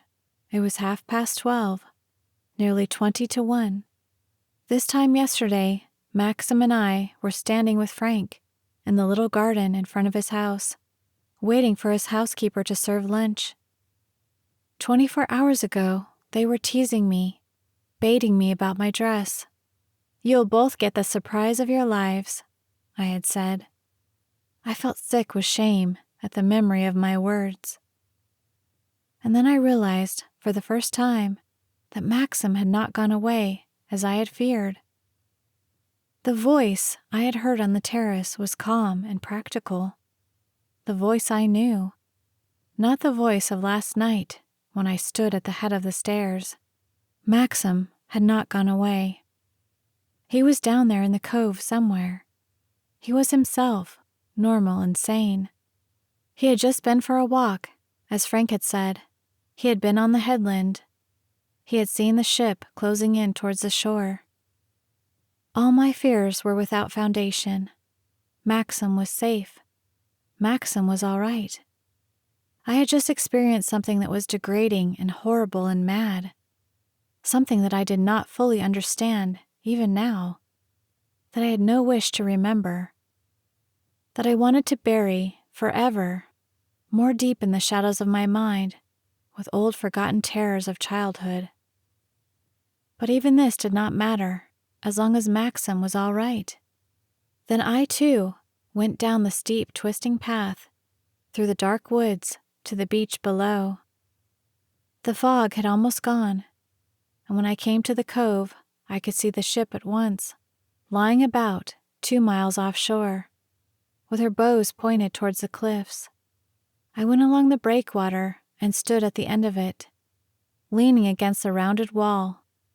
There was a crowd of people on the cliffs already, who must have walked along the Coast Guard path from Carith.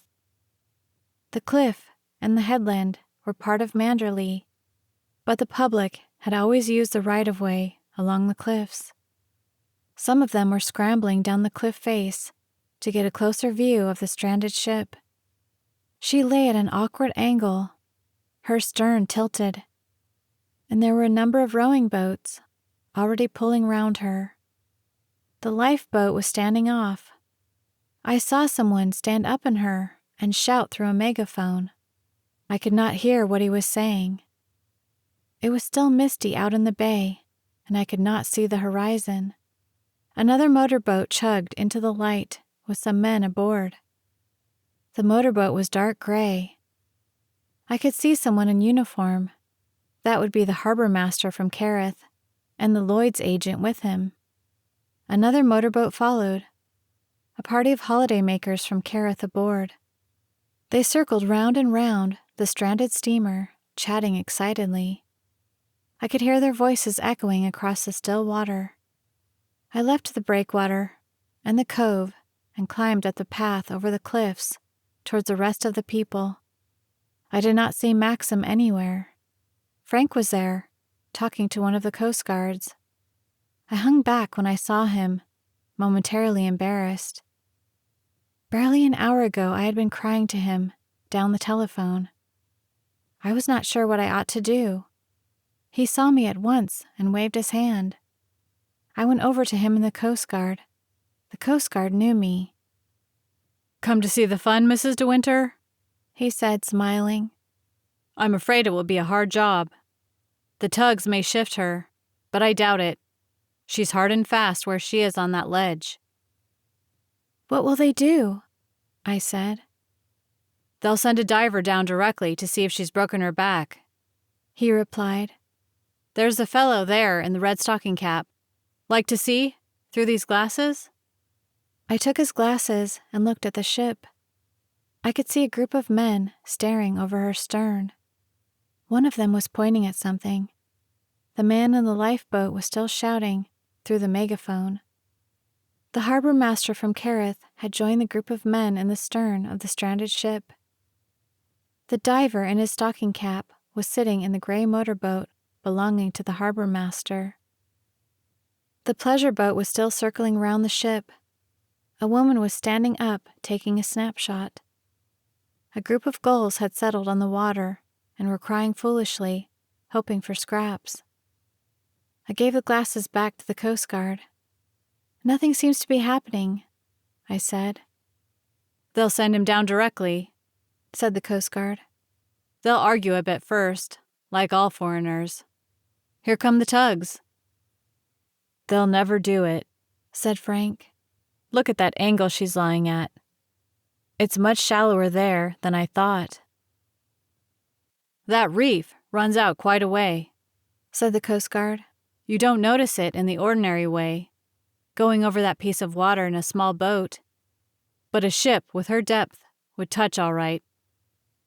I was down in the first cove, by the valley, when they fired the rockets," said Frank. "I could scarcely see 3 yards in front of me where I was, and then the things went off out of the blue." I thought how alike people were in a moment of common interest. Frank was Frith all over again, giving his version of the story as though it mattered, as though we cared. I knew that he had gone down to the beach to look for Maxim. I knew that he had been frightened, as I had been. And now, all this was forgotten and put aside. Our conversation down the telephone, our mutual anxiety, his insistence that he must see me, all because a ship had gone ashore in the fog. A small boy came running up to us. "Will the sailors be drowned?" he asked. "Not them. They're all right, Sonny," said the Coast Guard. "The sea's as flat as the back of my hand. No one's going to be hurt this time." "If it happened last night, we should never have heard them," said Frank.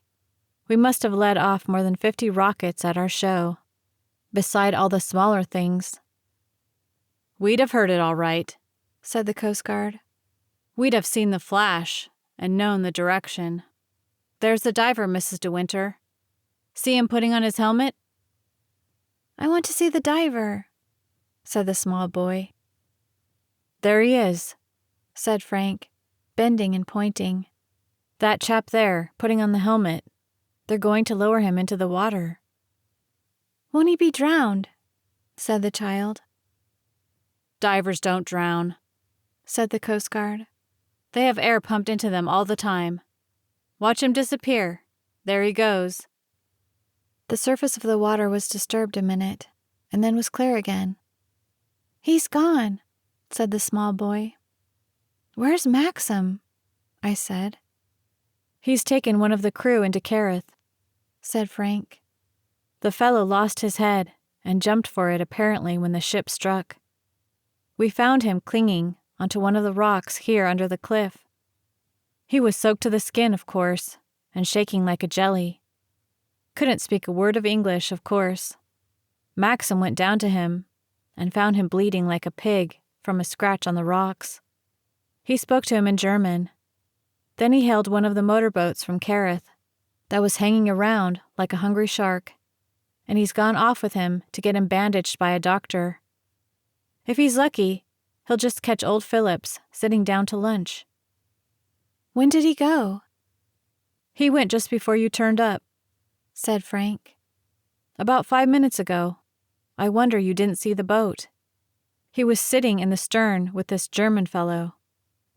"He must have gone while I was climbing up the cliff," "Maxim is splendid at anything like this," said Frank. "He always gives a hand if he can. You'll find he will invite the whole crew back to Manderley and feed them, and give them beds into the bargain." "That's right," said the Coast Guard. "He'd give the coat off his back for any of his people. I know that. I wish there was more like him in the county." "Yes, we could do with them," said Frank. We went on staring at the ship. The tugs were standing off still, but the lifeboat had turned and gone back towards Kerith. "It's not their turn today," said the Coast Guard. "No," said Frank. "And I don't think it's a job for the tugs either. It's the shipbreaker who's going to make money this time."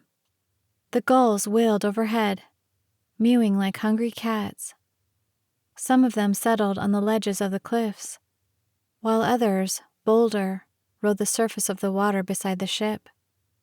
The Coast Guard took off his cap and mopped his forehead. "Seems kind of airless, doesn't it?" he said. "Yes." The pleasure boat with the camera people went chugging off towards Kerith. "They've got fed up," said the Coast Guard. "I don't blame them," said Frank. "I don't suppose anything will happen for hours. The diver will have to make his report before they try to shift her." "That's right," said the Coast Guard. "I don't think there's much sense in hanging about here," said Frank. "We can't do anything. I want my lunch." I did not say anything. He hesitated. I felt his eyes upon me. "What are you going to do?" he said. "I think I shall stay here a bit," I said. "I can have lunch any time. It's cold. It doesn't matter. I want to see what the diver's going to do." Somehow I could not face Frank just at the moment. I wanted to be alone, or with someone I did not know, like the Coast Guard. "You won't see anything," said Frank. "There won't be anything to see. Why not come back and have some lunch with me?" "No," I said. "No, really." "Oh, well," said Frank. "You know where to find me if you do want me. I shall be at the office all the afternoon." "All right," I said. He nodded to the Coast Guard and went off down the cliff towards the cove. I wondered if I had offended him. I could not help it. All these things would be settled some day, one day. So much seemed to have happened since I spoke to him on the telephone, and I did not want to think about anything anymore. I just wanted to sit there on the cliff and stare at the ship. "He's a good sort, Mr. Crawley," said the Coast Guard. "Yes." "He'd give his right hand for Mr. De Winter, too," he said. Yes, I think he would. The small boy was still hopping around on the grass in front of us. "When's the diver coming up again?" he said. "Not yet, Sonny," said the Coast Guard. A woman in a pink striped frock and a hairnet came across the grass towards us. "Charlie, Charlie, where are you?" she called. "Here's your mother, coming to give you what for," said the Coast Guard. "I've seen the diver, Mum," shouted the boy. The woman nodded to us and smiled. She did not know me. She was a holiday maker from Kerith. "The excitement all seems to be over, doesn't it?" she said.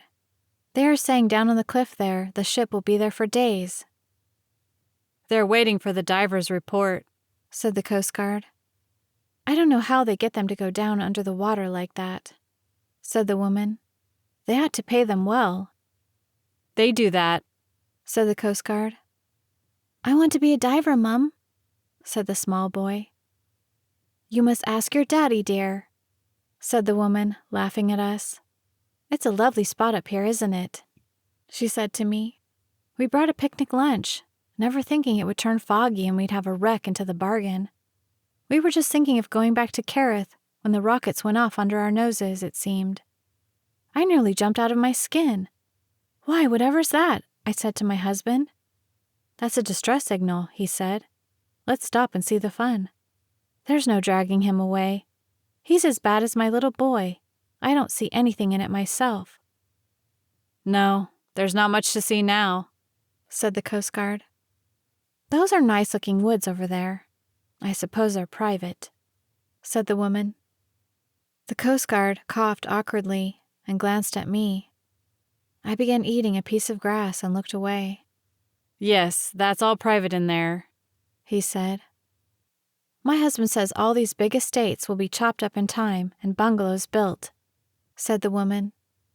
"I wouldn't mind a nice little bungalow up here facing the sea.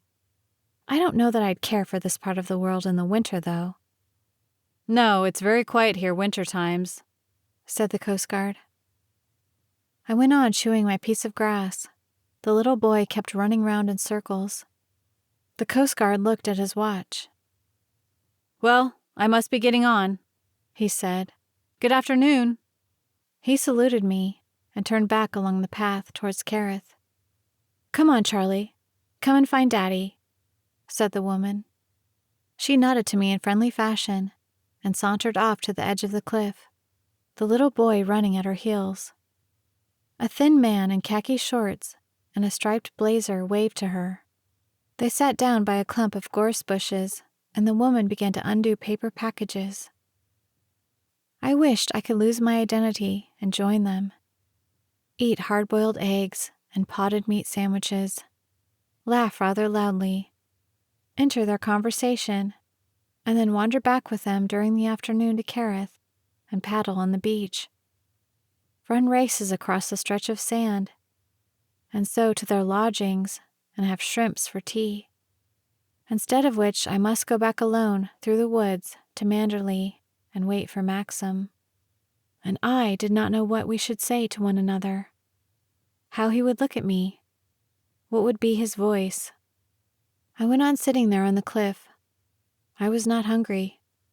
I did not think about lunch. More people came and wandered over the cliffs to look at the ship. It made an excitement for the afternoon. There was nobody I knew. They were all holiday-makers from Kerith.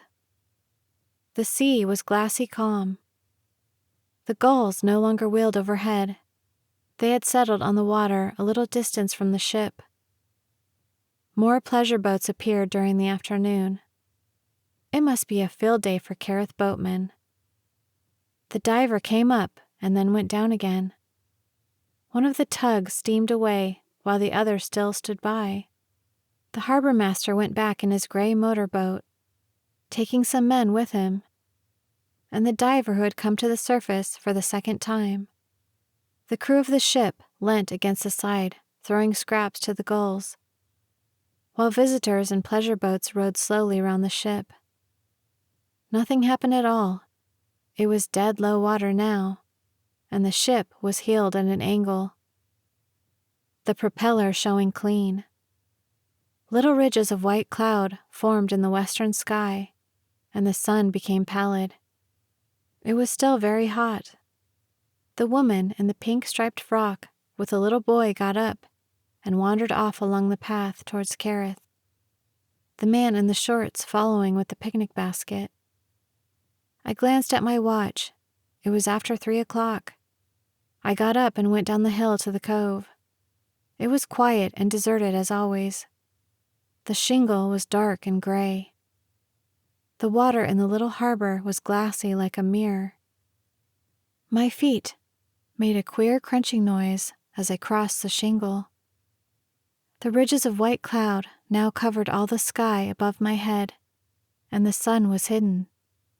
When I came to the further side of the cove, I saw Ben crouching by a little pool between two rocks, scraping winkles into his hand. My shadow fell upon the water as I passed, and he looked up and saw me. "G'day," he said, his mouth opening in a grin. "Good afternoon," I said. He scrambled to his feet and opened a dirty handkerchief he had filled with winkles. "You eat winkles?" he said. I did not want to hurt his feelings. "Thank you," I said. He emptied about a dozen winkles into my hand, and I put them in the two pockets of my skirt. "I'm all right with bread and butter," he said. "You must boil 'em first." "Yes, all right," I said. He stood there grinning at me. "Seen the steamer?" he said. "Yes, she's gone ashore, hasn't she?" "Eh?" he said. "She's gone aground," I repeated. "I expect she's got a hole in her bottom." His face went blank and foolish. "Aye," he said. "She's down there all right. She'll not come back again." "Perhaps the tugs will get her off when the tide makes," I said. He did not answer. He was staring out towards the stranded ship. I could see her broadside on from here, the red underwater section showing against the black of the top sides, and the single funnel leaning rakishly towards the cliffs beyond. The crews were still leaning over her side, feeding the gulls and staring into the water. The rowing boats were pulling back to Carith. "She's a Dutchman, ain't she?" said Ben. "I don't know," I said. "German or Dutch." "She'll break up there, where she's to," he said. "I'm afraid so." He grinned again and wiped his nose with the back of his hand. "She'll break up bit by bit," he said. "She'll not sink like a stone, like the little un." He chuckled to himself, picking his nose. I did not say anything. "The fishes have eaten her up by now, haven't they?" he said. "Who?" He jerked his thumb towards the sea. "Her," he said. "The other one." "Fishes don't eat steamers, Ben," I said. "Eh?" he said. He stared at me, foolish and blank once more. "I must go home now," I said. "Good afternoon." I left him and walked towards the path through the woods. I did not look at the cottage. I was aware of it, on my right hand, gray and quiet. I went straight to the path and up through the trees. I paused to rest halfway, and looking through the trees, I could still see the stranded ship leaning towards the shore. The pleasure boats had all gone. Even the crew had disappeared below. The ridges of cloud covered the whole sky. A little wind sprang from nowhere and blew into my face. A leaf fell onto my hand from the tree above. I shivered for no reason. Then the wind went again. It was hot and sultry as before.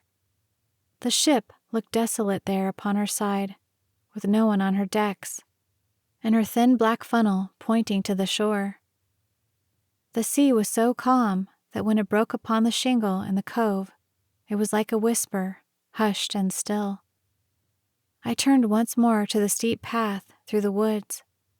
My legs reluctant, my head heavy, a strange sense of foreboding in my heart. The house looked very peaceful as I came upon it from the woods and crossed the lawns. It seemed sheltered and protected, more beautiful than I had ever seen it. Standing there, looking down upon it from the banks, I realized, perhaps for the first time, with a funny feeling of bewilderment and pride, that it was my home. I belonged there, and Manderley belonged to me. The trees and the grass and the flower tubs on the terrace were reflected in the mullioned windows. A thin column of smoke rose in the air from one of the chimneys. The new-cut grass on the lawn smelt sweet as hay. A blackbird was singing on the chestnut tree. A yellow butterfly winged his foolish way before me to the terrace. I went into the hall and through to the dining room. My place was still laid, but Maxim's had been cleared away. The cold meat and salad awaited me on the sideboard. I hesitated, and then rang the dining room bell. Robert came in from behind the screen. "Has Mr. De Winter been in?" I said. "Yes, madam," said Robert. "He came in just after 2, and had a quick lunch, and then went out again. He asked for you, and Frith said he thought you must have gone down to see the ship." "Did he say when he would be back again?" I asked. "No, madam." "Perhaps he went to the beach another way," I said. "I may have missed him." "Yes, madam," said Robert. I looked at the cold meat and the salad. I felt empty but not hungry. I did not want cold meat now. "Will you be taking lunch?" said Robert. "No, you might bring me some tea, Robert, in the library," I said. "Nothing like cakes or scones, just tea and bread and butter." "Yes, madam." I went and sat on the window seat in the library. It seemed funny without Jasper. He must have gone with Maxim. The old dog lay asleep in her basket. I picked up the Times and turned the pages without reading it. It was queer, this feeling of marking time, like sitting in a waiting room at a dentist's. I knew I should never settle to my knitting or to a book. I was waiting for something to happen, something unforeseen. The horror of my morning and the stranded ship and not having any lunch had all combined to give birth to a latent sense of excitement at the back of my mind that I did not understand. It was as though I had entered into a new phase of my life, and nothing would be quite the same again. The girl who had dressed for the fancy dress ball the night before had been left behind. It had all happened a very long time ago. This self who sat on the window seat was new, was different. Robert brought in my tea, and I ate my bread and butter hungrily. He had brought scones as well, and some sandwiches, and an angel cake. He must have thought it derogatory to bring bread and butter alone, nor was it manderly routine. I was glad of the scones and the angel cake. I remembered I had only had cold tea at 11:30 and no breakfast. Just after I had drunk my 3rd cup, Robert came in again. "Mr. De Winter is not back yet, is he, madam?" he said. "No," I said. "Why, does someone want him?" "Yes, madam," said Robert. "It's Captain Searle, the harbor master of Carith, on the telephone. He wants to know if he can come up and see Mr. De Winter personally." "I don't know what to say," I said. "He may not be back for ages." "No, madam." "You'd better tell him to ring again at 5 o'clock, I said.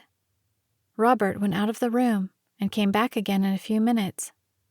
"Captain Searle would like to see you, if it would be convenient, madam," said Robert. "He says the matter is rather urgent. He tried to get Mr. Crawley, but there was no reply." "Yes, of course I must see him if it's urgent," I said. "Tell him to come along at once if he likes. Has he got a car?" "Yes, I believe so, madam." Robert went out of the room. I wondered what I should say to Captain Searle.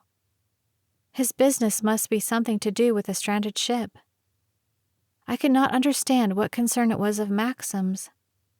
It would have been different if the ship had gone ashore in the cove. That was Manderley property. They might have to ask Maxim's permission to blast away rocks, or whatever it was that was done to move a ship. But the open bay and the ledge of the rock under the water did not belong to Maxim. Captain Searle would waste his time talking to me about it all. He must have gotten to his car right away after talking to Robert, because in less than quarter of an hour he was shown into the room. He was still in his uniform, as I had seen him through the glasses in the early afternoon. I got up from the window seat and shook hands with him. "I'm sorry my husband isn't back yet, Captain Searle," I said. "He must have gone down to the cliffs again, and he went into Kerith before that. I haven't seen him all day." "Yes, I heard he'd been to Kerith, but I missed him there," said the captain. "He must have walked back across the cliffs when I was in my boat. And I can't get hold of Mr. Crawley either." "I'm afraid the ship has disorganized everybody," I said.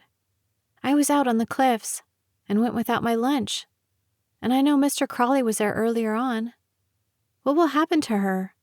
Will tugs get her off, do you think?" Captain Searle made a great circle with his hands.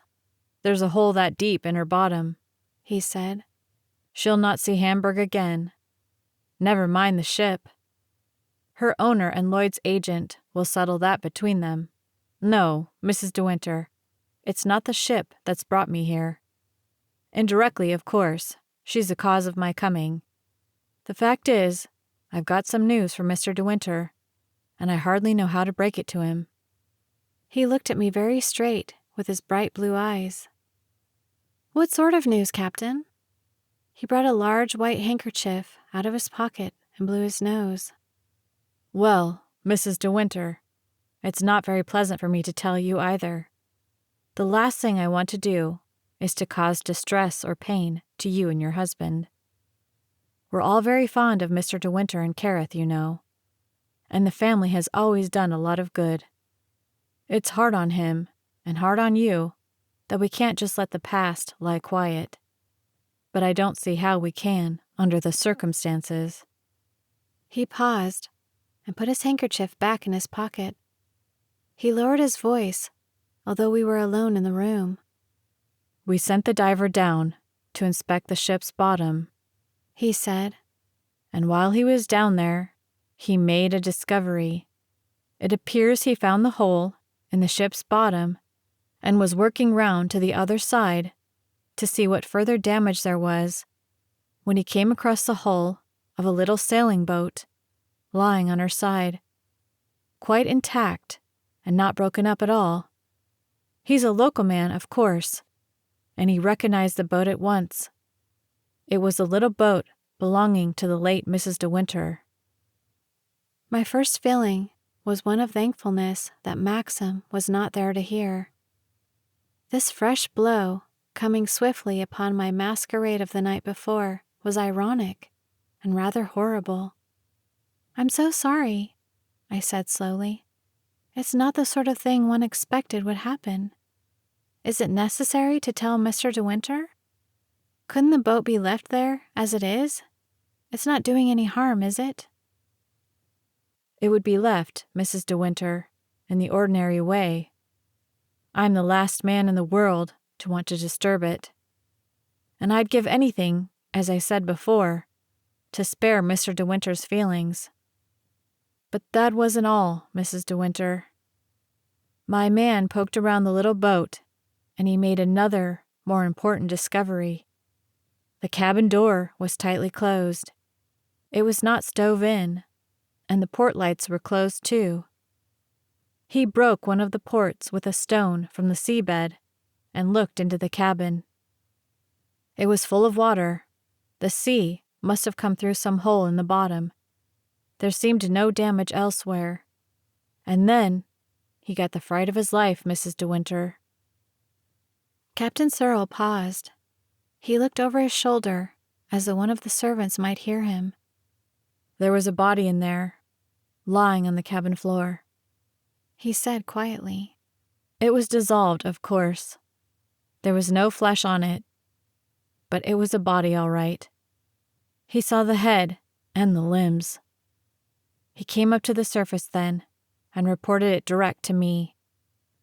And now you understand, Mrs. De Winter, why I've got to see your husband." I stared at him, bewildered at first, then shocked, then rather sick. "She was supposed to be sailing alone," I whispered. "There must have been someone with her then, all the time, and no one ever knew?" "It looks like it," said the captain. Who could it have been? I said. Surely relatives would know if anyone had been missing. There was so much about it at the time. It was all in the papers. Why should one of them be in the cabin and Mrs. De Winter herself be picked up many miles away, months afterwards? Captain Searle shook his head. I can't tell any more than you, he said. All we know is that the body is there, and it has got to be reported. There'll be publicity, I'm afraid, Mrs. De Winter. I don't know how we're going to avoid it. It's very hard on you and Mr. De Winter. Here you are, settled down quietly, wanting to be happy, and then this has to happen. I knew now the reason for my sense of foreboding. It was not the stranded ship that was sinister, nor the crying gulls, nor the thin black funnel pointing to the shore. It was the stillness of the black water and the unknown things that lay beneath. It was the diver going down into those cool, quiet depths and stumbling upon Rebecca's boat and Rebecca's dead companion. He had touched the boat, had looked into the cabin, and all the while I sat on the cliffs and had not known. If only we did not have to tell him, I said. If only we could keep the whole thing from him. You know I would, if it were possible, Mrs. De Winter, said the captain. But my personal feelings have to go, in a matter like this. I've got to do my duty. I've got to report that body. He broke off short as the door opened and Maxim came into the room. Hello, he said. What's happening? I didn't know you were here, Captain Searle. Is anything the matter? I could not stand it any longer. I went out of the room like the coward I was and shut the door behind me. I had not even glanced at Maxim's face. I had the vague impression that he looked tired, untidy, hatless. I went and stood in the hall by the front door. Jasper was drinking noisily from his bowl. He wagged his tail when he saw me and went on drinking. Then he loped towards me and stood up, pawing at my dress. I kissed the top of his head and went and sat on the terrace.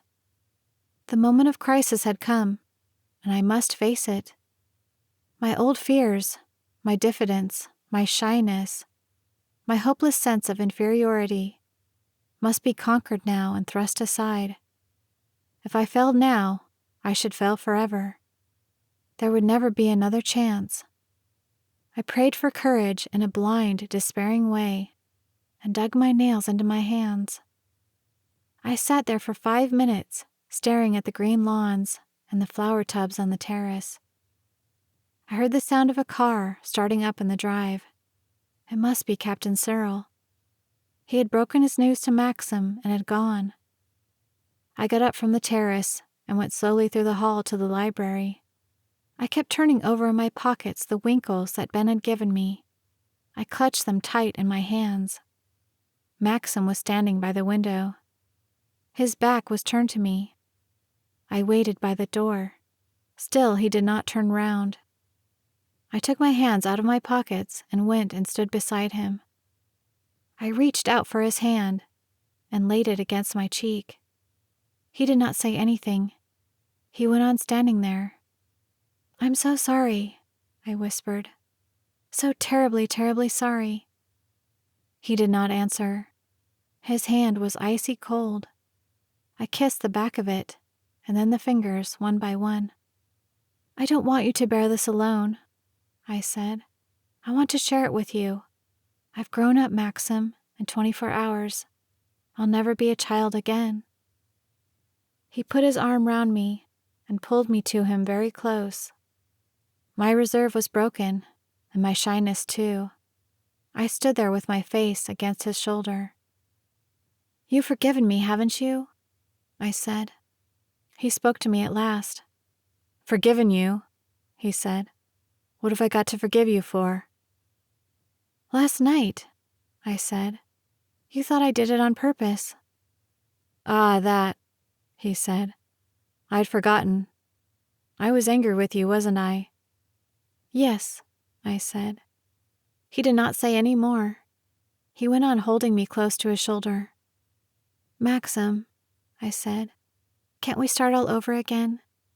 Can't we begin from today and face things together? I don't want you to love me. I won't ask impossible things. I'll be your friend and your companion, a sort of boy. I don't ever want more than that. He took my face between his hands and looked at me. For the first time, I saw how thin his face was, how lined and drawn, and there were great shadows beneath his eyes. "How much do you love me?" he said. I could not answer. I could only stare back at him, at his dark, tortured eyes and his pale, drawn face. "It's too late, my darling, too late," he said. "We've lost our little chance of happiness." "No, Maxim, no," I said. "Yes," he said. "It's all over now. The thing has happened." "What thing?" "The thing I've always foreseen. The thing I've dreamt about, day after day, night after night. We're not meant for happiness, you and I." He sat down on the window seat, and I knelt in front of him, my hands on his shoulders. "What are you trying to tell me?" I said. He put his hands over mine and looked into my face. "Rebecca has won," he said. I stared at him, my heart beating strangely, my hands suddenly cold beneath his hands. "Her shadow between us all the time," he said. "Her damned shadow, keeping us from one another. How could I hold you like this, my darling, my little love, with a fear always in my heart that this would happen?" I remembered her eyes as she looked at me before she died. I remembered that slow, treacherous smile. She knew this would happen even then. She knew she would win in the end. "Maxim," I whispered, "what are you saying? What are you trying to tell me?" "Her boat," he said. "They found it. The diver found it this afternoon." "Yes," I said, "I know. Captain Searle came to tell me. You are thinking about the body, aren't you? The body the diver found in the cabin." "Yes," he said. "It means she was not alone," I said. "It means there was somebody sailing with Rebecca at the time. And you have to find out who it is. That's it, isn't it, Maxim?" "No," he said. "No, you don't understand." "I want to share this with you, darling," I said. "I want to help you." "There was no one with Rebecca. She was alone," he said. I knelt there, watching his face, watching his eyes.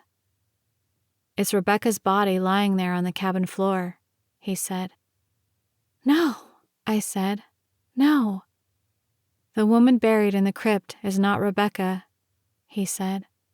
"It's the body of some unknown woman, unclaimed, belonging nowhere. There never was an accident. Rebecca was not drowned at all. I killed her. I shot Rebecca in the cottage in the cove. I carried her body to the cabin and took the boat out that night and sunk it there, where they found it today. It's Rebecca who's lying dead there on the cabin floor. Will you look into my eyes and tell me that you love me now?" Chapter 20. It was very quiet in the library. The only sound was that of Jasper licking his foot. He must have caught a thorn in his pads, for he kept biting and sucking at the skin. Then I heard the watch on Maxim's wrist ticking close to my ear. The little normal sounds of every day. And for no reason, the stupid proverb of my school days ran through my mind. Time and tide wait for no man. The words repeated themselves over and over again. Time and tide wait for no man. These were the only sounds then, the ticking of Maxim's watch and Jasper licking his foot on the floor beside me. When people suffer a great shock, like death or the loss of a limb, I believe they don't feel it just at first. If your hand is taken from you, you don't know, for a few minutes, that your hand is gone.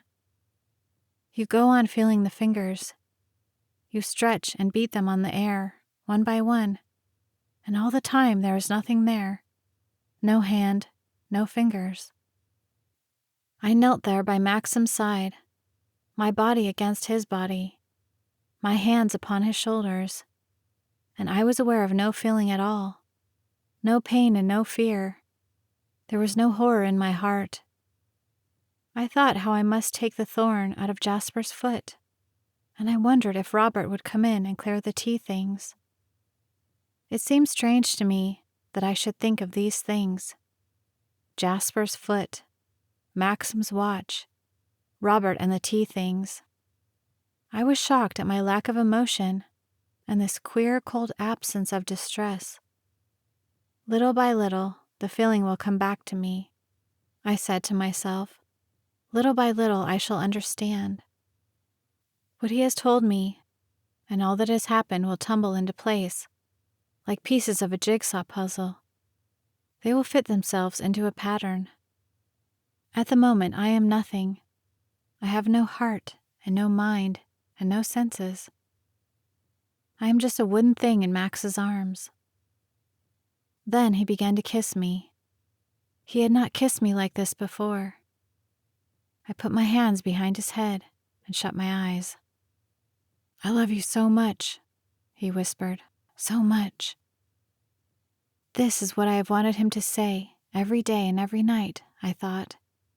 And now he is saying it at last. This is what I imagined in Monte Carlo, in Italy, here in Manderley. He is saying it now. I opened my eyes and looked at a little patch of curtain above his head. He went on kissing me, hungry, desperate, murmuring my name. I kept on looking at the patch of curtain and saw where the sun had faded it, making it lighter than the piece above. How calm I am, I thought. How cool. Here I am looking at the piece of curtain, and Maxim is kissing me. For the first time he is telling me he loves me. Then he stopped suddenly. He pushed me away from him and got up from the window seat. "You see, I was right," he said. "It's too late. You don't love me now. Why should you?" He went and stood over by the mantelpiece. "We'll forget that," he said. "It won't happen again." Realization flooded me at once, and my heart jumped in quick and sudden panic.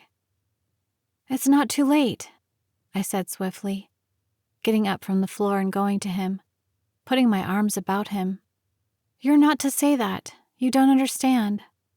I love you more than anything in the world. But when you kissed me just now, I felt stunned and shaken. I could not feel anything. I could not grasp anything. It was just as though I had no more feeling left in me at all."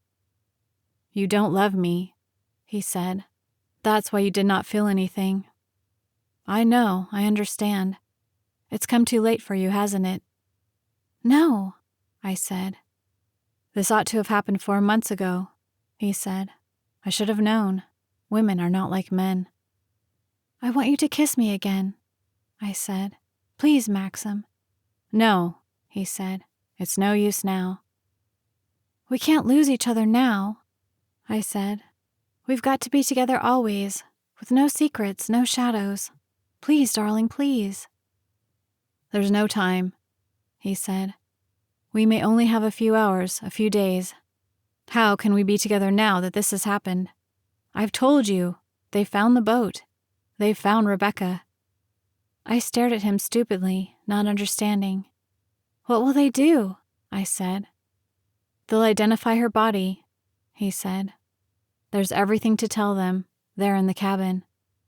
The clothes she had, the shoes, the rings on her fingers.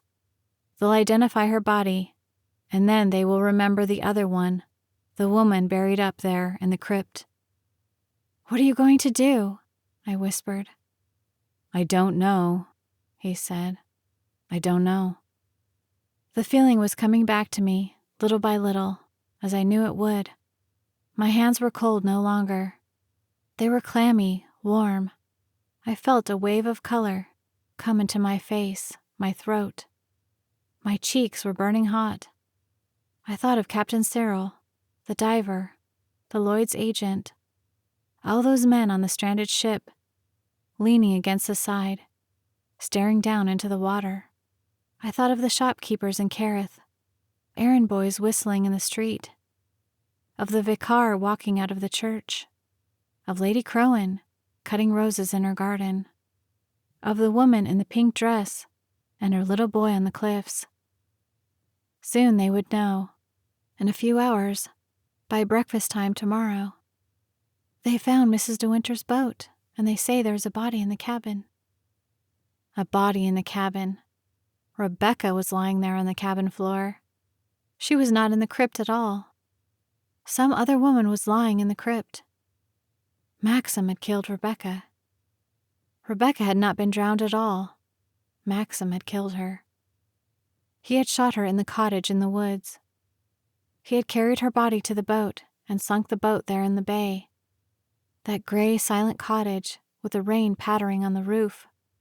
The jigsaw pieces came tumbling, thick and fast upon me. Disjointed pictures flashed, one by one, through my bewildered mind. Maxim sitting in the car beside me in the south of France, saying, "Something happened nearly a year ago that altered my whole life. I had to begin living all over again." Maxim's silence, Maxim's moods, the way he never talked about Rebecca, the way he never mentioned her name, Maxim's dislike of the cove, the stone cottage. If you had my memories, you would never go there either. The way he climbed the path through the woods, not looking behind him. Maxim, pacing up and down the library after Rebecca died, up and down, up and down. "I came away in rather a hurry," he said to Mrs. Van Hopper. A line, thin as gossamer between his brows. "They say he can't get over his wife's death. The fancy dress dance last night, and I coming down to the head of the stairs in Rebecca's dress." "I killed Rebecca," Maxim had said. "I shot Rebecca in the cottage in the woods." And the diver had found her lying there, on the cabin floor. "What are we going to do?" I said. "What are we going to say?" Maxim did not answer. He stood there by the mantelpiece, his eyes wide and staring, looking in front of him, not seeing anything. "Does anyone know?" I said. "Anyone at all?" He shook his head. "No," he said. "No one but you and me?" I asked. "No one but you and me," he said. "Frank," I said suddenly. "Are you sure Frank does not know?" "How could he?" said Maxim. "There was nobody there but myself. It was dark." He stopped. He sat down on a chair. He put his hand up to his forehead. I went and knelt beside him. He sat very still a moment. I took his hands away from his face and looked into his eyes. "I love you," I whispered. "I love you. Will you believe me now?" He kissed my face and my hands. He held my hands very tightly like a child who would gain confidence.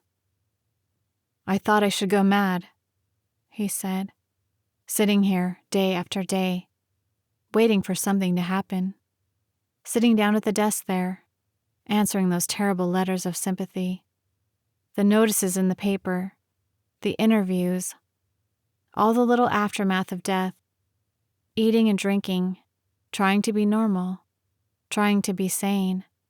Frith, the servants, Mrs. Danvers, who I had not the courage to turn away, because with her knowledge of Rebecca, she might have suspected, she might have guessed. Frank, always by my side, discreet, sympathetic. "Why don't you get away?" he used to say. "I can manage here, you ought to get away." And Giles and Bee. Poor dear tactless Bee. "You're looking frightfully ill. Can't you go and see a doctor?" I had to face them all, these people, knowing every word I uttered was a lie. I went on holding his hands very tight. I leant close to him, quite close. "I nearly told you once," he said. "That day Jasper ran to the cove. and you went to the cottage for some string. We were sitting here, like this, and then Frith and Robert came in with the tea." "Yes," I said. "I remember. Why didn't you tell me? The time we've wasted when we might have been together. All these weeks and days." "You were so aloof," he said. "Always wandering into the garden with Jasper, going off on your own. You never came to me like this." "Why didn't you tell me?" "I thought you were unhappy, bored," he said.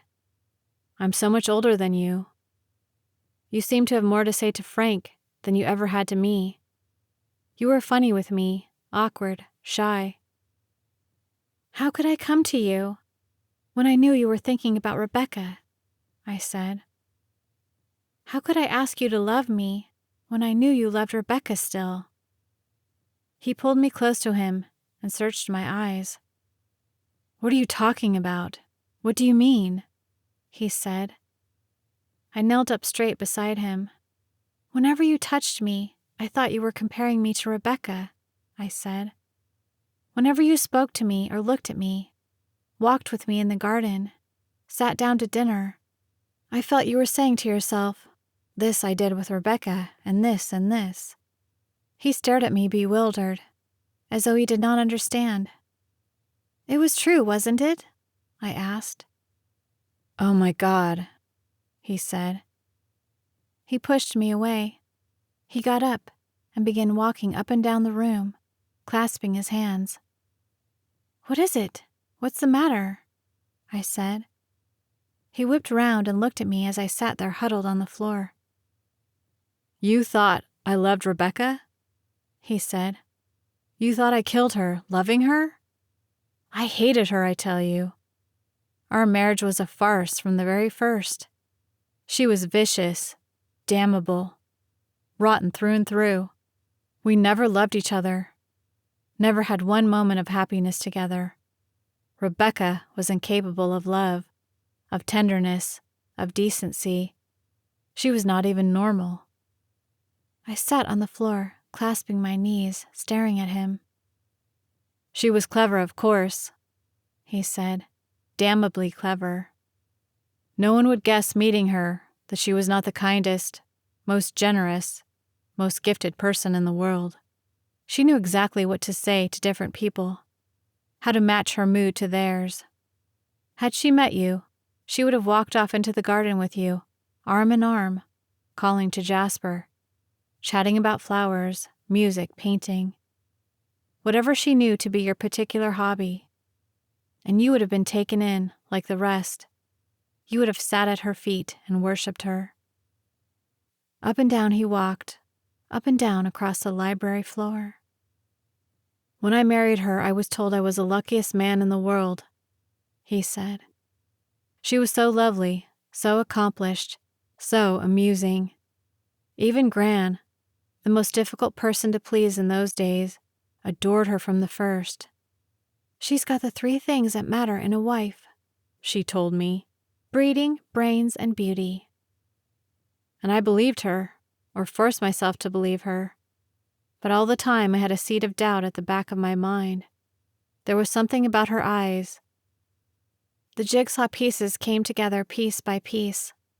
The real Rebecca took shape and form before me, stepping from her shadow world like a living figure from a picture frame. Rebecca slashing at her horse. Rebecca seizing life with her 2 hands. Rebecca triumphant, leaning down from the minstrel's gallery with a smile on her lips. Once more I saw myself standing on the beach beside poor startled Ben, telling me I was kind and not like the other one, asking me not to put him in the asylum. There was someone who walked through the woods by night, someone tall and slim. She gave you the feeling of a snake. Maxim was talking, though. Maxim was walking up and down the library floor. "I found her out at once," he was saying. 5 days after we were married. You remember the time I drove you in the car to the hills above Monte Carlo? I wanted to stand there again, to remember. She sat there laughing, her black hair blowing in the wind. She told me about herself, told me things I shall never repeat to a living soul. I knew then what I had done, what I had married. Beauty, brains, and breeding. Oh my God. He broke off abruptly. He went and stood by the window, looking out upon the lawns. He began to laugh. He stood there laughing. I could not bear it. It made me frightened, ill.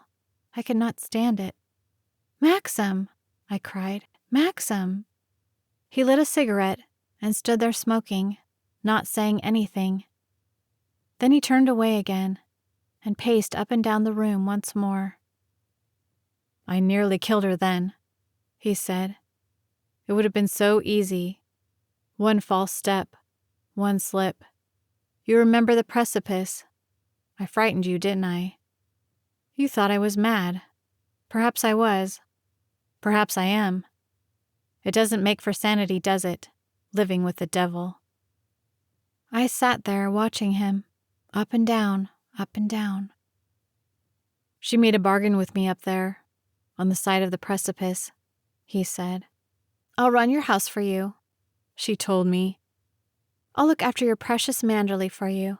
Make it the most famous showplace in all the country if you like. And people will visit us and envy us and talk about us. They'll say we are the luckiest, happiest, handsomest couple in all of England. What a leg pull, Max," she had said. "What a triumph." She sat there on the hillside, laughing, tearing a flower to bits in her hands. Maxim threw his cigarette away, a quarter smoked, into the empty grate. "I did not kill her," he said. "I watched her. I said nothing. I let her laugh. We got into the car together and drove away. And she knew I would do as she suggested. Come here to Manderley, throw the place open, entertain, have our marriage spoken of as a success of the century. She knew I would sacrifice pride, honor, personal feelings, every damned quality on earth, rather than stand before our little world after a week of marriage and have them know the things about her that she had told me then. She knew I would never stand in a divorce court and give her away, have fingers pointing at us, mud flung at us in the newspapers. All the people who belonged down here whispering when my name was mentioned. All the trippers from Kerrith, trooping to the lodge gates, peering into the grounds and saying, "That's where he lives in there. That's Manderley. That's the place that belonged to the chap who had that divorce case we read about. Do you remember what the judge said about his wife?" He came and stood before me. He held out his hands. "You despise me, don't you?" he said. "You can't understand my shame and loathing and disgust." I did not say anything. I held his hands against my heart. I did not care about his shame. None of the things that he had told me mattered to me at all. I clung to one thing only and repeated it to myself over and over again. Maxim did not love Rebecca. He had never loved her. Never. They had never known one moment's happiness together. Maxim was talking, and I listened to him, but his words meant nothing to me. I did not really care. "I thought about Manderley too much," he said. "I put Manderley first, before anything else, and it does not prosper, that sort of love. They don't preach about it in the churches. Christ said nothing about stones and bricks and walls. The love that a man can bear for his plot of earth, his soil, his little kingdom, it does not come into the Christian creed." "My darling," I said, "my Maxim, my love." I laid his hands against my face. I put my lips against them. "Do you understand?" he said. "Do you? Do you?" "Yes," I said, "my sweet, my love." But I looked away from him, so he should not see my face. What did it matter whether I understood him or not? My heart was like a feather floating in the air. He had never loved Rebecca. "I don't want to look back on those years," he said slowly. "I don't want even to tell you about them, the shame and the degradation. The lie we lived, she and I. The shabby, sordid farce we played together, before friends, before relations, even before the servants, before faithful, trusting creatures like old Frith. They all believed in her down here. They all admired her. They never knew how she laughed at them behind their backs, jeered at them, mimicked them.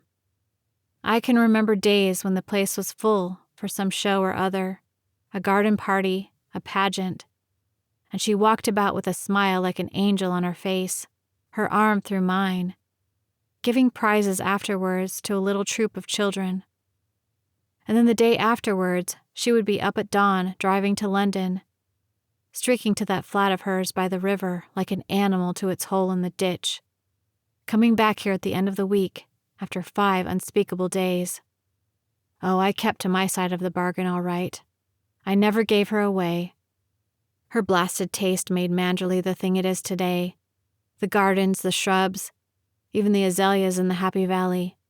Do you think they existed when my father was alive? God, the place was a wilderness. Lovely, yes, wild and lonely with a beauty of its own. Yes, but crying out for skill and care and the money that he would never give to it, that I would not have thought of giving to it, but for Rebecca. Half the stuff you see here in the rooms were never here originally. The drawing room as it is today, the morning room, that's all Rebecca. Those chairs that Frith points out so proudly to the visitors on the public day, and that panel of tapestry, Rebecca again.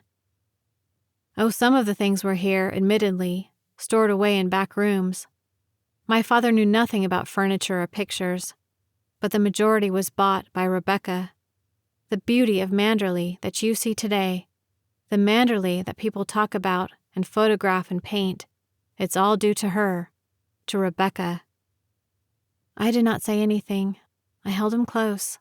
I wanted him to go on talking like this, that his bitterness might loosen and come away, carrying with it all the pent-up hatred and disgust and muck of the lost years. And so we lived, he said, month after month, year after year. I accepted everything because of Manderley. What she did in London did not touch me, because it did not hurt Manderley. And she was careful those first years. There was never a murmur about her, never a whisper. Then little by little, she began to grow careless. You know how a man starts drinking. He goes easy at first, just a little at a time, a bad bout, perhaps, every 5 months or so. And then the period between grows less and less. Soon it's every month, every fortnight, every few days. There's no margin of safety left, and all his secret cunning goes. It was like that with Rebecca. She began to ask her friends down here. She would have 1 or 2 of them and mix them up at a weekend party, so that at first I was not quite sure, not quite certain. She would have picnics down at her cottage in the cove. I came back once, having been away shooting in Scotland, and found her there, with half a dozen of them, people I had never seen before. I warned her, and she shrugged her shoulders. "What the hell's it got to do with you?" she had said. I told her she could see her friends in London, but Manderley was mine. She must stick to that part of the bargain. She smiled. She did not say anything. Then she started on Frank, poor, shy, faithful Frank. He came to me one day and said he wanted to leave Manderley and take another job. We argued for 2 hours here in the library. And then I understood. He broke down and told me. She never left him alone, he said. She was always going down to his house, trying to get him to the cottage. Dear, wretched Frank, who had not understood, who had always thought we were the normal, happy married couple we pretended to be. I accused Rebecca of this, and she flared up at once, cursing me, using every filthy word in her particular vocabulary. We had a sickening, loathsome scene. She went up to London after that and stayed there for a month. When she came back again, she was quiet at first. I thought she had learnt her lesson. Bea and Giles came for a weekend, and I realized then what I had sometimes suspected before, that Bea did not like Rebecca. I believe, in her funny, abrupt, downright way, she saw through her, guessed something was wrong. It was a tricky, nervy sort of weekend. Giles went out sailing with Rebecca. Bea and I lazed on the lawn. And when they came back, I could tell by Giles's rather hearty, jovial manner, and by a look in Rebecca's eye, that she had started on him, as she had done on Frank. I saw Bea watching Giles at dinner, who laughed louder than usual, talked a little too much, and all the while Rebecca sitting there at the head of the table, looking like an angel. They were all fitting into place, the jigsaw pieces, the odd strange shapes that I had tried to piece together with my fumbling fingers and they had never fitted. Frank's odd manner when I spoke about Rebecca, Patrice in her rather diffident negative attitude. The silence that I had always taken for sympathy and regret was a silence born of shame and embarrassment. It seemed incredible to me now that I had never understood. I wondered how many people there were in the world who suffered and continue to suffer because they cannot break out from their own web of shyness and reserve, and in their blindness and folly built up a great distorted wall in front of them that hid the truth. This was what I had done. I had built up false pictures in my mind and sat before them. I had never had the courage to demand the truth. Had I made one step forward out of my own shyness, Maxim would have told me these things 4 months, 5 months ago. That was the last weekend Bea and Giles ever spent at Manderley, said Maxim. I never asked them alone again. They came officially to garden parties and dances. Bea never said a word to me, or I to her, but I think she guessed my life. I think she knew, even as Frank did. Rebecca grew cunning again. Her behavior was faultless, but if I happened to be away when she was here at Manderley, I could never be certain what might happen. There had been Frank and Giles. She might get hold of one of the workmen on the estate, someone from Carith, anyone, and then the bomb would have to fall. The gossip, the publicity, I dreaded. It seemed to me I stood again by the cottage in the woods, and I heard the drip-drip of the rain upon the roof. I saw the dust on the model ships, the rat holes on the divan.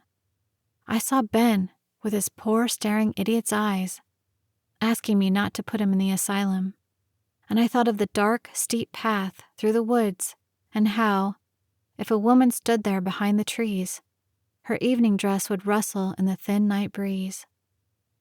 She had a cousin, said Maxim slowly, a fellow who had been abroad and was living in England again.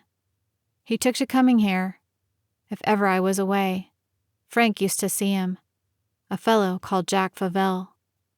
I know him, I said. He came here the day you went to London. You saw him too? Said Maxim. Why didn't you tell me? I heard it from Frank, who saw his car turn in at the lodge gates. I did not like to, I said. I thought it would remind you of Rebecca. Remind me, whispered Maxim. Oh, God, as if I needed reminding. He stared in front of him, breaking off from his story, and I wondered if he was thinking, as I was, of that flooded cabin beneath the waters in the bay. She used to have this fellow Fauvel down to the cottage, said Maxim. She would tell the servants she was going to sail. It would not be back before the morning. Then she would spend the night down there with him.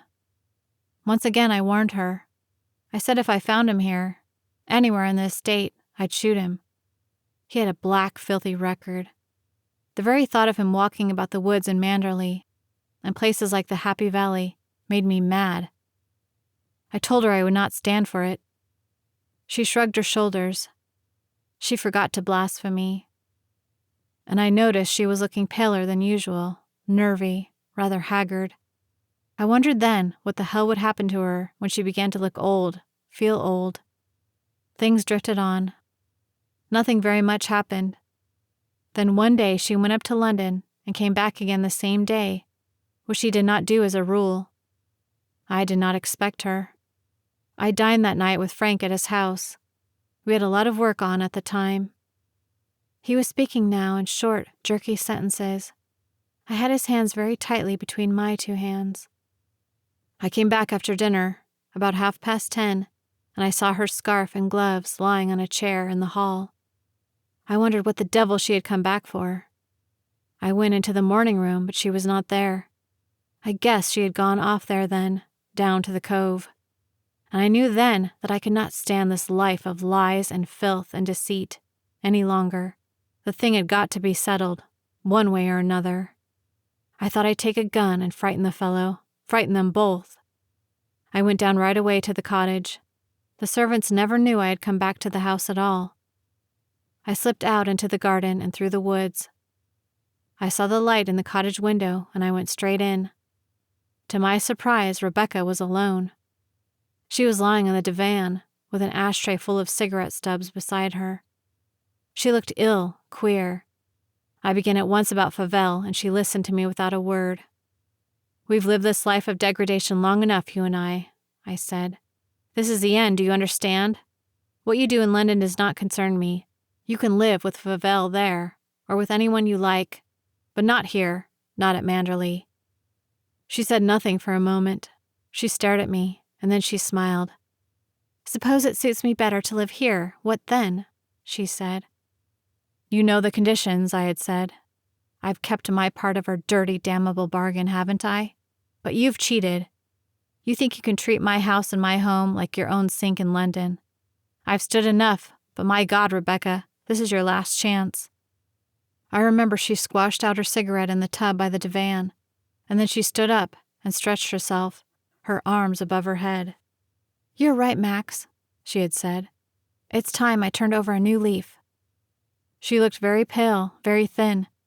She began walking up and down the room, her hands in the pockets of her trousers. She looked like a boy in her sailing kit, a boy with a face like a Botticelli angel. "Have you ever thought," she said, "how damned hard it would be for you to make a case against me, in a court of law, I mean, if you wanted to divorce me? Do you realize that you've never had one shred of proof against me from the very first? All your friends, even the servants, believe our marriage to be a success." "What about Frank? What about Beatrice?" She threw back her head and laughed. "What sort of story could Frank tell against mine?" she had said. "Don't you know me well enough for that? As for Beatrice, wouldn't it be the easiest thing in the world for her to stand in a witness box as the ordinary jealous woman whose husband once lost his head and made a fool of himself? Oh no, Max. You'd have a hell of a time trying to prove anything against me." She stood watching me, rocking on her heels, her hands in her pockets and a smile on her face. "Do you realize that I could get Danny, as my personal maid, to swear anything I asked her to swear, in a court of law? And that the rest of the servants, in blind ignorance, would follow her example and swear too? They think we live together at Manderley as husband and wife, don't they? And so does everyone, your friends, all our little world. Well, how are you going to prove that we don't?" She sat down on the edge of the table, swinging her legs, watching me. "Haven't we acted the parts of a loving husband and wife rather too well?" I remember watching that foot of hers in its striped sandal, swinging backwards and forwards, and my eyes and my brain began to burn in a strange, quick way. "We could make you look very foolish, Danny and I. We could make you look so foolish that no one would believe you, Max. Nobody at all." Still that foot of hers, swinging to and fro, that damned foot in its blue and white striped sandal. Suddenly she slipped off the table and stood in front of me, smiling still, her hands in her pockets. "If I had a child, Max, neither you nor anyone in the world would ever prove that it was not yours. It would grow up here in Manderley, bearing your name. There would be nothing you could do. And when you died, Manderley would be his. You could not prevent it. The property's entailed. You would like an heir, wouldn't you? For your beloved Manderley. You would enjoy it, wouldn't you? Seeing my son lying in his pram under the chestnut tree, playing leapfrog on the lawn, catching butterflies in the happy valley. It would give you the biggest thrill of your life, wouldn't it, Max? To watch my son grow bigger day by day, and to know that when you died, all this would be his." She waited a minute, rocking on her heels, and then she lit a cigarette and went and stood by the window. She began to laugh. She went on laughing. I thought she would never stop. God, how funny. How supremely wonderfully funny. Well, you heard me say I was going to turn over a new leaf, didn't you? Now you know the reason. They'll be happy, won't they? All these smug locals, all your blasted tenants. It's what we've always hoped for, Mrs. De Winter, they will say. I'll be the perfect mother, Max, like I've been the perfect wife. And none of them will ever guess, none of them will ever know. She turned round and faced me, smiling, one hand in her pocket, the other holding her cigarette. When I killed her, she was smiling still. I fired at her heart. The bullet passed right through. She did not fall at once. She stood there, looking at me, that slow smile on her face, her eyes wide open. Maxim's voice had sunk low, so low that it was like a whisper. The hand that I held between my own was cold. I did not look at him. I watched Jasper's sleeping body on the carpet beside me, the little thump of his tail now and then upon the floor. I'd forgotten, said Maxim, and his voice was slow now, tired, without expression, that when you shot a person, there was so much blood. There was a hole there on the carpet beneath Jasper's tail, the burnt hole from a cigarette. I wondered how long it had been there. Some people said ash was good for the carpets. I had to get water from the cove, said Maxim. I had to keep going backwards and forwards to the cove for water. Even by the fireplace, where she had not been, there was a stain. It was all round where she lay on the floor. It began to blow, too. There was no catch on the window. The wind kept banging backwards and forwards, while I knelt there on the floor with that dishcloth and the bucket beside me. And the rain on the roof, I thought. He does not remember the rain on the roof. It pattered thin and light and very fast. I carried her out to the boat, he said. It must have been 11:30 by then, nearly 12. It was quite dark. There was no moon. The wind was squally from the west. I carried her down to the cabin and left her there. Then I had to get under way, with the dinghy astern, and beat out of the little harbor against the tide. The wind was with me, but it came in puffs, and I was in the lee there, under cover of the headland. I remember I got the mainsail jammed halfway up the mast. I had not done it, you see, for a long time. I never went out with Rebecca. And I thought of the tide, how swift it ran and strong into the little cove. The wind blew down from the headland like a funnel. I got the boat out into the bay. I got her out there, beyond the beacon, and I tried to go about, to clear the ridge of rocks. The little jib fluttered. I could not sheet it in. A puff of wind came, and the sheet tore out of my hands, went twisting round the mast. The sail thundered and shook. It cracked like a whip above my head. I could not remember what one had to do. I could not remember. I tried to reach that sheet, and it blew above me in the air. Another blast of wind came straight ahead. We began to drift sideways, closer to the ridge. It was dark. So damn dark I couldn't see anything on the black, slippery deck. Somehow I blundered down into the cabin. I had a spike with me. If I didn't do it now, it would be too late.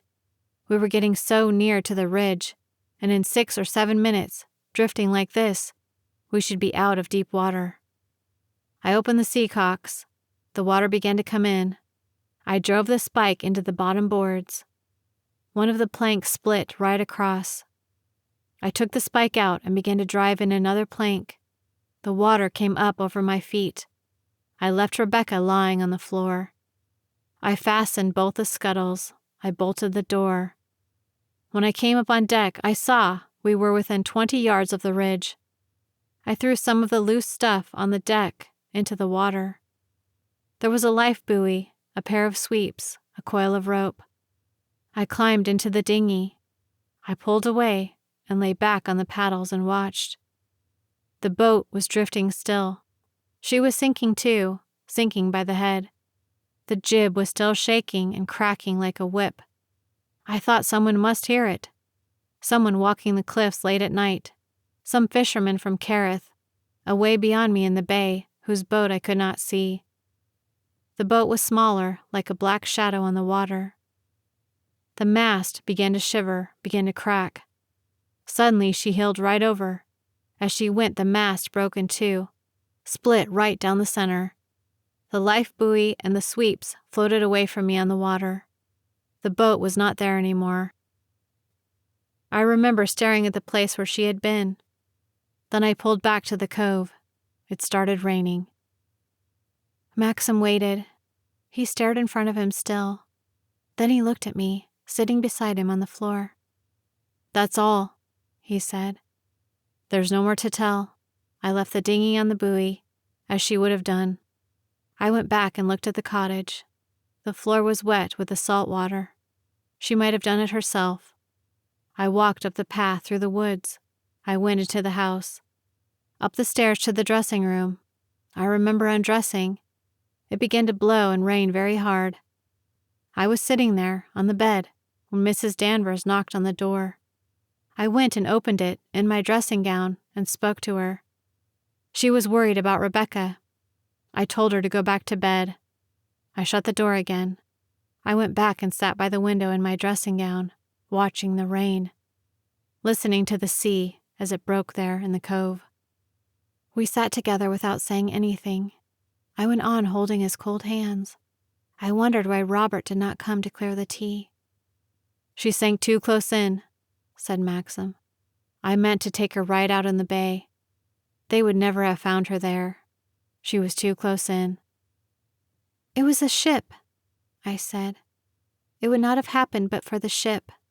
No one would have known." "She was too close in," said Maxim. We were silent again. I began to feel very tired. "I knew it would happen one day," said Maxim.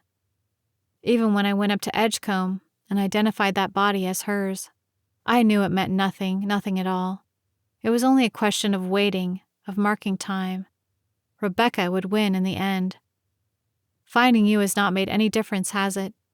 Loving you does not alter things at all. Rebecca knew she would win in the end. I saw her smile when she died." "Rebecca is dead," I said. "That's what we've got to remember. Rebecca is dead. She can't speak. She can't bear witness.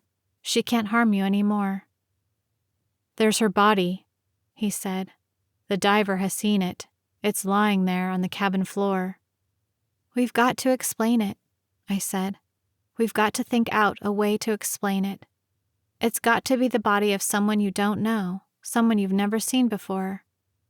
"Her things will be there still," he said. "The rings on her fingers. Even if her clothes have rotted in the water, there will be something there to tell them. It's not like a body lost at sea, battered against rocks. The cabin is untouched. She must be lying there on the floor as I left her. The boat has been there all these months. No one has moved anything. There is the boat lying on the seabed where she sank." "A body rots in water, doesn't it?" I whispered. "Even if it's lying there undisturbed, the water rots it, doesn't it?" "I don't know," he said. "I don't know." "How will you find out? How will you know?" "The diver is going down again at 5:30 tomorrow morning," said Maxim. "Captain Searle has made all the arrangements. They are going to try to raise the boat. No one will be about. I'm going with them. He's sending his boat to pick me up in the cove, 5:30 tomorrow morning." "And then?" I said. "If they get it up, what then?" "Searle's going to have his big lighter anchored there, just out in the deep water. If the boat's wood has not rotted, if it still holds together, his crane will be able to lift it onto the lighter. They'll go back to Carith then. Searle says he will moor the lighter at the head of that disused creek halfway up Carith Harbor. It drives out very easily. It's mud there at low water, and the trippers can't row up there. We shall have the place to ourselves. He says we'll have to let the water drain out of the boat, leaving the cabin bare. He's going to get hold of a doctor." "What will he do?" I said. "What will the doctor do?" "I don't know." "If they find out it's Rebecca, you must say the other body was a mistake," I said. "A ghastly mistake. You must say that when you went to Edgecombe you were ill. You did not know what you were doing. You were not sure even then. You could not tell. It was a mistake, Just a mistake. You will say that, won't you?" "Yes," he said. "Yes." "They can't prove anything against you," I said. "Nobody saw you that night. You had gone to bed. They can't prove anything.